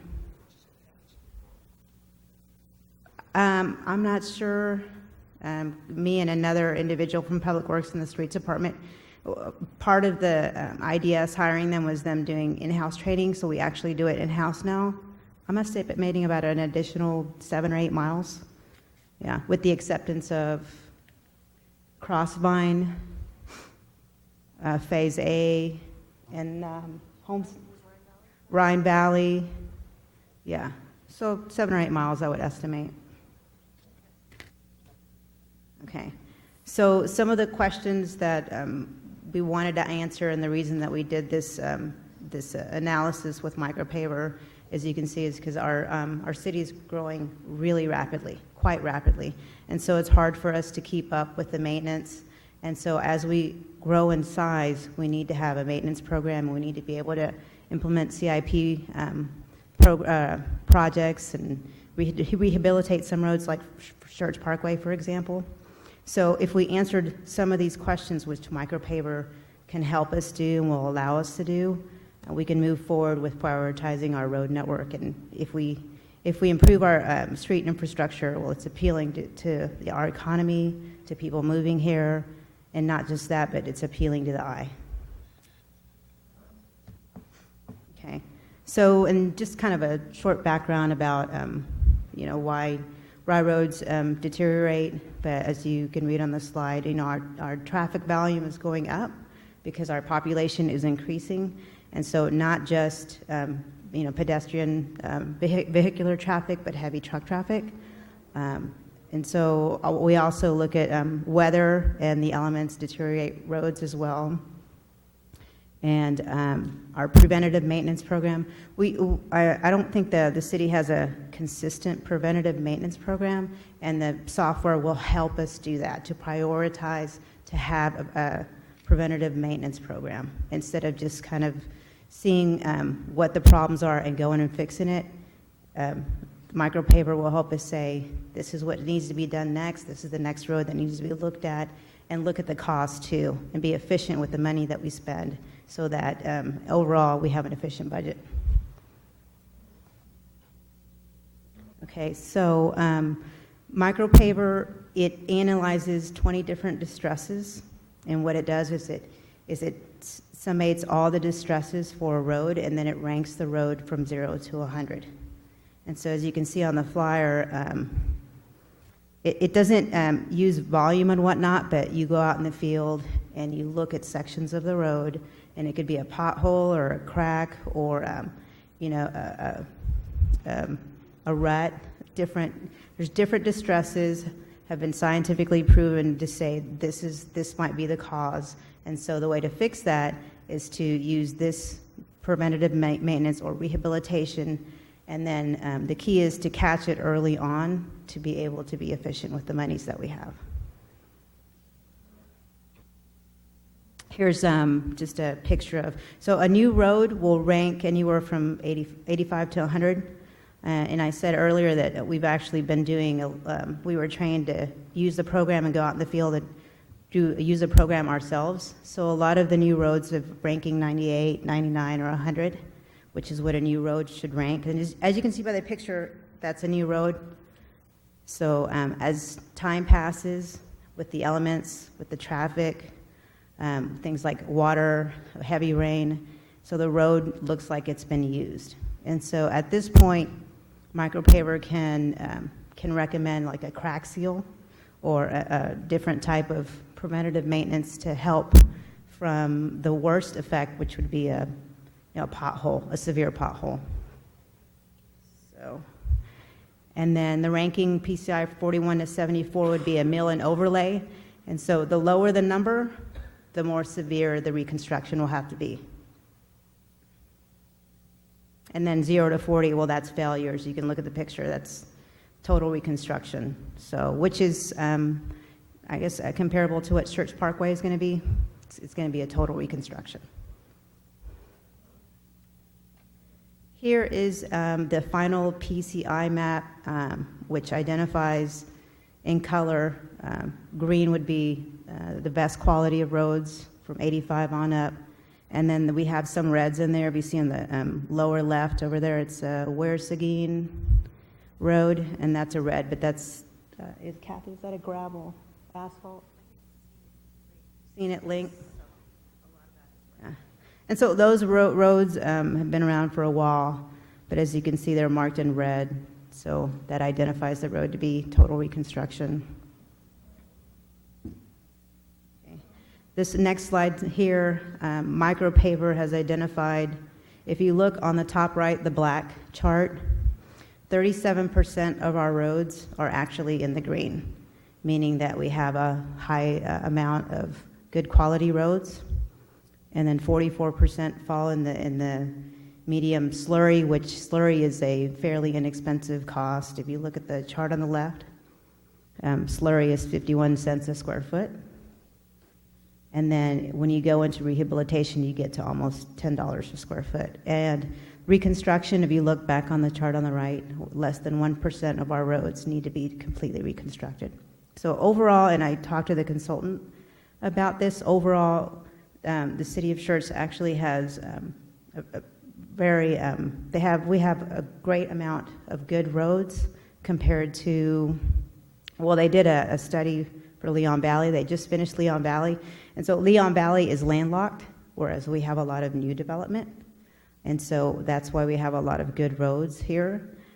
So I can't stress the importance of that's why we have to use this program and start implementing CIP projects to maintain our roads and do preventative maintenance to help maintain our roads in the long run.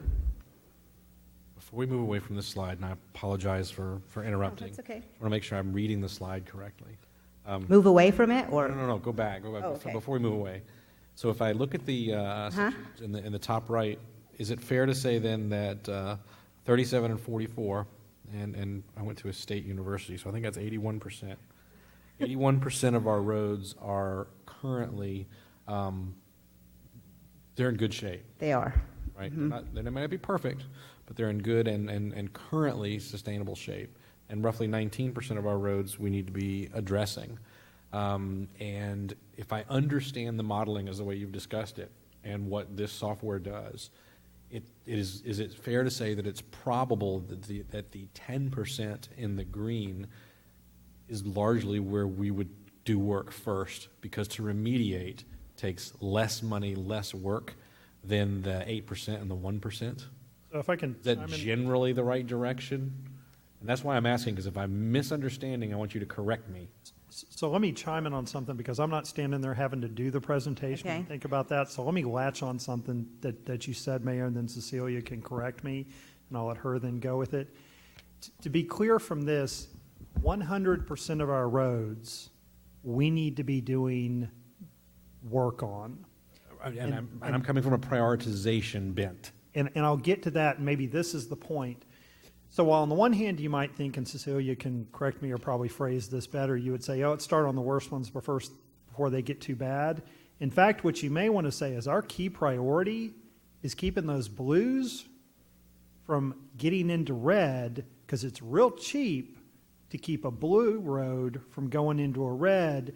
And so I would almost argue that I think what you'll hear from Cecilia is it is a mixed bag, that the program we have is we need to tackle the worst ones to fix them. Those are the most expensive. but then we need to be doing everything we need to do on a daily basis, the crack seal, the slurry, et cetera. So the plan is don't focus on one or the other. You got to focus on all of them. Otherwise, we're going to be standing up here in 5 years going, I've had a big shift to that way. So just to be clear, I don't think this is what you meant, but to be clear, part of the work of this is going to be on engineering to work to design these projects, work with engineers to design them, put them out to bid, monitor them under construction, and get those fixed. And then part of it is going to be on Jimmy to make sure his crew is out there every day practically tackling the stuff and cleaning it up. All right, now I'll be quiet, but just wanted to... So I would agree with Brian. And another way to look at it is the 10% and less, they already need total reconstruction. So they're not going to get any worse. They're bad. Okay, really. So the other roads that are in the blue and in the red, they're brand new roads, and they're roads that can be rehabilitated cheaply. But not just that, the city, we already have the equipment to do the crack seal. We just don't have a program to implement it, and that's where micropaver comes in and the software. This is why we have professional engineers and not people with business degrees deciding how to fix roads. It's good stuff, and I apologize for interrupting, but this is a salient point, and maybe the salient point when we talk about how we're going to do this and spend the taxpayers' money the most efficient way possible. Good stuff. Thank you. Okay, so next slide. Are we ready? Absolutely. I'm sorry. Oh, you're good. Train. Okay. So now getting into the CIP and the stewardship philosophy and how the software can help us move forward with CIP and budgeting. If you just read overall, here's another aspect of our answer to your question is that we want to look at the whole, city as a whole, not just look at one geographic location. Like some of those roads that are really bad are in like South Schertz by the reserve, where up until recently there wasn't really a lot of traffic. So now it's in the public eye a lot. Same thing, economic development tri-county area needs to be reconstructed. And again, there's a lot of businesses that want to come and they see this road and they're like, what's going on? So it's a whole, it's as a whole, and we can't just pick one area. Okay, the design firm in the report that you have, they did a budget, and they did a 3-year budget with the fourth year. We hire them again, and we have them help us revamp or make sure that we didn't miss anything, and then do the program all over again and reassess our roads again with their aid to do a new budget. But so each year, our budget is $1.6 million, and so here's the recommended budget for year 1, 2, and 3. Celia, sorry, and try not That's to all do right. this too much, but maybe one thing to touch on is they start looking at this and in their mind they picture the roads. Because I think kind of maybe where some people were going initially is, hey, we do the worst first. And if you start to look and chew on the list, it's not necessarily the worst first. It's trying to maximize some of the resources. So for instance, when you look at some of these road sections, you'll notice they've kind of clustered a couple streets. So they're doing a number of streets in a neighborhood near one another in the old part of town here or up north. And that's to gain some economies of scale and some efficiency. Because the reality is if you have a contractor bid to come out and do a real small section or one section, it's going to cost you more for mobilization. So the idea is get them to bid on a bigger project. It's close together. They view it as one project. They can mobilize and do it. And so understand there were a series of those factors.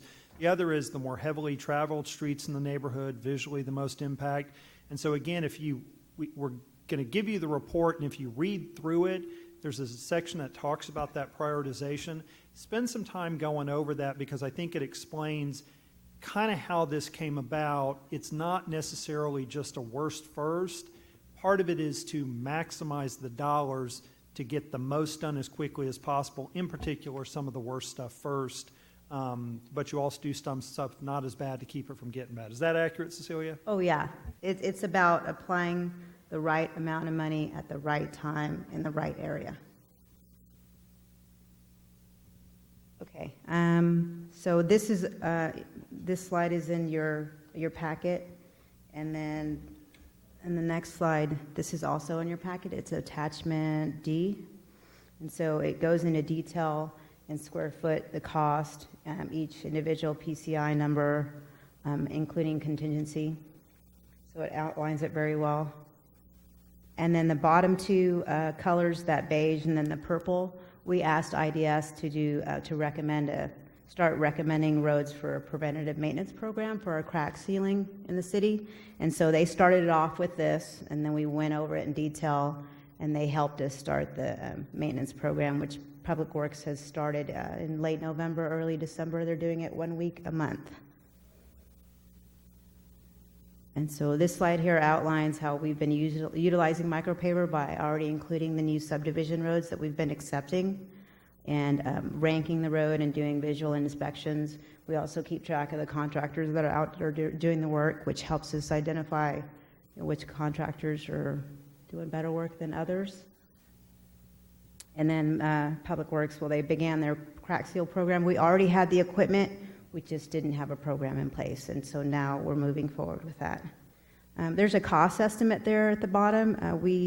Public Works went and did crack sealing in the Riata subdivision, and so the city cost in materials and man hours to us was $1,600, and so the cost estimate for the contractor price, if we would have hired a contractor, including mobilization, including the equipment that they have, it would have been $17,000. Now, so our $1,600, it doesn't include the fact that we already had the $50,000 piece of equipment. Okay, so you have to look at that too. I know it's low, but it didn't include, we already had the equipment and the maintenance and plus the truck to haul the equipment, there's another $50,000. So those costs you don't see in the $1,600 because we already own the equipment. But it's something that we can do, and it only takes 3 men to do a crack seal for Riata for 1 week. That's why we bought it, right there. Yeah. Okay. All right, so now we're asking you to help us move forward with this program and hopefully budget for some of these recommended projects and work on the city's roadway network and our infrastructure. So I studied it in college. I'm a true believer in this stuff, and I get excited about asphalt. It's just a long night. But anyways, I think it's a great program, and Public Works they've done a good job on starting the crack seal program. They're all for it because it makes their job easier. They don't have to do last minute work if they have a program in place to help their job become easier. Council, questions? Mr. Larson. And I apologize, some of these may be elementary, but we're talking about the proposed budget here, $5 million for 4 years. I suppose that's a request for a bond, is that correct? So if I can chime in on this one, and James, I think he may have gone home. He may have fallen asleep. The idea that we talked about, and this is part of the kind of roadway philosophy did in some of the discussions about doing a bit every year, the idea is to come in with certificates of obligation and chip away at this. And so again, we're not asking for your blessing on this tonight because it's the first time you've seen it. But again, what we've talked about is coming back in and doing some certificates of obligation issuances to cover a series of things: road repair work, building repair work, the park improvements, hike and bike trail match funding. And so we're going to come forward with that to do that, to move it forward. Yes, sir. And so just questions on specifics of that, and hopefully it's germane to this PCI, but the proposed, just driving I want to fully understand the benefits of the long term. So the initial $5 million proposed bond would be the bond would be expired after how many years? Would it match the 4-year plan, or? No, what we'll do is we'll work with James in terms of the amount we issue. Oh, okay. Again, the idea is not to issue them all at once and then no, we're not going to get to the work later on. But again, you don't want the life of the bond, how long we're paying it off, to be shorter than the life of the road. Again, you don't buy a car with a 10-year loan unless you plan to have that car 10 years. Again, I'm just having work done on a 2003 Honda Odyssey. But you want to time it so that you haven't used up the value. And so again, we'll work with James in terms of our bonding issuance, in terms of the length of those, when we issue, when we come forward. But the idea is to use CO bonds to cover this initial kind of 5-year window in a series of phases. And I go guess ahead. the heart of my question is this, the idea of this plan is that the initial cost of $5 million over 4 years, but the next 4 years will be less expensive because we're following, or we're thinking it's going to be an ongoing, this is roughly $5 million every 4 years. And so my follow-up question then, if that's the case, is what about year 4? So again, the year 4 is when we kind of come back at this, take a breather, and do the planning for the going forward years, and then we come back at it. But let me be real clear. I think we talked about at the retreat, what we've done in the past, and again, there's not a right or wrong, you can do it different ways, is we've issued big chunks of road bond money at one point in time. And then staff gets overwhelmed because I got this $20 million and I can only do so much, and people get frustrated it doesn't go quicker. And then we've used up all our money for that, and then we move on to a totally different project, parks or quality of life or water or sewer, and people go, where are we on this road thing? We got some done, but we're not continuing it.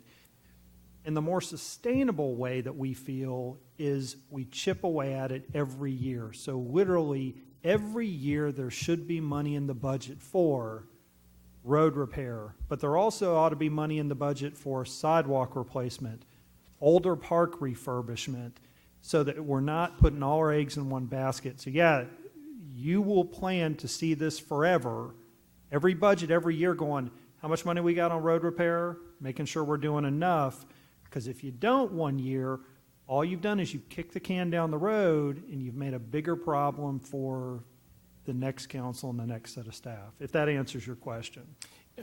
Yes, I think so. And just follow up for kind of understanding the whole concept of this philosophy, which I'm a huge fan of, but I want to make sure I fully grasp it. One of the things we talked about is having our own public works individuals versus contractors with the crack seal program, and we have the equipment to do that, and you kind of gave us a cost savings on that. Just from an understanding perspective, if this is a program that wasn't in place previously and we now have in place, is that taking public works away from what's the opportunity cost in terms of what those public works in place are? Is it taking it away from, or is it adding capacity because they're not putting out fires necessarily? So let me say this, I think Dudley and I will tag team. Our public works folks are very good at some stuff. We need to have our public works folks do the stuff they're very good at, that they have the equipment for, and not send them out doing other stuff that they're not equipped for. So again, we are not going to ask our public works folks to rebuild Schertz Parkway. They don't have the skill set, don't have the equipment, don't have the time, don't have the manpower. We need to not have them do that stuff and have them do this stuff. But I think that's what Dudley's been working with them, is to say, get them back to their core business. And the things that Cecilia was talking about, where we have a program and they have a plan to follow, we'll work them smarter. On the crack seal, when we get into some of these other sealing jobs, the slurry seal and the chip seal and that type of thing, Public Works will manage that because it's maintenance, and hopefully manage that over 2 to 3 to 4 years until they learn it well enough to bring it in-house and do that in-house as well. Will that potentially require more people in the future? Potentially. But right now, it's kind of like I like what Brian said. It's working smarter, not harder. A handful of years ago, we lost a complete year of road maintenance because we assigned our public works crews to build a segment of road, and that was not where their expertise was. They got it done, but it took them much longer than it would have taken a contractor, and we got a complete year behind on doing any maintenance on the roads because all of our workers were building a road from scratch. So it's about getting our crews to do the things they do very well and expand that, and then using outside groups to do things that they do very well. You know, a contractor that builds 100 miles of road a year is going to build a mile of road in our city at a much lesser cost and faster than we'd be able to do it in-house. Thank you. And before I recognize the next council member, I want to point out that part of the reason that we're coming to this point of confluence, we're able to put this together, is that Mr. Walters and the Finance Department have put together 5-year rolling budgets, which have allowed us to program out what our bond capacity looks like every 5 years. And these certificates of obligation are built into that bond capacity. So what you see here is bond capacity that we have not utilized purposefully because we know we need to use it for streets. So this is not going to be additive to our current INS tax rate, but is built into our rolling budgets over the 5-year period in our bonding capacity. That is, I don't know. It's not a finance term, but it's woven in with our 5-year budgeting, our bonding capacity. So, Mr. Thompson. What I like about this is that it is quantitative and objective. And while any one of us on council or staff might say, I'd like to see Street A moved up here or Street B moved back down, I think one of the things this does is it enables us to answer the citizens of Schertz saying, where's our money going and when? Someone going up and down Schertz Parkway, we're hearing that all the time, and assuming the adoption of this, we can say yes. And even though it sounds like a long time, in 2019, we are on track to completely reconstruct Schertz Parkway. So it gives EDC an answer as to what's happening in the Tri-County. It gives us the ability to answer residents who are saying, what's wrong with my street? And we say, well, your street's actually among the 84% that's pretty good. Mr. Crawford? Mr. James, to not put Mr. Walters on the spot, and maybe to clear up what the mayor was saying so that I'm not on the wrong track in being a radical. We have two choices for funding as far as borrowing money. One of them is called a general obligation bond that the voters vote on, correct? Yes, sir. And the other one's a certificate of obligation, which we're talking about now, which only the council votes on. Yes, sir. We're doing a recurring next 20-year project on fixing streets and roads. We still got to pay back either bond we do. That's correct. That's correct. Doesn't matter which way we go, You got to pay it back. is what you're implying. The only difference is the voters don't get a vote and don't know what we're doing to some extent because they didn't get to vote on the C of O. We did. I'm not saying we shouldn't. Yes, sir. That's a We're fair sort of assessment. Yes, sir. being philosophical about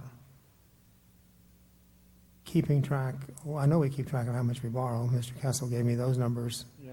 We're at $92 million of debt right now, if that's still accurate.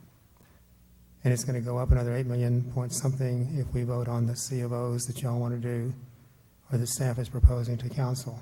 Yes, sir. There's not a problem with that, except I don't know that the residents know what we're doing because they don't show up here. And so let me. So that's kind of a philosophical issue about how do we let them know we're trying to do the things that they come to council occasionally or certainly complain to some of us about the roads are terrible. Yeah, I would agree with you, Councilman. So let me take a step back, and I'll try to be brief because it's almost 11. We covered the citizen survey at the retreat. And one of the things we clearly all looked at that and said our residents would like more, better information, better understanding of stuff. The reality is they may want to sit at home, be able to find the information, figure it out, and not have to show up here on Tuesday nights like some of the folks do. And I think one component of that is how are we doing on these road projects? How are we doing on debt issuance? Again, credit to the Finance Department for moving very quickly on the new Comptroller Transparency Awards to get those and continue to move those forward. Again, the IT Department and the Public Affairs Department are heading up the effort to install the new website software, which will do a lot more, we think, in terms of making information accessible, which will let the departments who've been saying, how do I get this information up there, get this information up there more easily. So I agree with you. The issue you have is the more we can get it out there, make it easier, the better we are. I think from the citizen survey, our residents saying, yeah, you'll need to do a better job at this. I think staff is saying, yeah, I mean, this is something we need better tools to be able to do. Because again, I think if I get the information out, the way we're doing business, most folks will look at it, not everybody, and say, okay, that makes sense. I get it. I get how you're doing it. Mr. Davis? Yes, a couple of things. First of all, kudos to Ms. Paloma and the engineering folks down there.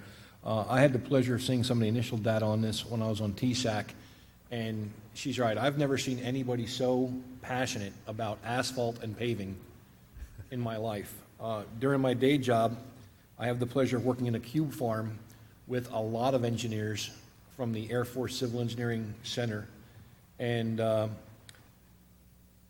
I don't think I've seen any of them that have the passion that our folks have in the city. They can't hold a candle to what you folks are doing. Factual data, I think this is the way to go. We use programs in my day job with the Air Force, builder, paver, the same kind of things. We have the same kind of programs that even look at our conditions of our buildings and guide us on when we're going to build a new hospital, build a new headquarters, based on the condition of the building and life expectancy and all that kind of good stuff. So yeah, this is the way to go to keep the public informed and educated. A couple quick questions though. On the 4 to 5 year program, you know, I understand the leveraging your effort to get the machinery out there to do certain areas together versus doing a single street or a block and then moving it again. I was just wondering, you know, where does Schertz Parkway fall into this 4 to 5 year program for one? Because I drive that every day and it's a separate thing. We went It's to the council separate? and said, we know we have to do Schertz Parkway. Don't even bother to put it on. It's a separate effort that's underway. Right now. And then the other question I have is, again, not the second guess year one versus year two versus year three, but when I see something like the Tri-County Parkway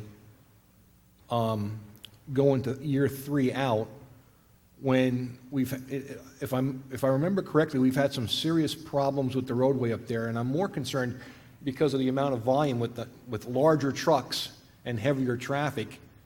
Is that something that we can really afford to wait until 3 years out before it gets really bad?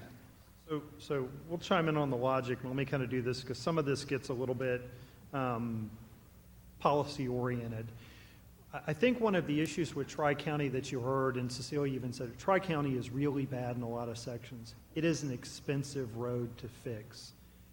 Part of the reason not to do it first is we felt like our residents and our folks in the community needed to see progress in these areas. And so rather than move it up on the list, which would have eaten up a bunch and have less impact, I think the logic was, let's knock out some of those areas our residents are driving on forward. Tri-County is important. Those roads are important. What we would expect is that you may have EDC look at this and say, yeah, you're making some progress. What do we do to scooch it along a little bit if we could kick something in? Now, to be realistic, it's the city's responsibility to fix roads. It's not EDC's, and that's there. That was a bit of the logic, though, is that we felt like if we moved, and do you remember the dollar figure on Tri-County? Almost $5 million. Yeah, the whole Tri-County was almost $5 million. It's a big total number, but the reason it didn't show up year one was to try to knock out some of the streets, frankly, that we've been seeing and hearing every day.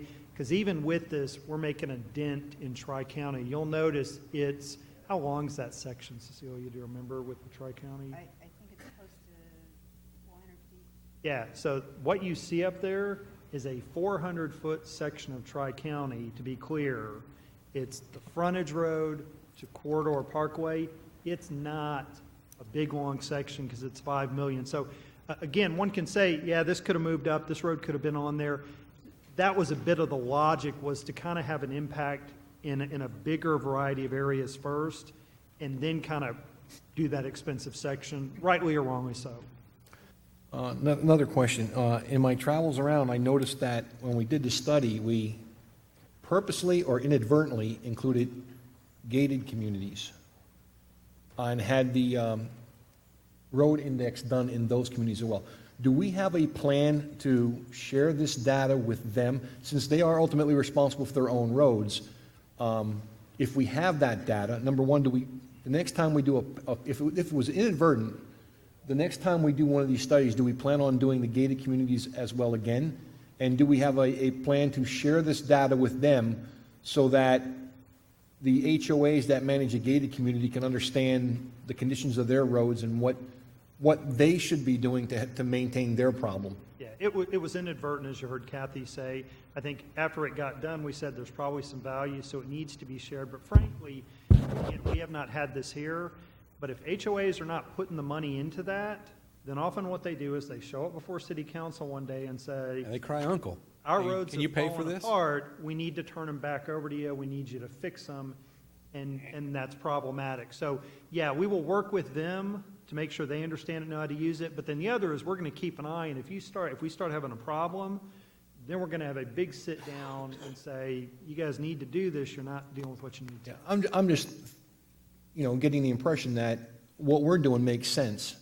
And if we have the data for an HOA, if we can educate them and they realize that if they could chip seal now or slurry seal it now, it can save them a lot of effort before another 2 or 3 years now where they have to totally replace an entire roadway. Our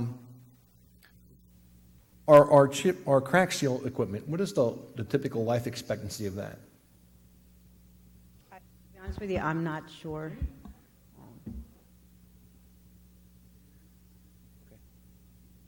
And then, last but not least, I know we talked about this on the TSAC. Do we plan on using this program or a type of program like this to eventually look at the sidewalk conditions in the city so that we can make some improvement on maintaining our sidewalks or adding sidewalks where there are none? Yeah, let me say this for fear of having the city manager cringe yet. We need to do this for sidewalks. We need to do this for buildings. We need to do this for a whole variety of things in terms of water, sewer lines, et cetera.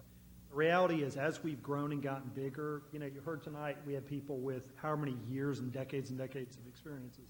When we were a smaller city, it was real easy to kind of keep a handle on that. Can't be done anymore. The buildings we're building are more expensive, the roads are more expensive, the system's more complicated, drainage ways, et cetera.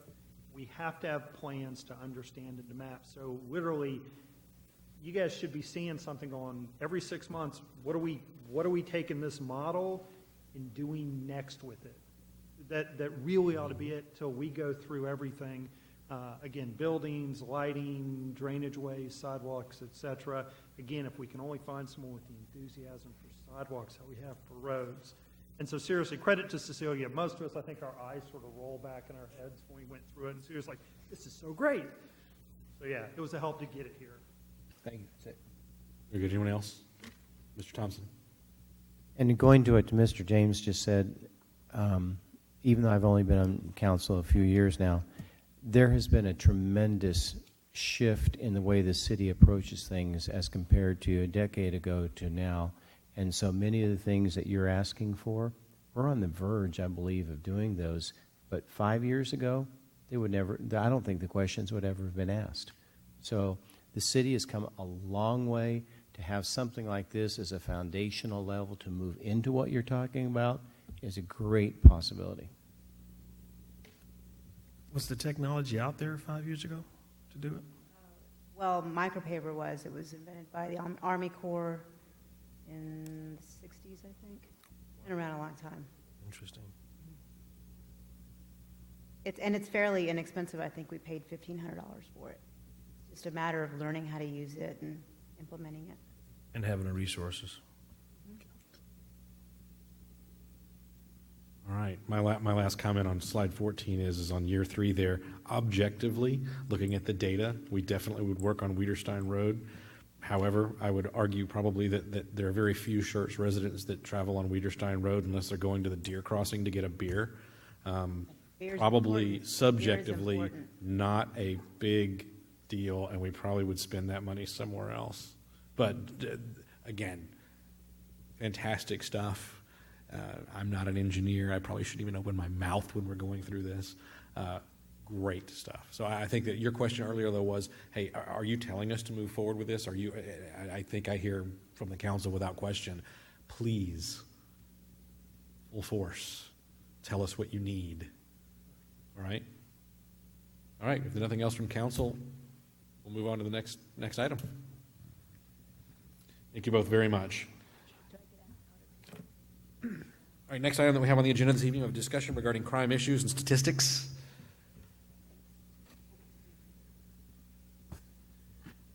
Chief, good evening. Good evening, Mayor and Council. And back in my college days, I knew better than to work on stats homework late at night. So let's see how this goes. There we go. I was asked to prepare a short presentation on our crime statistics and trends, and to provide a very general overview of our statistics, look at comparisons in our region, and discuss any emerging trends. Anytime that we're discussing a comparison of crime statistics, the most efficient means is by use of the Uniform Crime Report. This is a report that has been published annually by the FBI since 1930. All law enforcement agencies in the nation are required to submit data monthly and annually. This report consists of 4 parts: the traditional summary reporting of crimes and arrests, law enforcement officers killed and assaulted, hate crimes, and cargo thefts. Annual reports are submitted during or by the end of February of each year, and the compiled UCR report is typically available during mid-year. So what that means for us tonight is our 2016 numbers are approximate, and the 2014 and 15 are the actual results. Typically, when we're comparing this data, we'll talk about the Part 1 offenses, which are considered certainly the more serious and major crimes. That's murder, assault, and in this case, assault also includes sexual assault, robbery, burglary, theft, and auto theft. Now, the numbers listed here again it's the official FBI data for 2014 and 15, and the 16, again, is coming from our records management, so they're approximated. There's certainly no more serious crime than that of murder or homicide. 2 of the 4 that occurred that you see here from 14 and 15 were murder-suicides. These were family members, so domestic violence. 1 was an assault among friends at a party that went bad, and of course the 4th is that of Mr. Gutierrez. We have seen an increase in assaults. Most of our assaults, almost all of our assaults, occur between people that know each other. Again, a lot of them are family violence.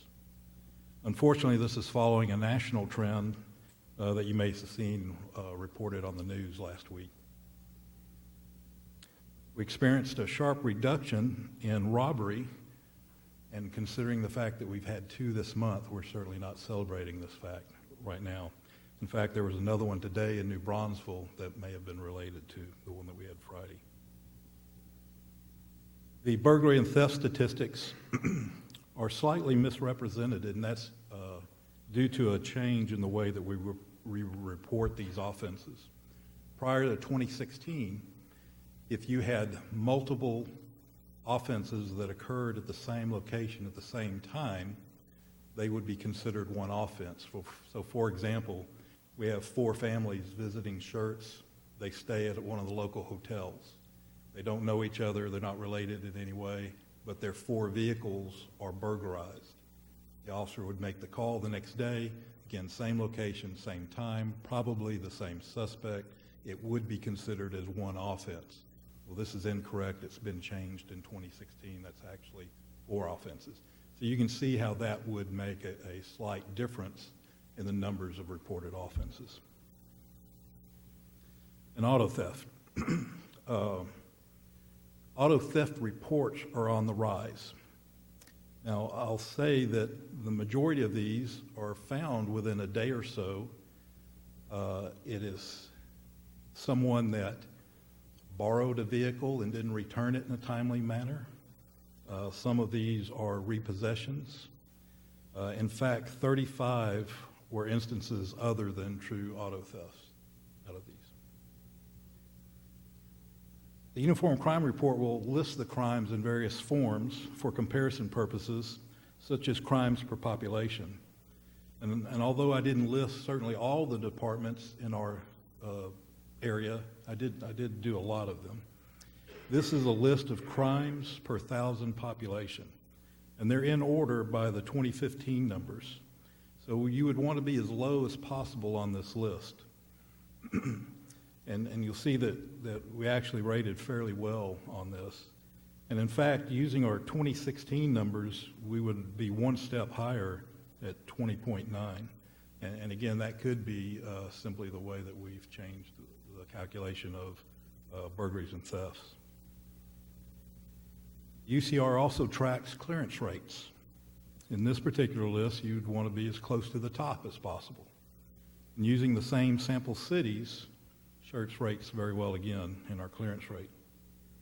Our 2016 numbers, by the way, indicate a 32% clearance rate. In October and November, we started to observe a slight increase in some of these numbers. When compared to the previous years, there was certainly an increase that appears to have started to level off in December. We certainly did not rely on that. We began to address these concerns 2 months ago. Without going into too much detail, I can tell you that there are additional officers working at specific times and in specific areas to address this. Some are in marked cars and some are not. In addition, we've reached out to many of our surrounding agencies, and we're soon will be hosting a meeting of investigators. And what we've asked them to do is bring their recent burglaries, thefts, and robberies case files with them. We're going to put them all in a room. We'll provide them a meal. We'll tell them, let's pool our investigations, let's pool our information and see if we can't, if not identify a pattern, perhaps even identify a suspect from that. So that's scheduled to occur in 2 weeks. I've got a lot of positive response from the surrounding chiefs. So this is a meeting that we hope to continue on a regular basis even after this first one. So in summary, the data supports the belief that Schertz is a safe community. This is demonstrated repeatedly as we are recognized as one of the Texas 50 safest cities. A high approval rating on a recent citizen survey that we discussed last week, and the UCR data presented this evening. With that said, we're certainly not satisfied. The highest clearance rate in the area and a low crimes per population rate means absolutely nothing to the individual that is a victim of a crime that we've not solved. And we get that. We certainly understand that. I can assure you that the men and women in your police department take this seriously, and they take it personally. You can see it in the roll calls. You can hear it in the conversations that occur in investigator briefings and hallways and meeting rooms and offices. We're always looking for and discussing ways to improve. We're always looking outside the box. We certainly hope that these ratings will continue, but it'll never be 100%, so it'll never be good enough. So I certainly will answer any questions that you may have. Very good. Ladies and gentlemen, questions for Chief? Anybody raising their hand? It's great stuff. It's again, we talked on Friday last week about wanting in every portion of what we do as a city to be data-driven whenever possible, that we're dealing with, as you said earlier, with empirical data, with objectivity and less subjectivity as we evaluate our performance. It's great stuff, and I'm with you. One of any is too many, but looking at how we're performing, the trending that we have, the comparisons to other cities around us, and a lot of those cities that are doing not as well as us, I'll try to be generous, are cities that have a much smaller land area, where we have roughly, 32, 33 square miles. Some of these, I saw a city that's on there that has a landmass area of 1.5 miles square, 2 miles square, and they're having way more challenge than we are. That's good stuff for us. Council, any other comments or questions for the chief? Mr. Gutierrez.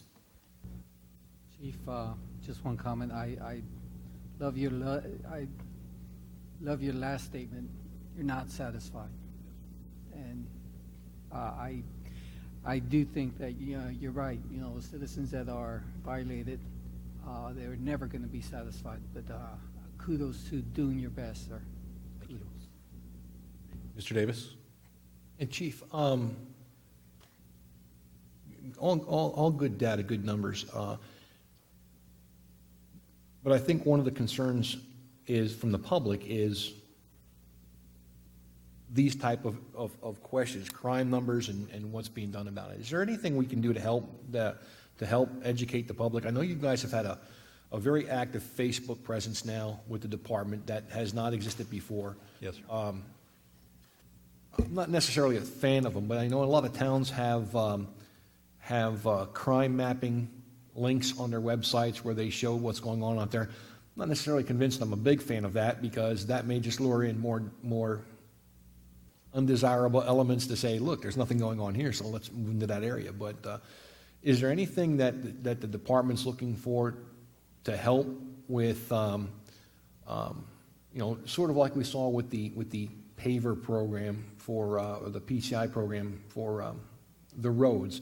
Is there anything that the department's looking into with regards to more analytical capabilities or more data-driven capabilities to help with these numbers, or to look for trends, or anything else that we could do to help educate the public on where we're at and where we're going? Yes to all that. In the presentation that I'll do later tonight, we'll discuss some of those in detail. But one of the things is we're in partnership with Bexar County going into a new records management system. Now, what that system will be able to do for us is provide this kind of data in a quicker fashion. The data that I produced tonight took my staff about 2.5 days to compile. That's way too long, and it shouldn't take that long. And that's simply a product of the software program that's in place now. The one that Bexar County has that will go on live in just a few months is a very powerful program. We'll be able to do this in a matter of minutes instead of a matter of days. Along with that does include two very important pieces that I am a fan of. One is online reporting. So little things that occur now that somebody says, yeah, that's not really worth my time. I don't want to involve the police because it's a potted plant that was stolen from my porch. Won't report that today. But what that person may not be aware is across the street something else was taken, and down the street something else was taken. And if we knew that information, then we would know we have something brewing here. We need to take that into account and plan accordingly. Now we have no knowledge of it. Well, an online reporting would allow them to very quickly and easily get on the website. It is an interactive reporting. Put that information in there. No officers are required to come to their house. They could do it in the middle of the night, do it in the middle of the day. And we have that data moving forward. The other part is it's known as a Raids Online, and it is a program that will allow people to pull up calls that are occurring in their neighborhood, calls that are citywide, and that provides information for a number of reasons. You have someone that may be contemplating moving to Schertz and wants to see what the crime rates are. That data is there at their fingertips. It may be deciding if they want to move into a certain neighborhood. Again, they can pull the stats up on the neighborhood. Real time, what's occurring right now, 6 months, a year, whatever data that they want. So those applications are coming within months, not years. As far as educating the public, our community service officer is very good, as you said, with the Facebook. She's producing public safety or public service announcements that we're posting as well. It is a key about education. This is a partnership between the police and the community. If you don't lock your doors, if you don't lock your car, if you leave your valuables where it can be seen, guess what? They're going to get stolen. So help us help you and lock your valuables, hide them, and those things. Well, that word has to get out. That education has to get out. So whether it's through a PSA, whether it's through the social media, whether it's through face-to-face at HOAs, we're trying to do all of those things. Anyone else? Dr. Kaiser.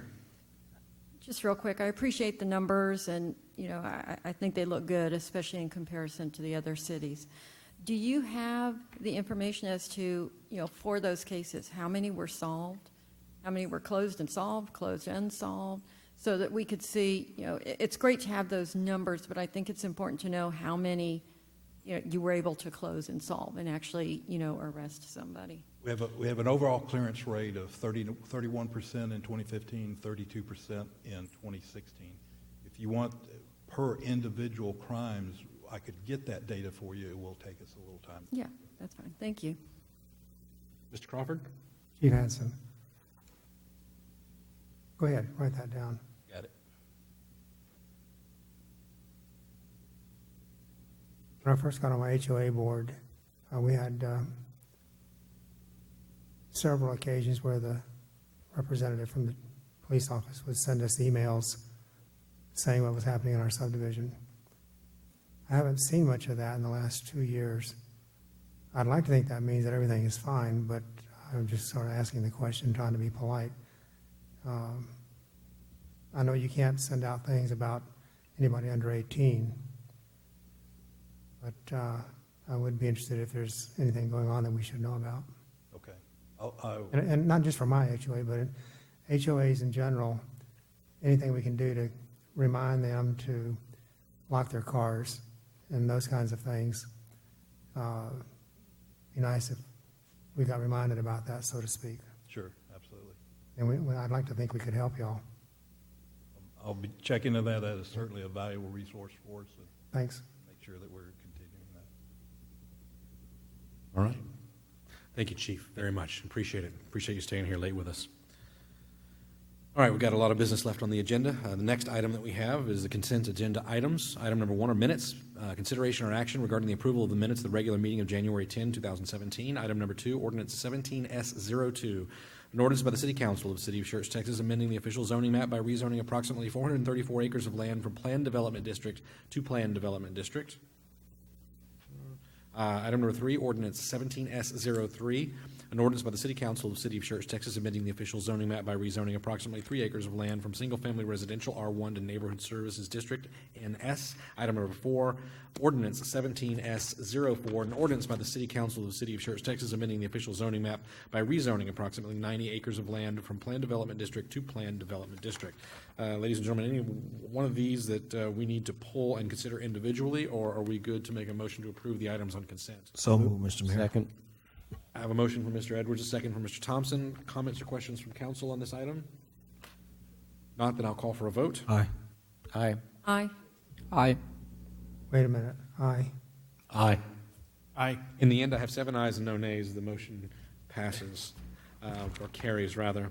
Next item that we have on the agenda is item number 5, discussion and action items. Ordinance 17T05, an ordinance by the City Council of City of Schertz, Texas, authorizing a budget adjustment to fund the purchase of smart messaging trailers, repealing all ordinances or parts of ordinances in conflict with this ordinance and providing an effective date. Lieutenant, good evening, sir. Good evening, Thank you again for your service. Well, thank you. And for hanging out with us this late. All about service. So before you tonight is a... Diplomatic answer. Been paying attention tonight. So before you tonight is a ordinance requesting a transfer of fund from the child safe account to the police department general fund budget to fund 2 smart message trailers. What these smart message trailers will be utilized for is placing these devices in heavily traveled areas where there's schools. Mainly the purpose of these devices are to warn motorists of traffic, their speed, and also give notice. So these devices will give real-time information. They would also collect data showing speeds of vehicles, peak times, amount of vehicles traveling through the area. Plus, with the messaging board, we would be able to give customized messages to the individuals advising. So you're going to have a school zone starting in 2 weeks. Watch your speed, especially along with the new project on El Bell for the new crosswalk. Yes, there's going to be multiple lighting, things of that type, advising motorists of children crossing the roadway. Well, with these devices, we can give them a warning, set them off from where the lights in the crosswalks will be, since these devices will be visible from 1,000 feet. People can see these devices. We could have our warning up there saying, beware of children crossing the roadway, pedestrians in the roadway. As a vehicle approaches, you're going to get a real-time speed on the vehicle. We're collecting the data. We're getting warnings. These devices can also be utilized during special events in the city, road closures, things of that type, advising the motorists, you know what, you probably ought to look for a different route during Schertz Fest, 4th of July, Festival of Angels. So the total amount of cost for these two devices will be $40,714. Currently in the child safe account is $122,867.94.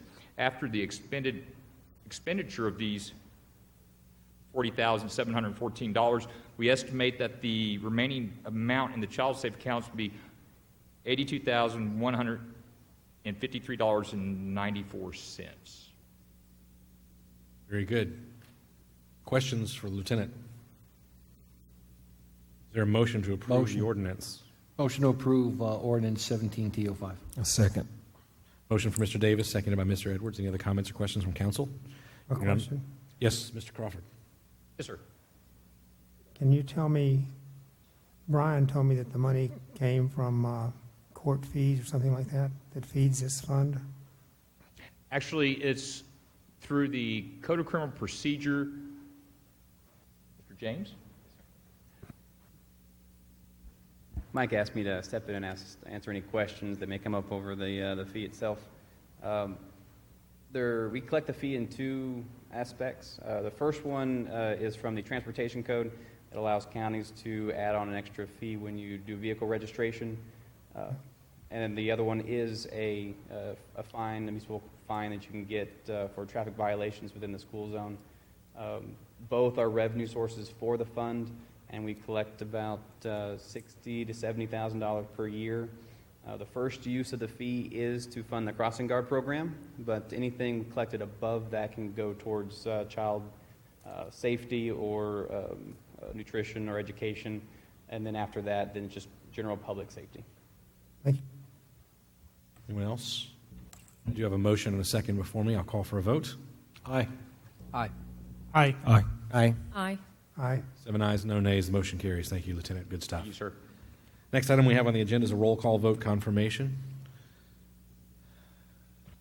Mr. Schmeckel? The workshop item for the Mayor Pro Tem appointment. Motion was made by Councilmember Davis, seconded by Councilmember Crawford, to reappoint Mayor Pro Tem Cedric Edwards. Mayor Pro Tem Edwards voted yes. Councilmembers Davis, Gutierrez, Larson, Thompson, Kaiser, and Crawford voted yes. Motion passed. Consent items 1, 2, 3, and 4. Motion was made by Mayor Pro Tem Edwards, seconded by Councilmember Thompson. Mayor Pro Tem Edwards voted yes. Councilmembers Davis, Gutierrez, Larson, Thompson, Kaiser, and Crawford voted yes. Motion passed. Item number 5, ordinance number 17T05, first reading. Motion was made by Councilmember Davis, seconded by Councilmember Edwards. Mayor Pro Tem Edwards. Mayor Pro Tem Edwards voted yes. Councilmembers Davis, Gutierrez, Larson, Thompson, Kaiser, and Crawford voted yes. Motion passed. Okay, ma'am. I'm going to skip to item number 9 so we can get to it, and I understand from Mr. Kessel we can do this in this room. Item number 9 is council member orientation with regards to public safety, a public safety overview, including the police department, fire station number 3, and regional EMS provider, and water and sewer issues. Evening, Chief. Good evening. Just one moment.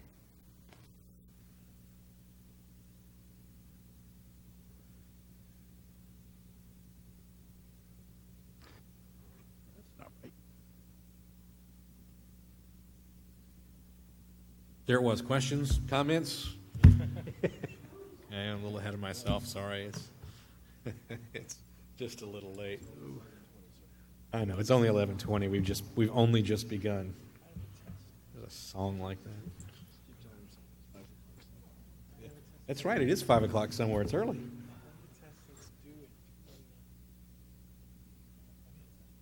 Yeah. You're young. It's easy.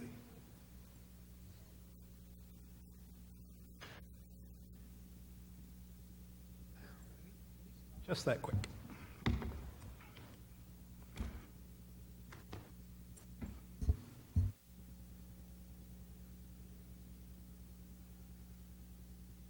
All right, good evening again. Absolutely. This is basically an introduction for the new council members. It may be an introduction for some of our senior ones as well. When we talk about the police department, or certainly our most valuable resources are our personnel. Your police department has 55 sworn police officer positions. There are 17 communication officer positions, 7 civilian staff, and that includes records, the crime victim liaison, the evidence technician, administrative assistant, and our IT tech. And there are 12 part-time crossing guard positions. And I say positions because we're never fully staffed. We, as of today, we have 8 openings across the board. We tentatively offered a position to hopefully a new police officer. That would knock it down to 7. So fingers crossed that he passes the rest of his processing. But we are constantly trying to fill openings. Pardon us for standing. It's just No, I completely understand.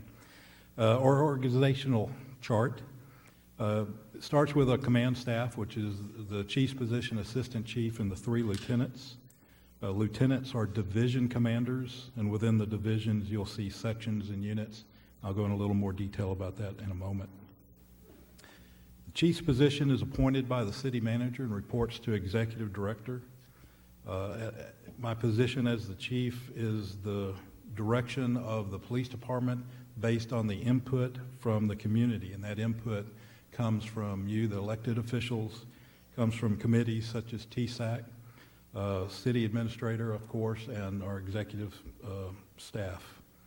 How we do the job is directed through policies and procedures. We're very heavily policy driven. For that, we have taken on the task of completely revamping the policy, and this is taking years to complete. There's over 100 policies, and we take our time to make sure that when we do it correct. There's 2 things that we look at when we're developing the policy. Is one, that it meets or complies with the Texas Police Chief's best practices. That's a list of policies that are available for review, and at the same time that it still meets our local goals and needs as well. So the process typically occurs that someone on the command staff will create a draft. It'll go through several revisions. It's reviewed by the command staff. Again, it'll go back and forth for some time. It will then be presented to the supervisory staff, sergeants, corporals. They're free to share it with whoever else in their department or their unit may have interest in it.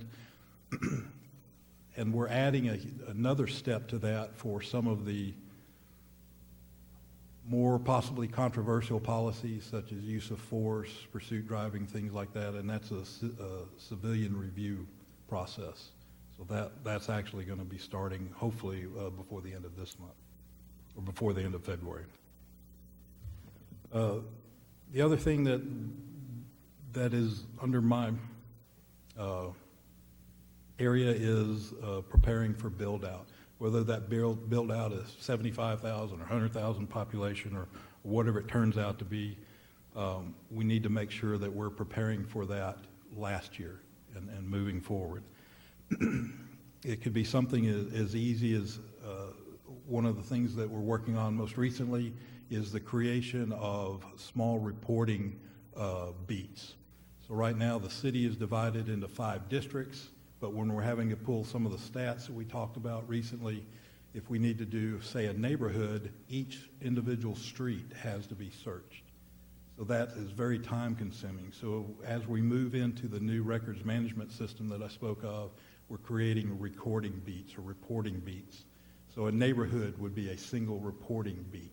So if we needed to pull stats for a neighborhood, we simply pull beat 21 and get the information that way. So it's the little processes there that will make it easier as we continue to grow. Now, I came from Conroe. I did 29 years with the Conroe Police before I retired and came here. So in 1984, when I started there, the city of Conroe was much smaller than the city of Schertz is today. They had about 26,000 population, and there was around 40 officers. Today, it's 3 times the size of Schertz. So I went through that growth process with them. We experienced a lot of mistakes along the way, and my goal is not to repeat those mistakes as we move forward here. The Assistant Chief, Mark Bain, his primary responsibility is for overseeing the department operations. And as a theme that you'll see moving forward through this presentation is the different hats that are worn by the men and women there. He's also responsible for the Student Resource Officer program. We added another officer this school year to that, which brings it a total of 3. If you look at things like the calls for service for 5 years ago in the school district, there was 126 calls for service. This last school year, there was over 1,400. So obviously there's a need to increase personnel there. He is over the community outreach or the community policing. This is Helen Lafitte that we spoke of earlier. She's very good at building and maintaining the community partnerships. She runs the Citizen Police Academy. She's the liaison for the Alumni Association. She's helping us start a new auxiliary program. She's over the social media, the PSAs that we talked about. She's our liaison with the homeowners associations. She, in her spare time, does presentations on crime prevention. She runs the junior officer summer camp that we run twice a year during the summer, does home security inspections, and she serves as one of our public information officers. Mark also supervises the quartermaster/firearms. So this young man has 2 very important jobs. He's actively inventorying our uniforms, equipment, and resources, putting in electronic formats, never been done before. So we can actually not only know what we have, but maintain it and track it as it moves around the department. At the same time, he's the department firearms instructor. So he does not only our quarterly qualifications, but he also does in-service training between those. And Mark serves as our budget officer, and this is very important for the department as a whole. Every purchase order is tracked from the time it's made through the time the invoice arrives. He keeps very detailed information, and at any point can tell us how much we spent, and just as important, how much we have remaining in our budget. Move to the Uniform Services Division. This is Lieutenant Manny Casas. Lieutenants are appointed by the chief, and they report to the assistant chief. Now, in the interest of time, we won't go through all of the different functions that Manny supervises, but I will touch on patrol. Patrol is certainly what people most think of when they think of the police department. This is the uniform officer driving around in the marked patrol vehicle. It's a 24/7 operation. 80% of our certified staff serves in the patrol function. There is no magic formula to determine how many officers a city needs, but there are certainly some accepted ones. And the models that we have used typically show that we're in double-digit shortages when it comes just to patrol. That doesn't include investigations, that doesn't include the support staff. The number of calls, the time on calls, the response time is all increasing. So what we're typically looking at is the percentage of available time a patrol officer has. So this is the time that he or she is not on a call, not responding to or coming from the jail, not writing a report. This is the time that is available to patrol the neighborhoods, patrol the businesses, to work traffic enforcement, things of that nature. Our 2016 number is 30%. This is down from our 2015 number, which was 34%. Now, optimally, according to the International Chiefs of Police Association and the Texas Police Chiefs Association, that number should be around 50%. So that is an indication of a need for more personnel. Next is our support services. This is headed by a 25-year veteran, Lieutenant Michael Carey. Support services includes the support staff of the department, communications, records, the IT personnel. Communications is more of the voice of the department, where patrol would be the face. There's 17 members. That includes the communications manager. Not only are they responsible for the Schertz Police Department dispatch, but they also do Schertz Fire, Schertz EMS. They also do Cibolo Police and Fire. We see an increase in their calls over the past 5 years by 65%. Excuse me. In records, there's a records manager and 2 clerks. They process all the PD reports. They handle the alarm permits, the open records requests, and over the past 5 years, their workload has increased 76%. Our IT technician, and it's not our IT technician, he's responsible for all the public service agencies, police, fire, and EMS. Just in hardware, not counting the software packages that go along with all the different functions, just in hardware alone, he's had a 54% increase over the past 5 years. The last division is investigations. As of tomorrow, this will be Lieutenant Sawicki that you see. He's acting lieutenant now. He'll be sworn in at 2 o'clock tomorrow if he recovers from his illness from tonight. Lieutenant Sawicki has 8 investigators, including 2 task force officers. These are 2 officers that are assigned to the Drug Enforcement Agency.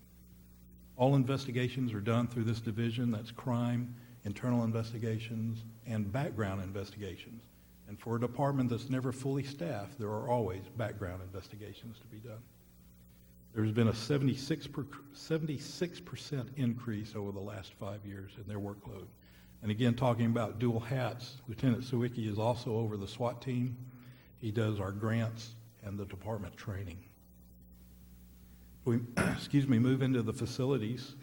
The police department's main building is located on this compound. It's in the northwest corner.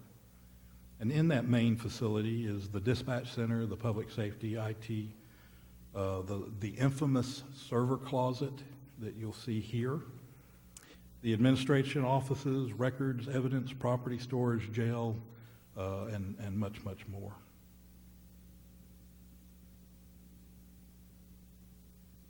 Let it catch up. At 11 Commercial Place, we are borrowing storage here. This is where we park the MRAP. This is long-term and large evidence storage. Seized vehicles are parked in here. And again, this is a temporary solution as it's not ours. Public Works maintains this building, and at some point they're going to want it back. But right now we're certainly being allowed to utilize that. Speaking of Public Works, we have a graphics printer and associated equipment in there. This was equipment that was originally requested by Public Works for a couple of budget cycles. Unfortunately, the funding wasn't there for it. We were able to utilize funds from our seized assets accounts to purchase this equipment, because what this equipment will do for us, it will print the graphics that go on a marked police vehicle. Now, this year we had 7 vehicles approved in budget. The cost of outfitting one of those vehicles with the graphics is nearly $1,000. So you can see that would be nearly $7,000 we would have had to spend on graphics. Just the police department alone, it won't take long to recover the amount of money that we spent on this. Meanwhile, it's at Public Works. They can utilize it for all the city's vehicles. They can utilize it to make signs, street signs, banners, anything else that needs to be done on it. Beck's landfill is located at 550 FM 78, and way in the back of that, in about a little over an acre and a half, we have a firearms training facility. This facility is being currently leased at the cost of $1 per year.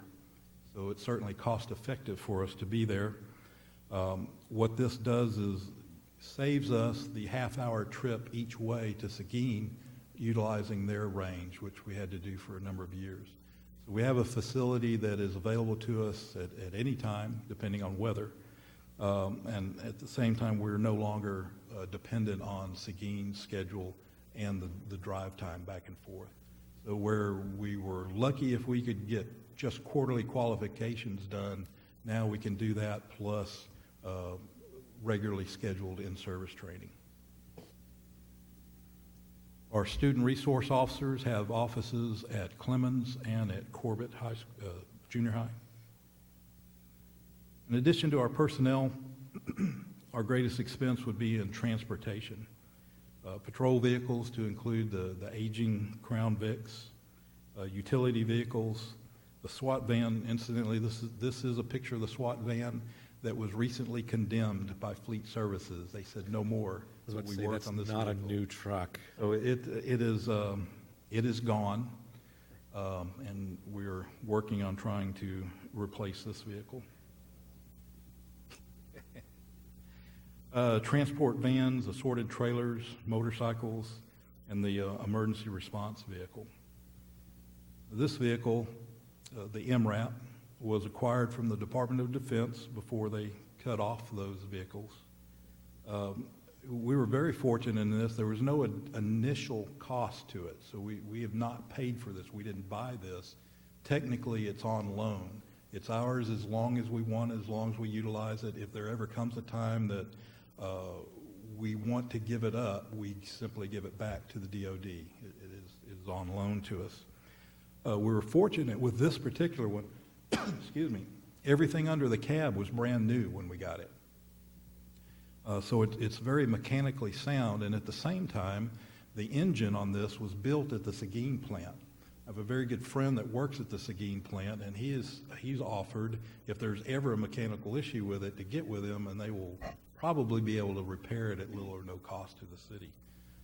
In exchange, whenever they have an open house, we're happy to bring that out and let them show it off. They're very proud of that. With the extinction of the Ford Crown Vics, we moved to Chevy Tahoes a couple years ago. They proved to be very efficient, very effective. The cost of outfitting the vehicle, all the equipment that you see here, is almost equal to the cost of the vehicle itself. Chevrolet, unfortunately, has begun to price them out of market. So this year we've actually purchased the Ford SUVs. San Antonio's has used them for a number of years. They're very happy with them, and I'm hoping that we will be as well, but we just simply can't afford to do the Tahoes anymore. And along with the patrol vehicles, the marked vehicles, we have those that are issued to investigators, command staff, and specialty vehicles as well. We look at where we're heading. You know, obviously there's a need to grow, and I say obviously, and then sometimes I wonder, is it really that obvious? Unlike the potholes that we were talking about earlier that everyone sees on Schertz Parkway, not everyone really has an understanding on what are the needs of the police department when it comes to future resources. When you call for the police, they come. And the fact that our response time may be 30 seconds slower today than it was a year or two ago really isn't a factor when you compare our response time to, say, San Antonio's. So it may not be as obvious. We typically can get the job done, and seldom do you hear a lot of complaints coming from us. And when we talk about the future of the department, it's not simply adding personnel, but the way that we work. We're always looking for ways to become more efficient. A lot of it is going to be with the technology that we were discussing earlier, with our partnership with Bexar County. One of the other keys that will come with this records management program is the ability for officers to do reports in their patrol car. This is technology from the 80s that we're just now going to have, hopefully middle of this year. So an officer that may take a report in my neighborhood, say in South Schertz, now has to drive all the way back to the police station, come inside and write the report, get back in his or her car and drive all the way back to South Schertz in their district. Not the most efficient and effective means. With this new technology, they'll be able to pull over in a safe place, write the report in the car, it's downloaded, go on to the next call for service. There is a real team spirit. There's a great mindset in the department. I'm very proud of the men and women at the work there. They're very willing and eager to wear the different hats to do the different things that makes us successful. Through proper recruiting and training, we'll be able to maintain that. Through targeted incentives, I believe that we will still be able to maintain the personnel. The targeted incentives is a reward for those that do more. Do more, worth more, get more. So that's certainly a personal philosophy. Our community partnerships, we can't do this by ourselves. It does take a partnership with the community. The technology that we discussed earlier, this is actually a screenshot of the Raids Online program that I discussed. So with this, you would be able to pull up the things that are occurring in your neighborhood, and you can see if you look at it, it won't give you the exact address, but it'll get you close. You'll know what street it's on. The online reporting that we already talked about, the face-to-face. So we still have to have the face-to-face, the HOA meetings, the neighborhood watches. If you've noticed in the last couple of years, we've greatly increased our presence at the city events, whether it's Jubilee or Schertz Fest, things like that. There's more officers there, and that's certainly by design. That gives the ability for the citizens to interact in a positive manner with the police officers. So the citizens get to view a police officer in a human back and forth where it doesn't involve taking a report or issuing a citation. It reminds the officer as well that he and she is a member of this community, and not everyone that they meet is someone that's going to cause them harm or be in trouble. And our facilities going forward, currently our building is about 14,000 square feet.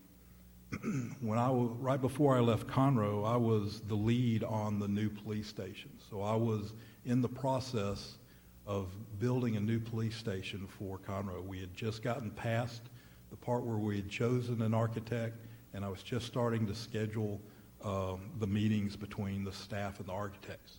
So they were really excited about seeing me leave at that opportunity.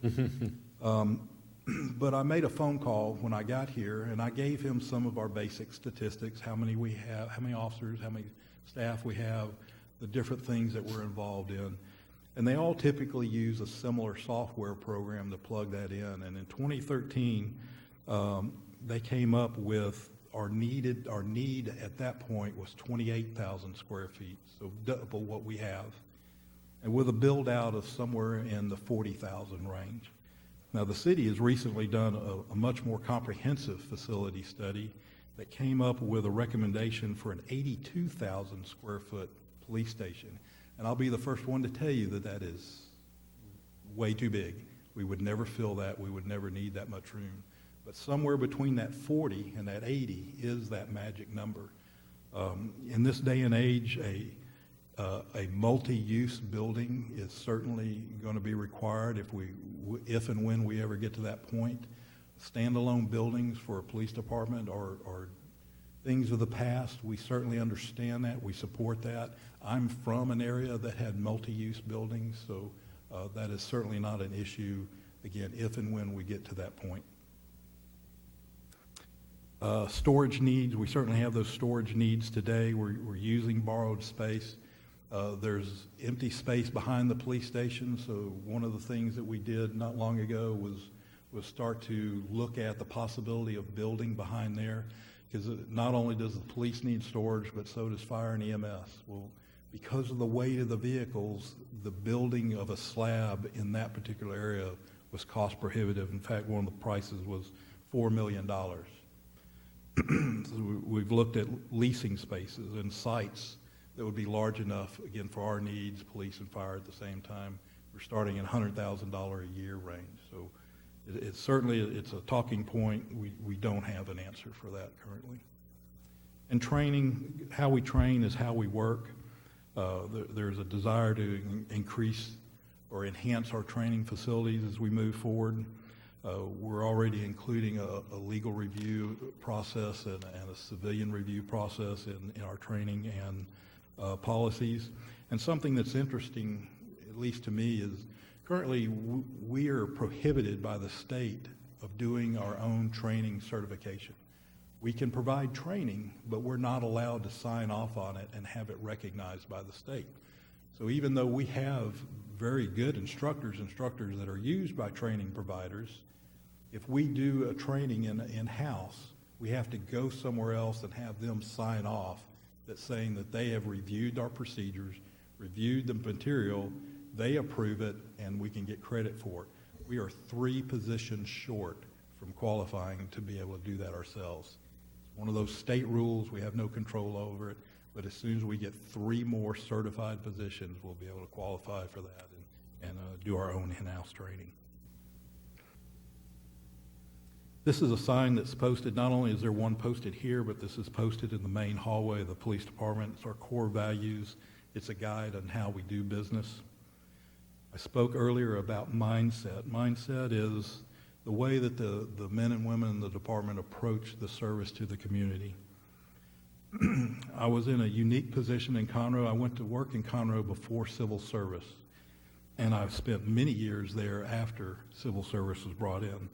If you're not familiar, civil service is a law that can be voted in. It can be brought in by council, or it can be voted in by the citizens, and it then provides, not guides, but it forces the way that promotions are conducted, hiring is conducted, discipline and terminations. It's based on the concept of everyone is treated equal. Equal is not fair. Fair is not equal. They're mutually exclusive conditions. You can't treat people equally and be fair. Civil service is all about being equal. So I saw how the mindset changed over the years when merit is no longer a part of the equation. When it doesn't matter how well I work or how poorly I work, I'm going to be treated just the same when the concept of promotion comes around. Let me give you an example. In my 29 years at Conroe, there was one life-saving award given that I can recall, one in 29 years. In my 4 years here, we've given out 8. Life-saving is not typically something you think about a police officer doing. That's fire, that's EMS. But here, the mindset is, what do we need to do to provide a service to our community? So for at least 8 of those officers, it included saving someone's life. I'm very proud of that. This originates in ethics in government. Ethics in government goes back to the days of Socrates and Plato and the New Republic. In law enforcement, in the late 50s, the first law enforcement code of ethics was established. This was done by the International Chiefs of Police Association. It was revised in the late 80s. The first line of that is, as a law enforcement officer, my fundamental duty is to serve the community. That's the mindset of your police department. You see it in our vision statements. You see it in our mission statements. I'm not going to read those to you, but if you'll just look at the highlighted area. Partnership with the community, exceptional quality of life, peaceful and valued quality of life, and provide needed community services. You'll see it in our goals and our objectives. Reading from the annual operating budget, you'll see these things. Promote public safety, promote a feeling of safety, increase the department participation, and enhance recruitment. I will certainly apologize for the length of the presentation. We talked about passion. This is where my passion lies, not only in the police work itself, but in the men and women that are doing it here in this department. They have a great mindset. They have a great passion, and I'm certainly very lucky to be a part of that. And the other important thing that I have learned from Mr. Kessler. Wow, look at that. The other thing that I've learned from Mr. Kessel is a time limit is merely a suggestion. So if there's any questions, I will be happy to entertain. Council, questions for Chief? None? Thank you, Chief, very much. I got to tell you, I actually learned a couple of things and saw parts of the police department I've never seen before in some of the pictures, so it's probably good. I probably don't need to be in the jail. Good stuff. Thank you very much. Thank you. Much more insight than I had before. All right.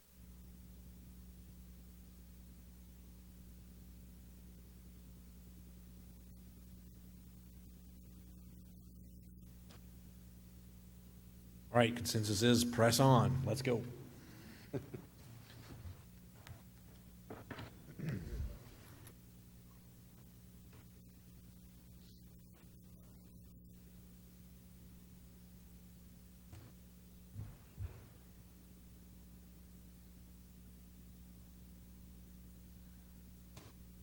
Dudley, I'm going to go ahead and put yours on here, Dudley.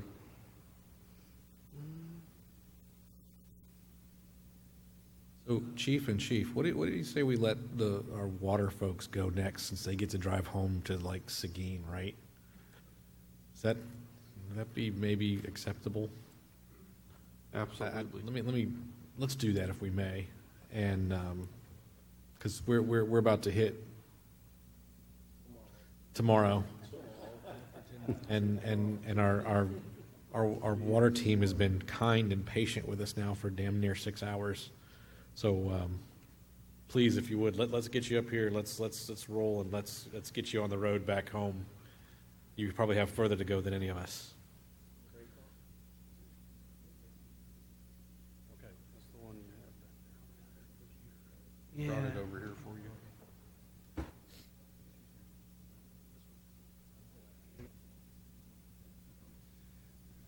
Man, he just came up here and just kind of slammed everybody, didn't he?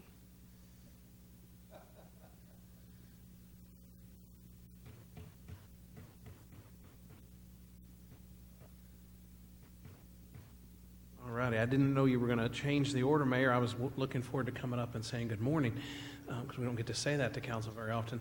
Thank goodness. We're here tonight to do a water and wastewater overview, to talk about several issues, several of the things we're going to talk about.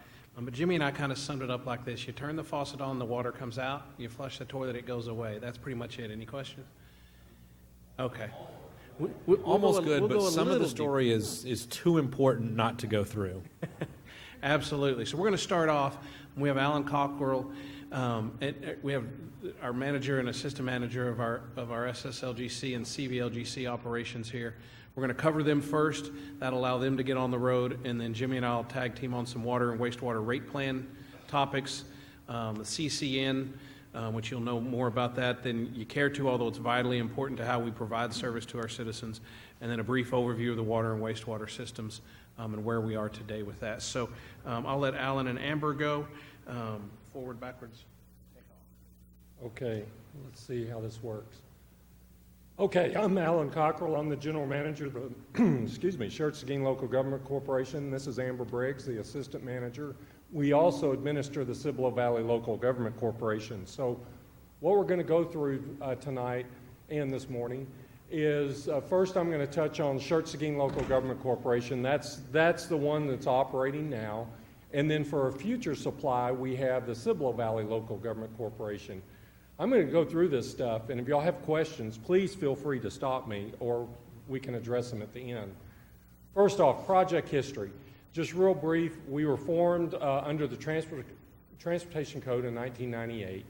We developed a preliminary engineering report in 99 that provided a 50-year supply for the communities. And it did focus on a Carrizo well field in Gonzales County and adjacent counties.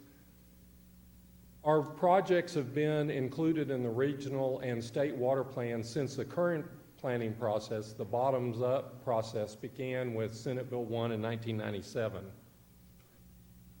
The organization, we've got a board of directors of 5 directors appointed by each city council. I listed them there. Judge Robin Dwyer is our president. He was just elected president this last meeting. Jake Jacobs is the vice president. Andrew, the treasurer. David Riley is a new director. He's the secretary. And Bob Pease is the assistant secretary. They have staggered 5-year terms, so every year somebody comes up for renewal, every December. And the cities alternate filling these positions. So it just so happens the one position that was open, Seguin, it was their responsibility to fill it. So they have a 3-member majority over Schertz, 2 members. And then starting in January of next year, that will flip over. We do have 2 ex officio members, one from each city. Seguin has Mayor Don Kyle, and Schertz has Councilmember Bert Crawford.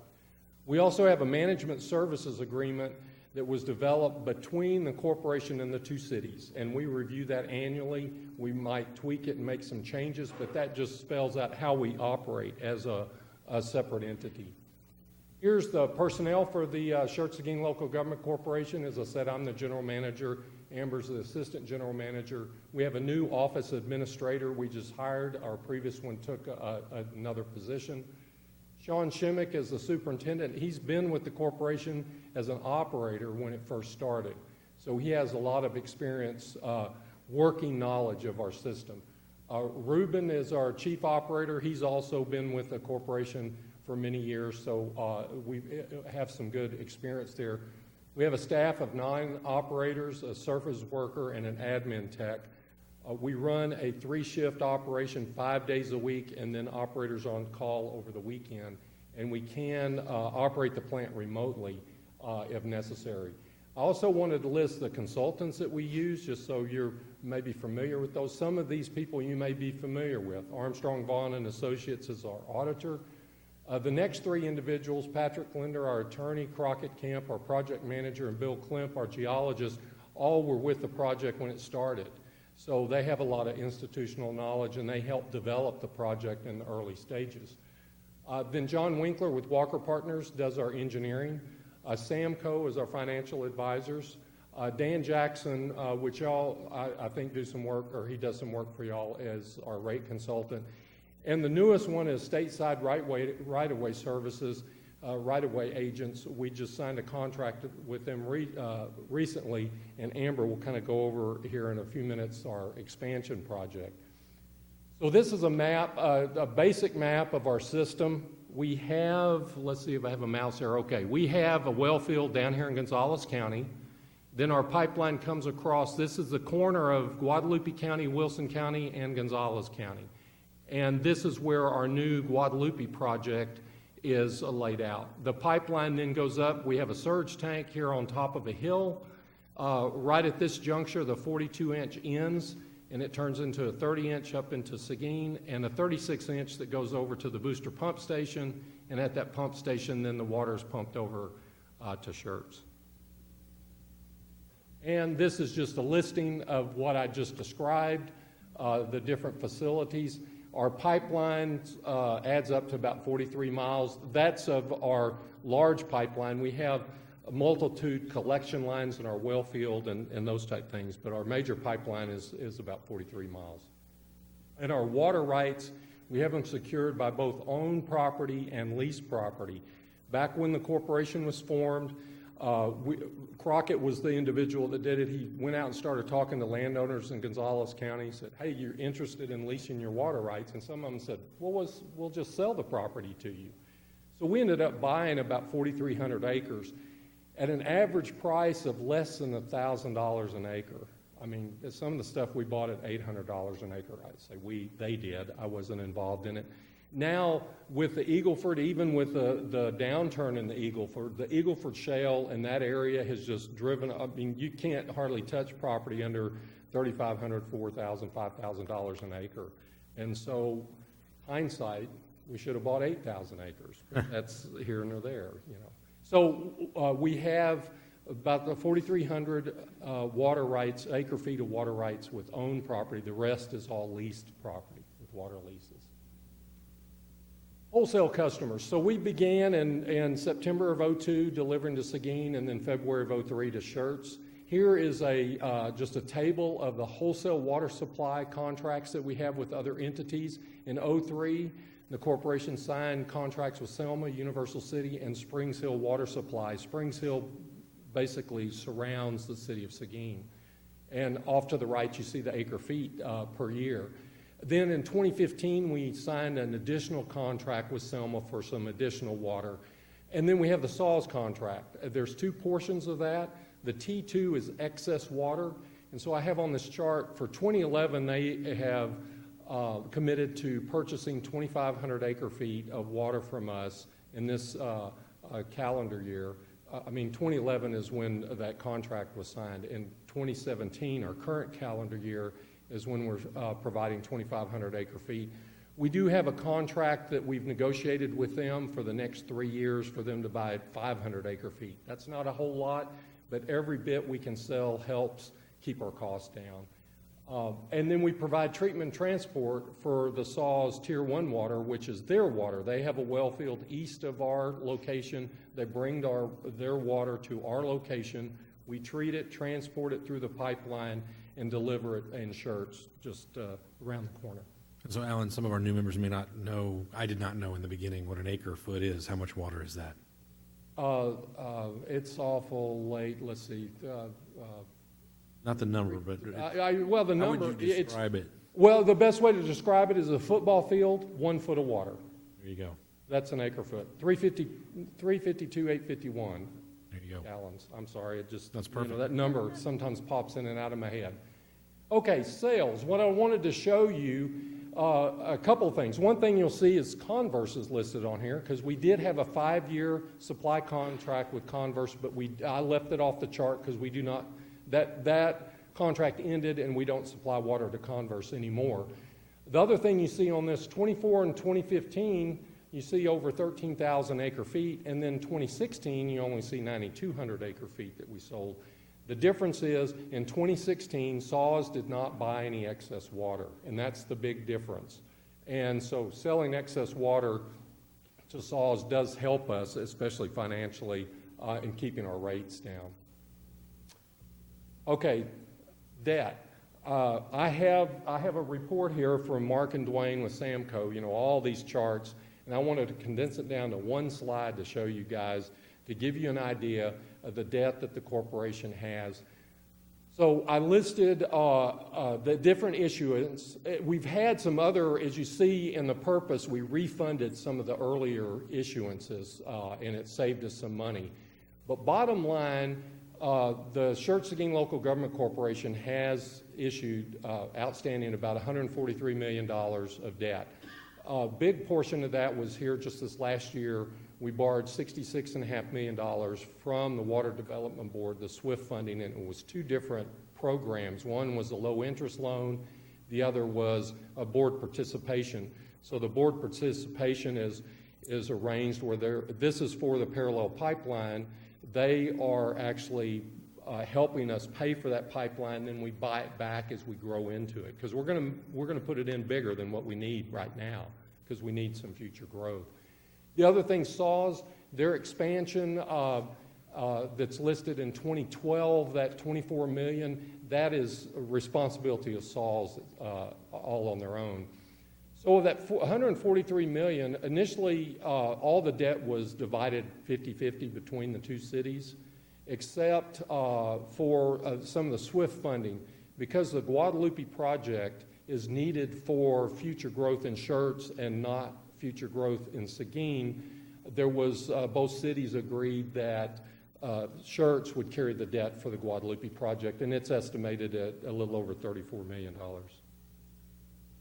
Okay, we're going to go into the expansion projects, and I'm going to let Amber talk for just a little bit. Hello. The first expansion project, well, first of all, we have 2 major expansion projects. The first is a new pipeline that parallels the majority of our current pipeline from our booster pump station to Schertz. This section of pipeline is about 18 miles long.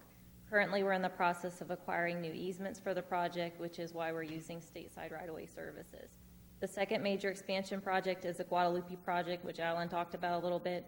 It's a new well field in Guadalupe County and a new treatment plant. This is needed for summer peaking and for the population growth in the city of Schertz. We have 8 well sites purchased, and we have a site for a new 6 million gallon 6 MGD treatment plant. These projects were funded through the Texas Water Development Board SWIFT funding in the amount of $66.5 million. We plan to start construction in 2019 and be completed in 2021. Establishment of rates. We are a wholesale water supplier, and we hold a public water system permit through TCEQ. We do not have a CCN, and that's something that Alan wanted me to stress, because a lot of people think that we have a retail system, and we don't. Our water rates are established each year with a 5-year forecast. Dan Jackson with William Financial Services develops our rate model. We charge our customers an operating rate per 1,000 gallons in allocated debt service. Our last rate adjustment was in 2016. This was also the first rate adjustment that we had in 5 years. Thanks, Amber. Just to emphasize a couple of things, the SAWS contract is what allowed us to continue to operate for 5 years without any rate increases. And there's other benefits to that contract, but that's one of the ones that pops out. The other thing Amber emphasized, a lot of people, we're a little different in the TCEQ world, because everybody thinks that a water supplier has a CCN. We do not. We supply the wholesale water to our customers, Schertz and Seguin, And y'all have the CCNs. Y'all maintain the CCNs. But we are a public water supply. So if you want to go to the TCEQ website, to their Drinking Water Watch, and type in that number, 0940094, or just search for Schertz Seguin, you'll see all our facilities, all the information there on the TCEQ website. I did want to touch on the Post Oak landfill. The Post Oak Clean Green, they submitted a permit application to TCEQ for a landfill in eastern Guadalupe County, excuse me. It's closer to Luling, but it's on the eastern side of Guadalupe County in 2011. We've had a contested case hearing. The individuals or entities that have opposed that landfill were Schertz Seguin Local Government Corporation and both cities, Schertz and Seguin.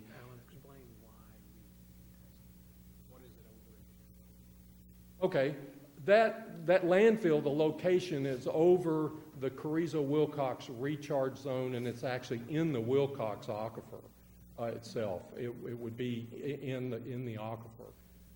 So us, the two owner cities, the county, Guadalupe County Commissioners Court, which there was a little contention there because there were some individuals that were supportive of it, and the groundwater district, the Guadalupe Groundwater District, and then some local landowners around the property site have all been granted status in this contested case hearing. So it began in January.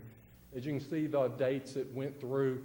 Basically what has happened is now they've referred it to TCEQ commissioners to vote on this permit, and the latest information we had is it's going to be the February 15th meeting. They have one on the 1st, and it's not on that agenda, and we've been told it's going to be on the February 15th meeting. From what we understand, TCEQ can do three things. Well, they could probably do even more than that, but basically they can approve the permit as it was submitted. They can just flat out deny it, which that's what we're trying to get them to do.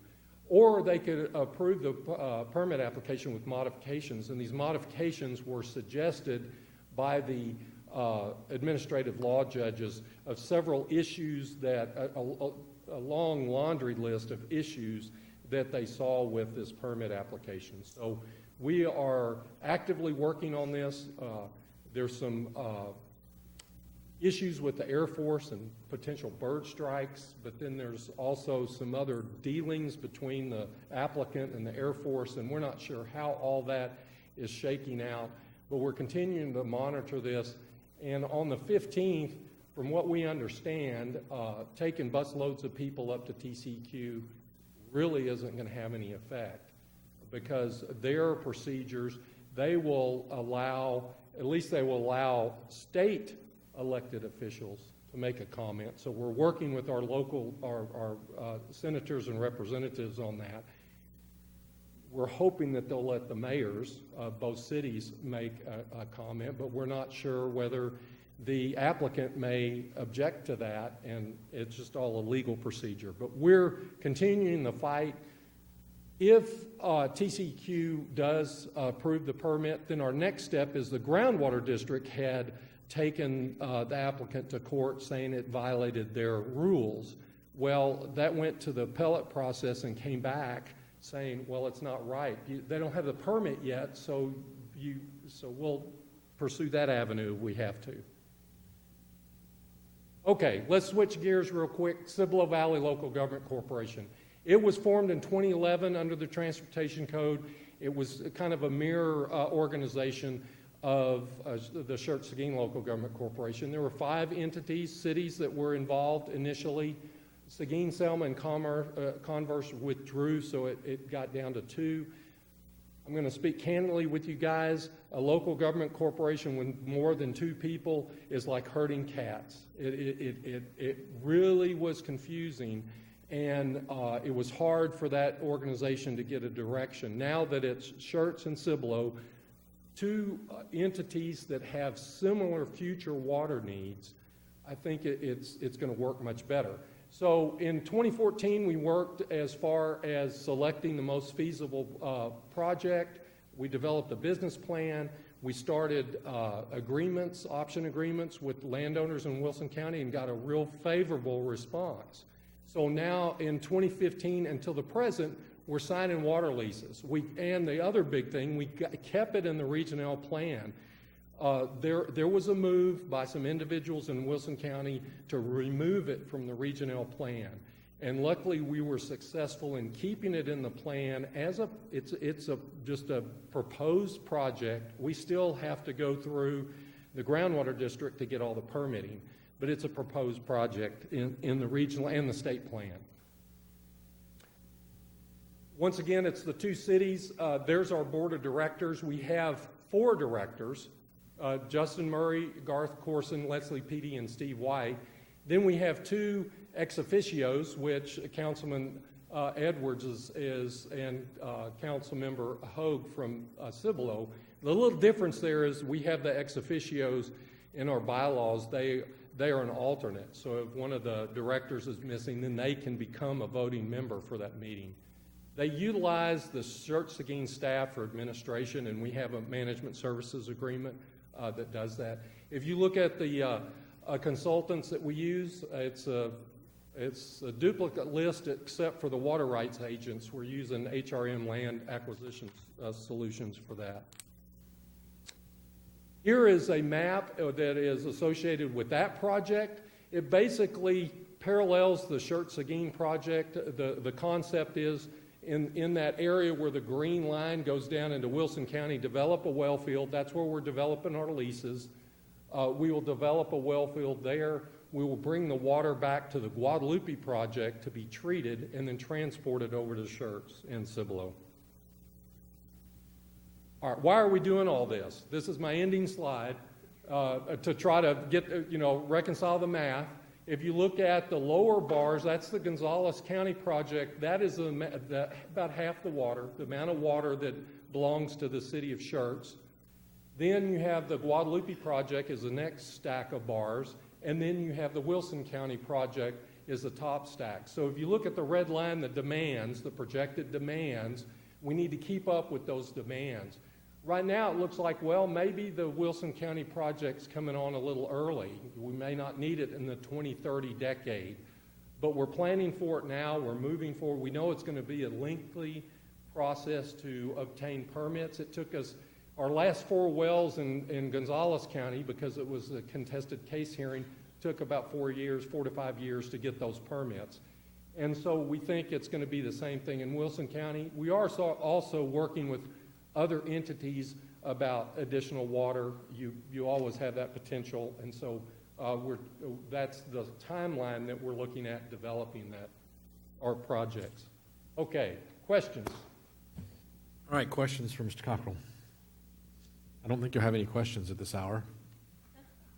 A lot of new faces, and I know this is kind of real quick, and y'all are probably going, yeah, what all did he say?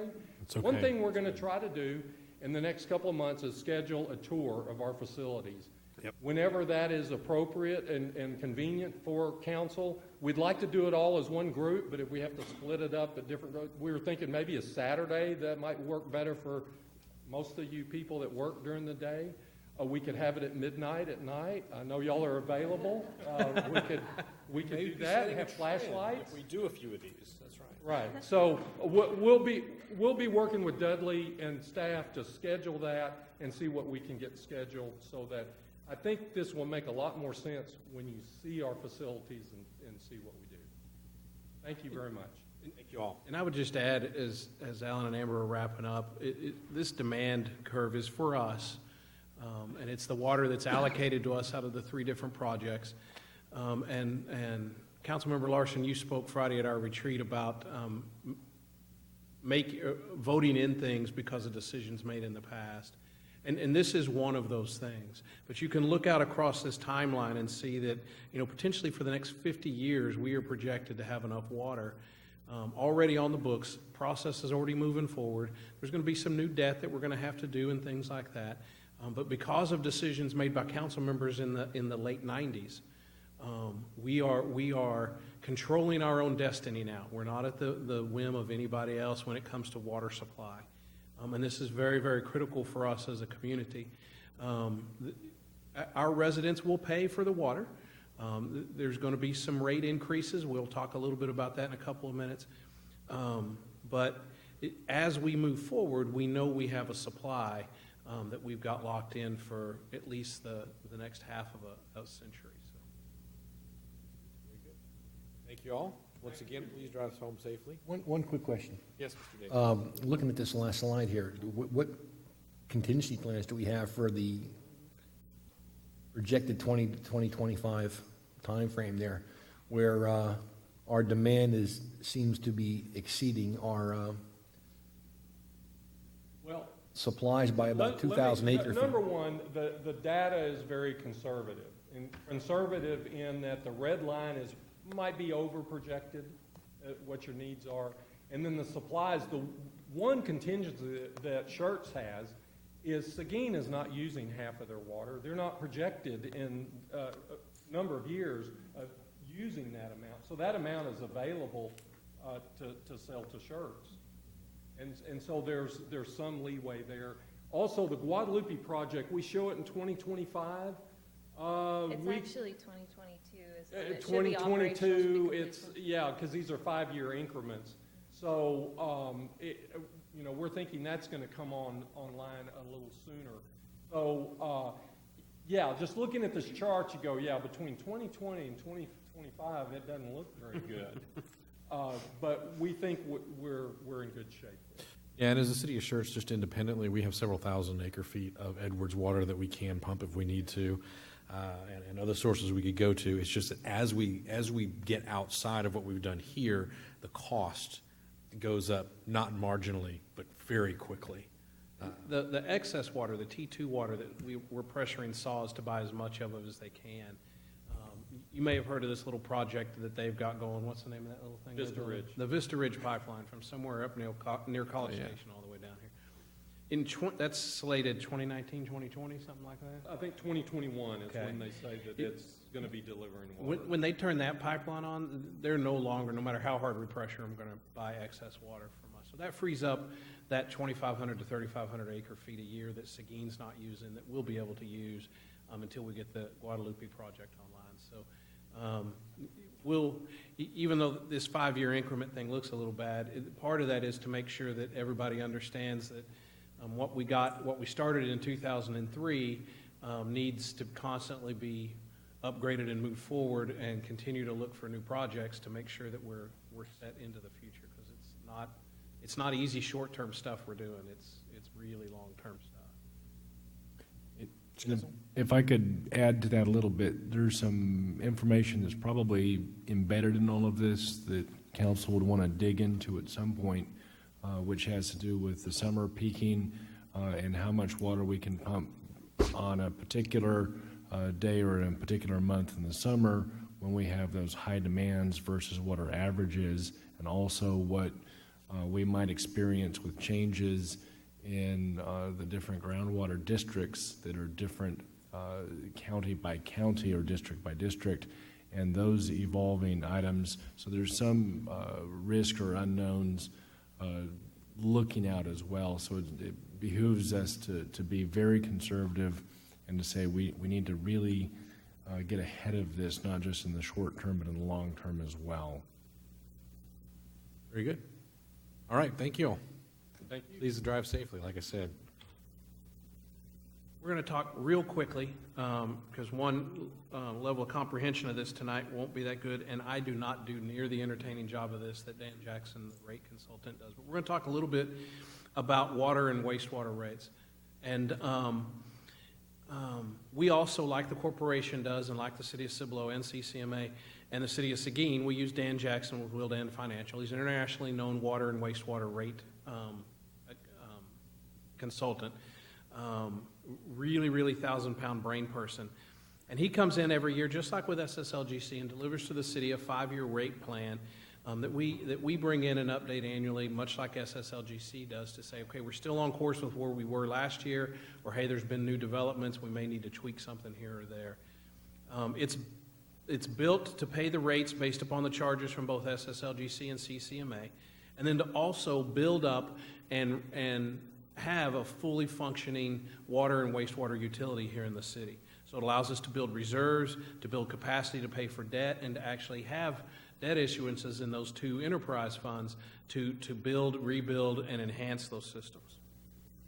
So when you get the rate plans, and Mr. Jackson will be in probably late spring, early summer, he'll bring it in, and you'll see this is actually the one he presented in the summer of 16. You'll see where we were at the time. And on the water side, he breaks it down by meter size because different meters are different water volume users. And you'll say, okay, so in 16, the plan shows us going for the 5/8 inch meter from 2089 of a base rate to 2173 and then to 2260.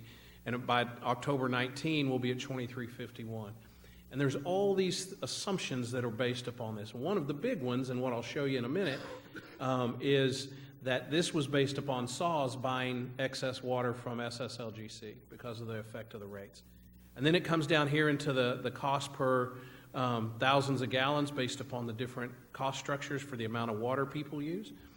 And then he does the same thing on the wastewater side. So we get a base charge from CCMA.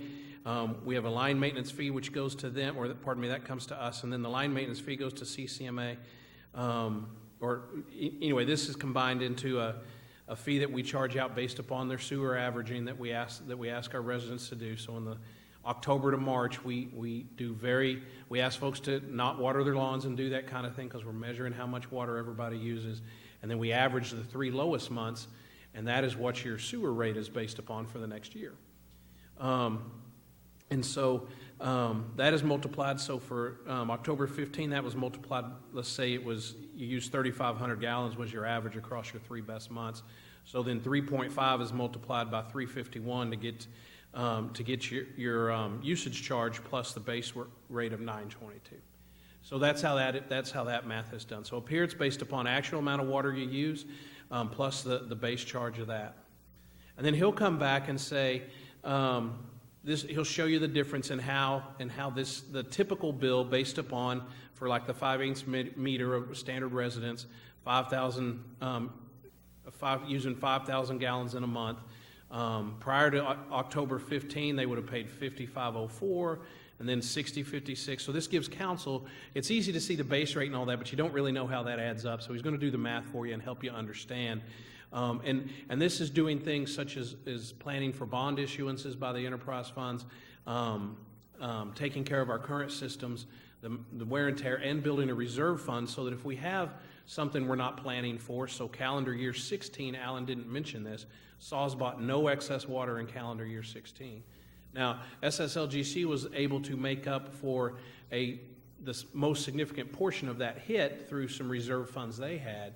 But if that had been passed on to us as the users, the reserve funds would have helped us get through 2016 with higher rates than what we had planned for our citizens without having to adjust them. And then this is a little bit about where he showed what would happen if if SAWS bought no excess going forward. So we did this in mid-2016, June 2016. We still were not certain what SAWS was going to do in 2017. And so this was worst case scenario, SAWS is not buying any more excess water from us. What is going to happen to the city of Schertz residents? And it's kind of hard to see here just looking at the base rates. But when you look here, you can say the current plan for, let's say, October 17, based on 5,000 gallons of usage, would have been $69.67. If SAWS bought no water, it would have been almost $75 a month. So it would have been a $6 hit to our citizens, $5 to $6 hit to our citizens for SAWS not buying that on a standard average 5,000 gallon use.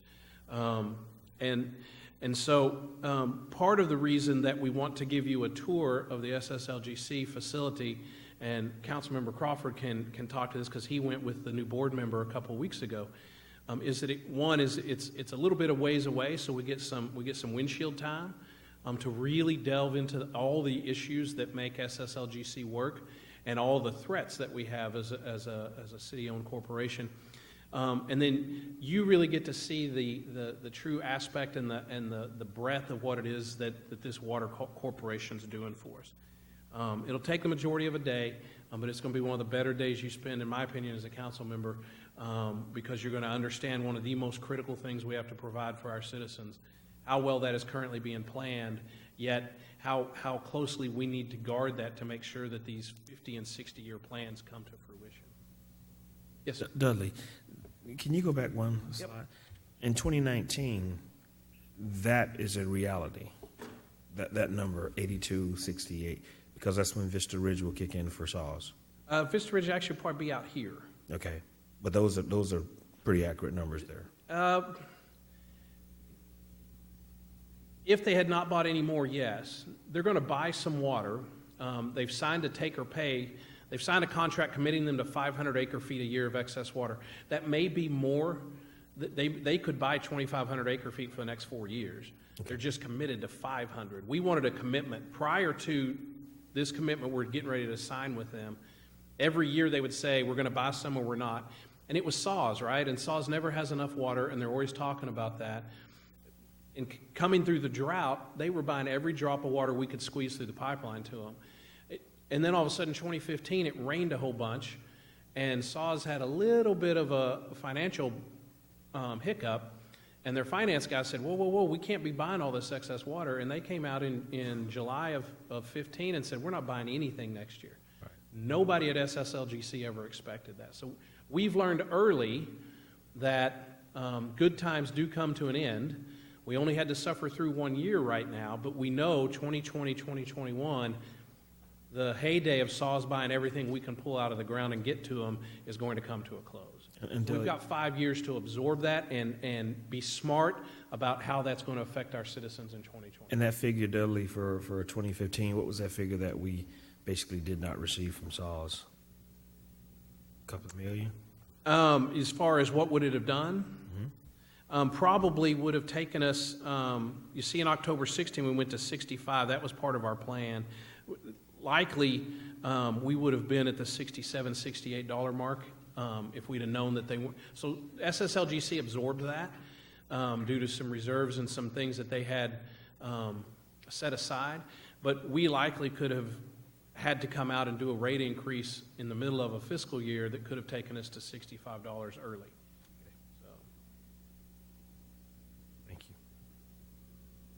Any questions on that? It's a surface look. I know numbers are the last thing we need to be talking about at this hour, but now we've used this a lot. CCN stands for Certificate of Convenience and Necessity. My entire existence in Texas has been in healthcare, and the CCN in healthcare is a four-letter word. You don't even mention it in the state of Texas. But in the water and wastewater industry, it's a big deal. And a Certificate of Convenience and Necessity is issued by the Public Utility Commission. And what it does is it gives a water utility, privately held, governmental, whatever, it gives them the ability to sell water or provide wastewater services to the citizens within the boundaries of the CCN that they hold. So a municipal government, we're a little bit different than say a water utility district or a MUD.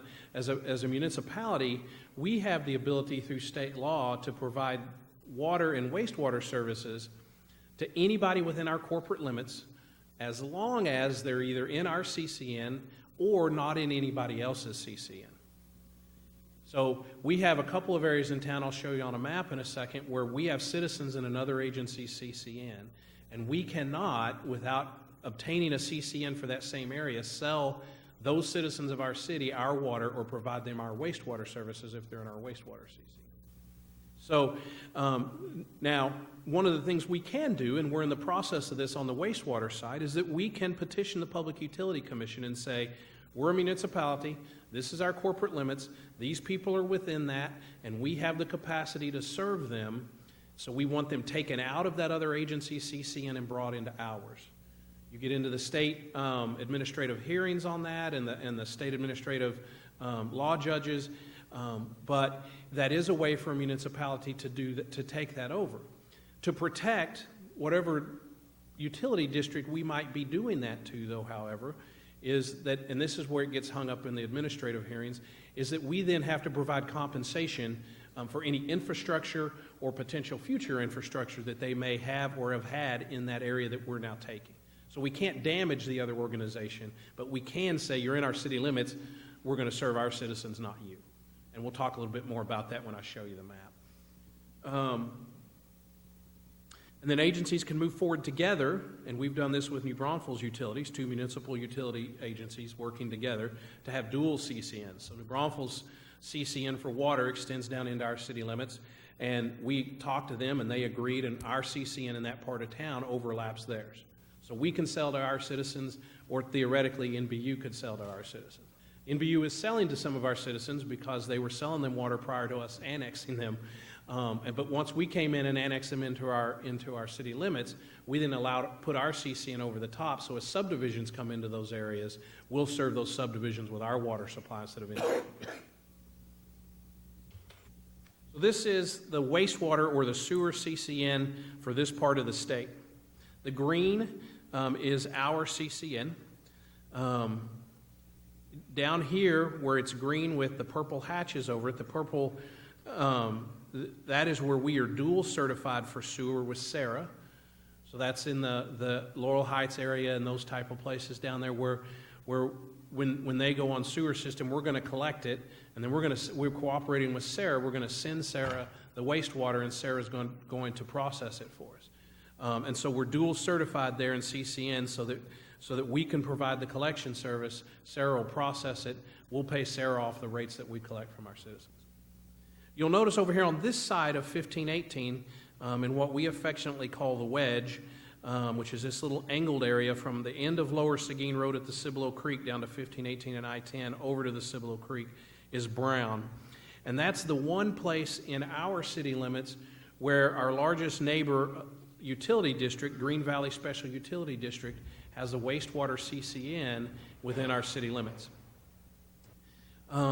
We are in the process with the Public Utility Commission of removing the land within our city limits down here, oops, pardon me, went the wrong way, out of the Green Valley CCN and bringing it into our CCN.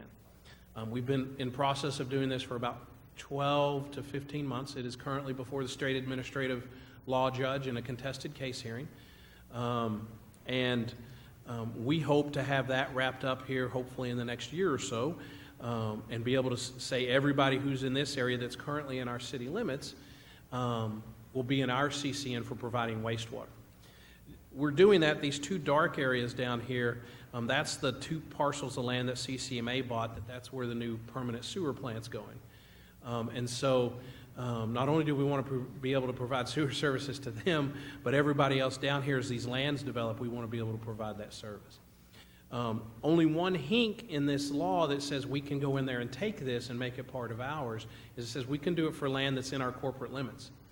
We have a lot of land in this wedge that are under development agreements. So eventually, someday they'll be within our corporate limits, but they're not today.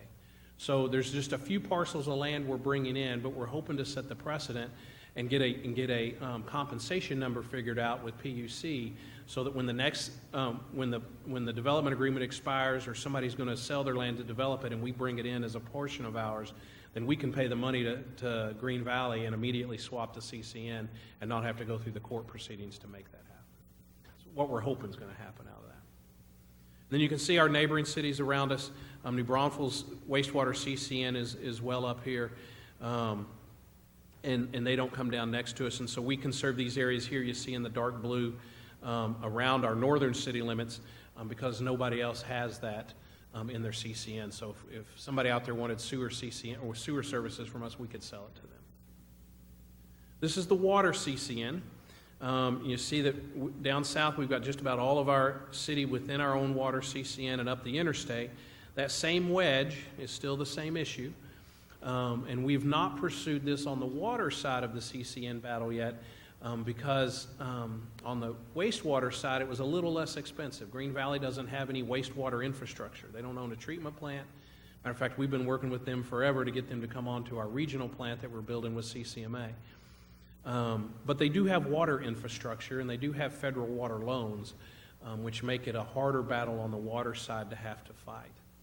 And again, small areas down here that are within our city limits, and as those develop, this is going to become an issue for us because the infrastructure they do have will more than likely not allow any development down there to have enough water to meet fire flows, which means they won't get permitted to build buildings there. And so we're going to have to figure that out sometime. The more problem area for us, the one that we're more concerned about is the one up here on the north side of the interstate. That is also Green Valley SUD.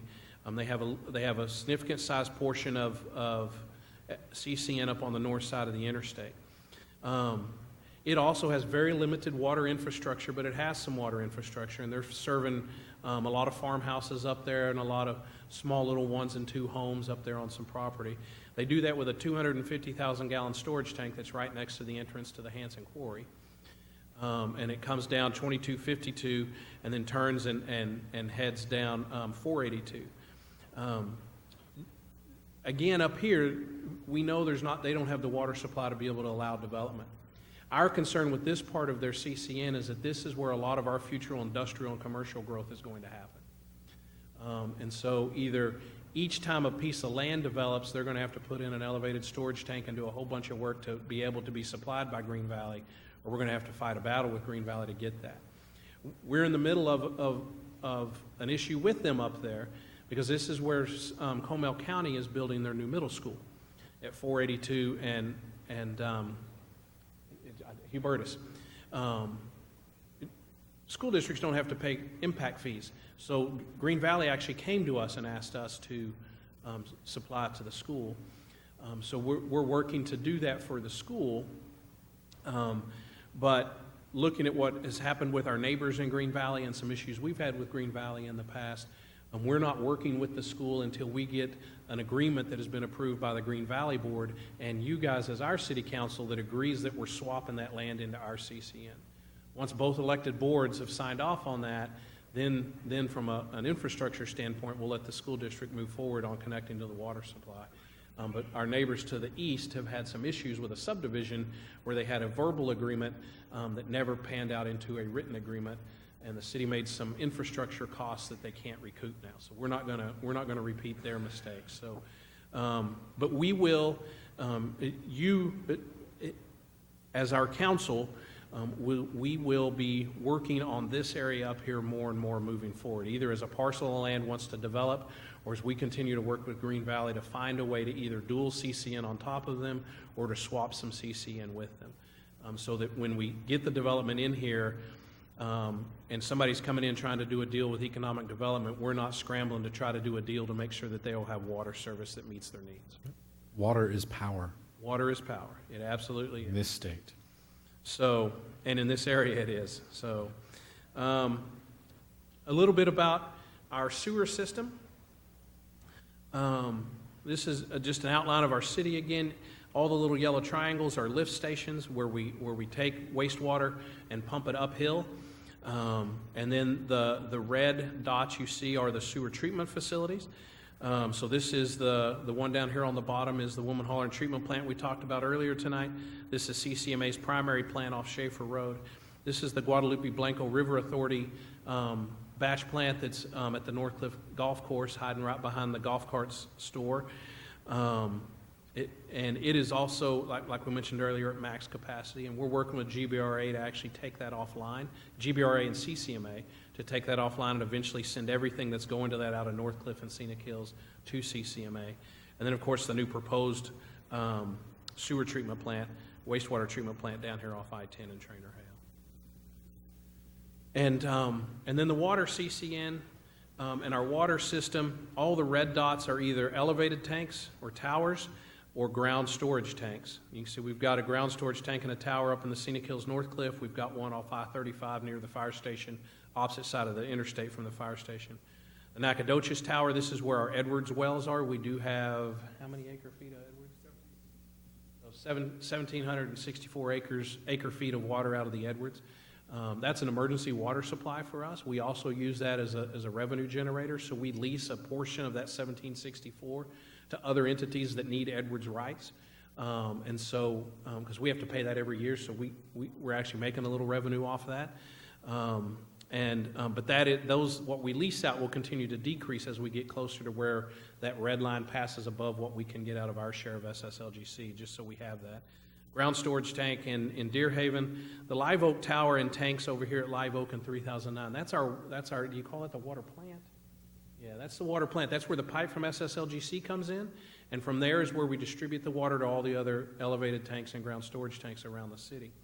One of the things we hope to do with the second parallel pipeline coming in from SSLGC is when it gets down to 78 and Schaefer Road over in Cibolo, is to split it and bring one leg of that up here to our current water plant, but then to take a second leg to this future elevated storage tank that's getting ready to be built and actually develop a second water plant there. So it'd be redundant, but also would provide better levels of service as the southern area of Schertz develops.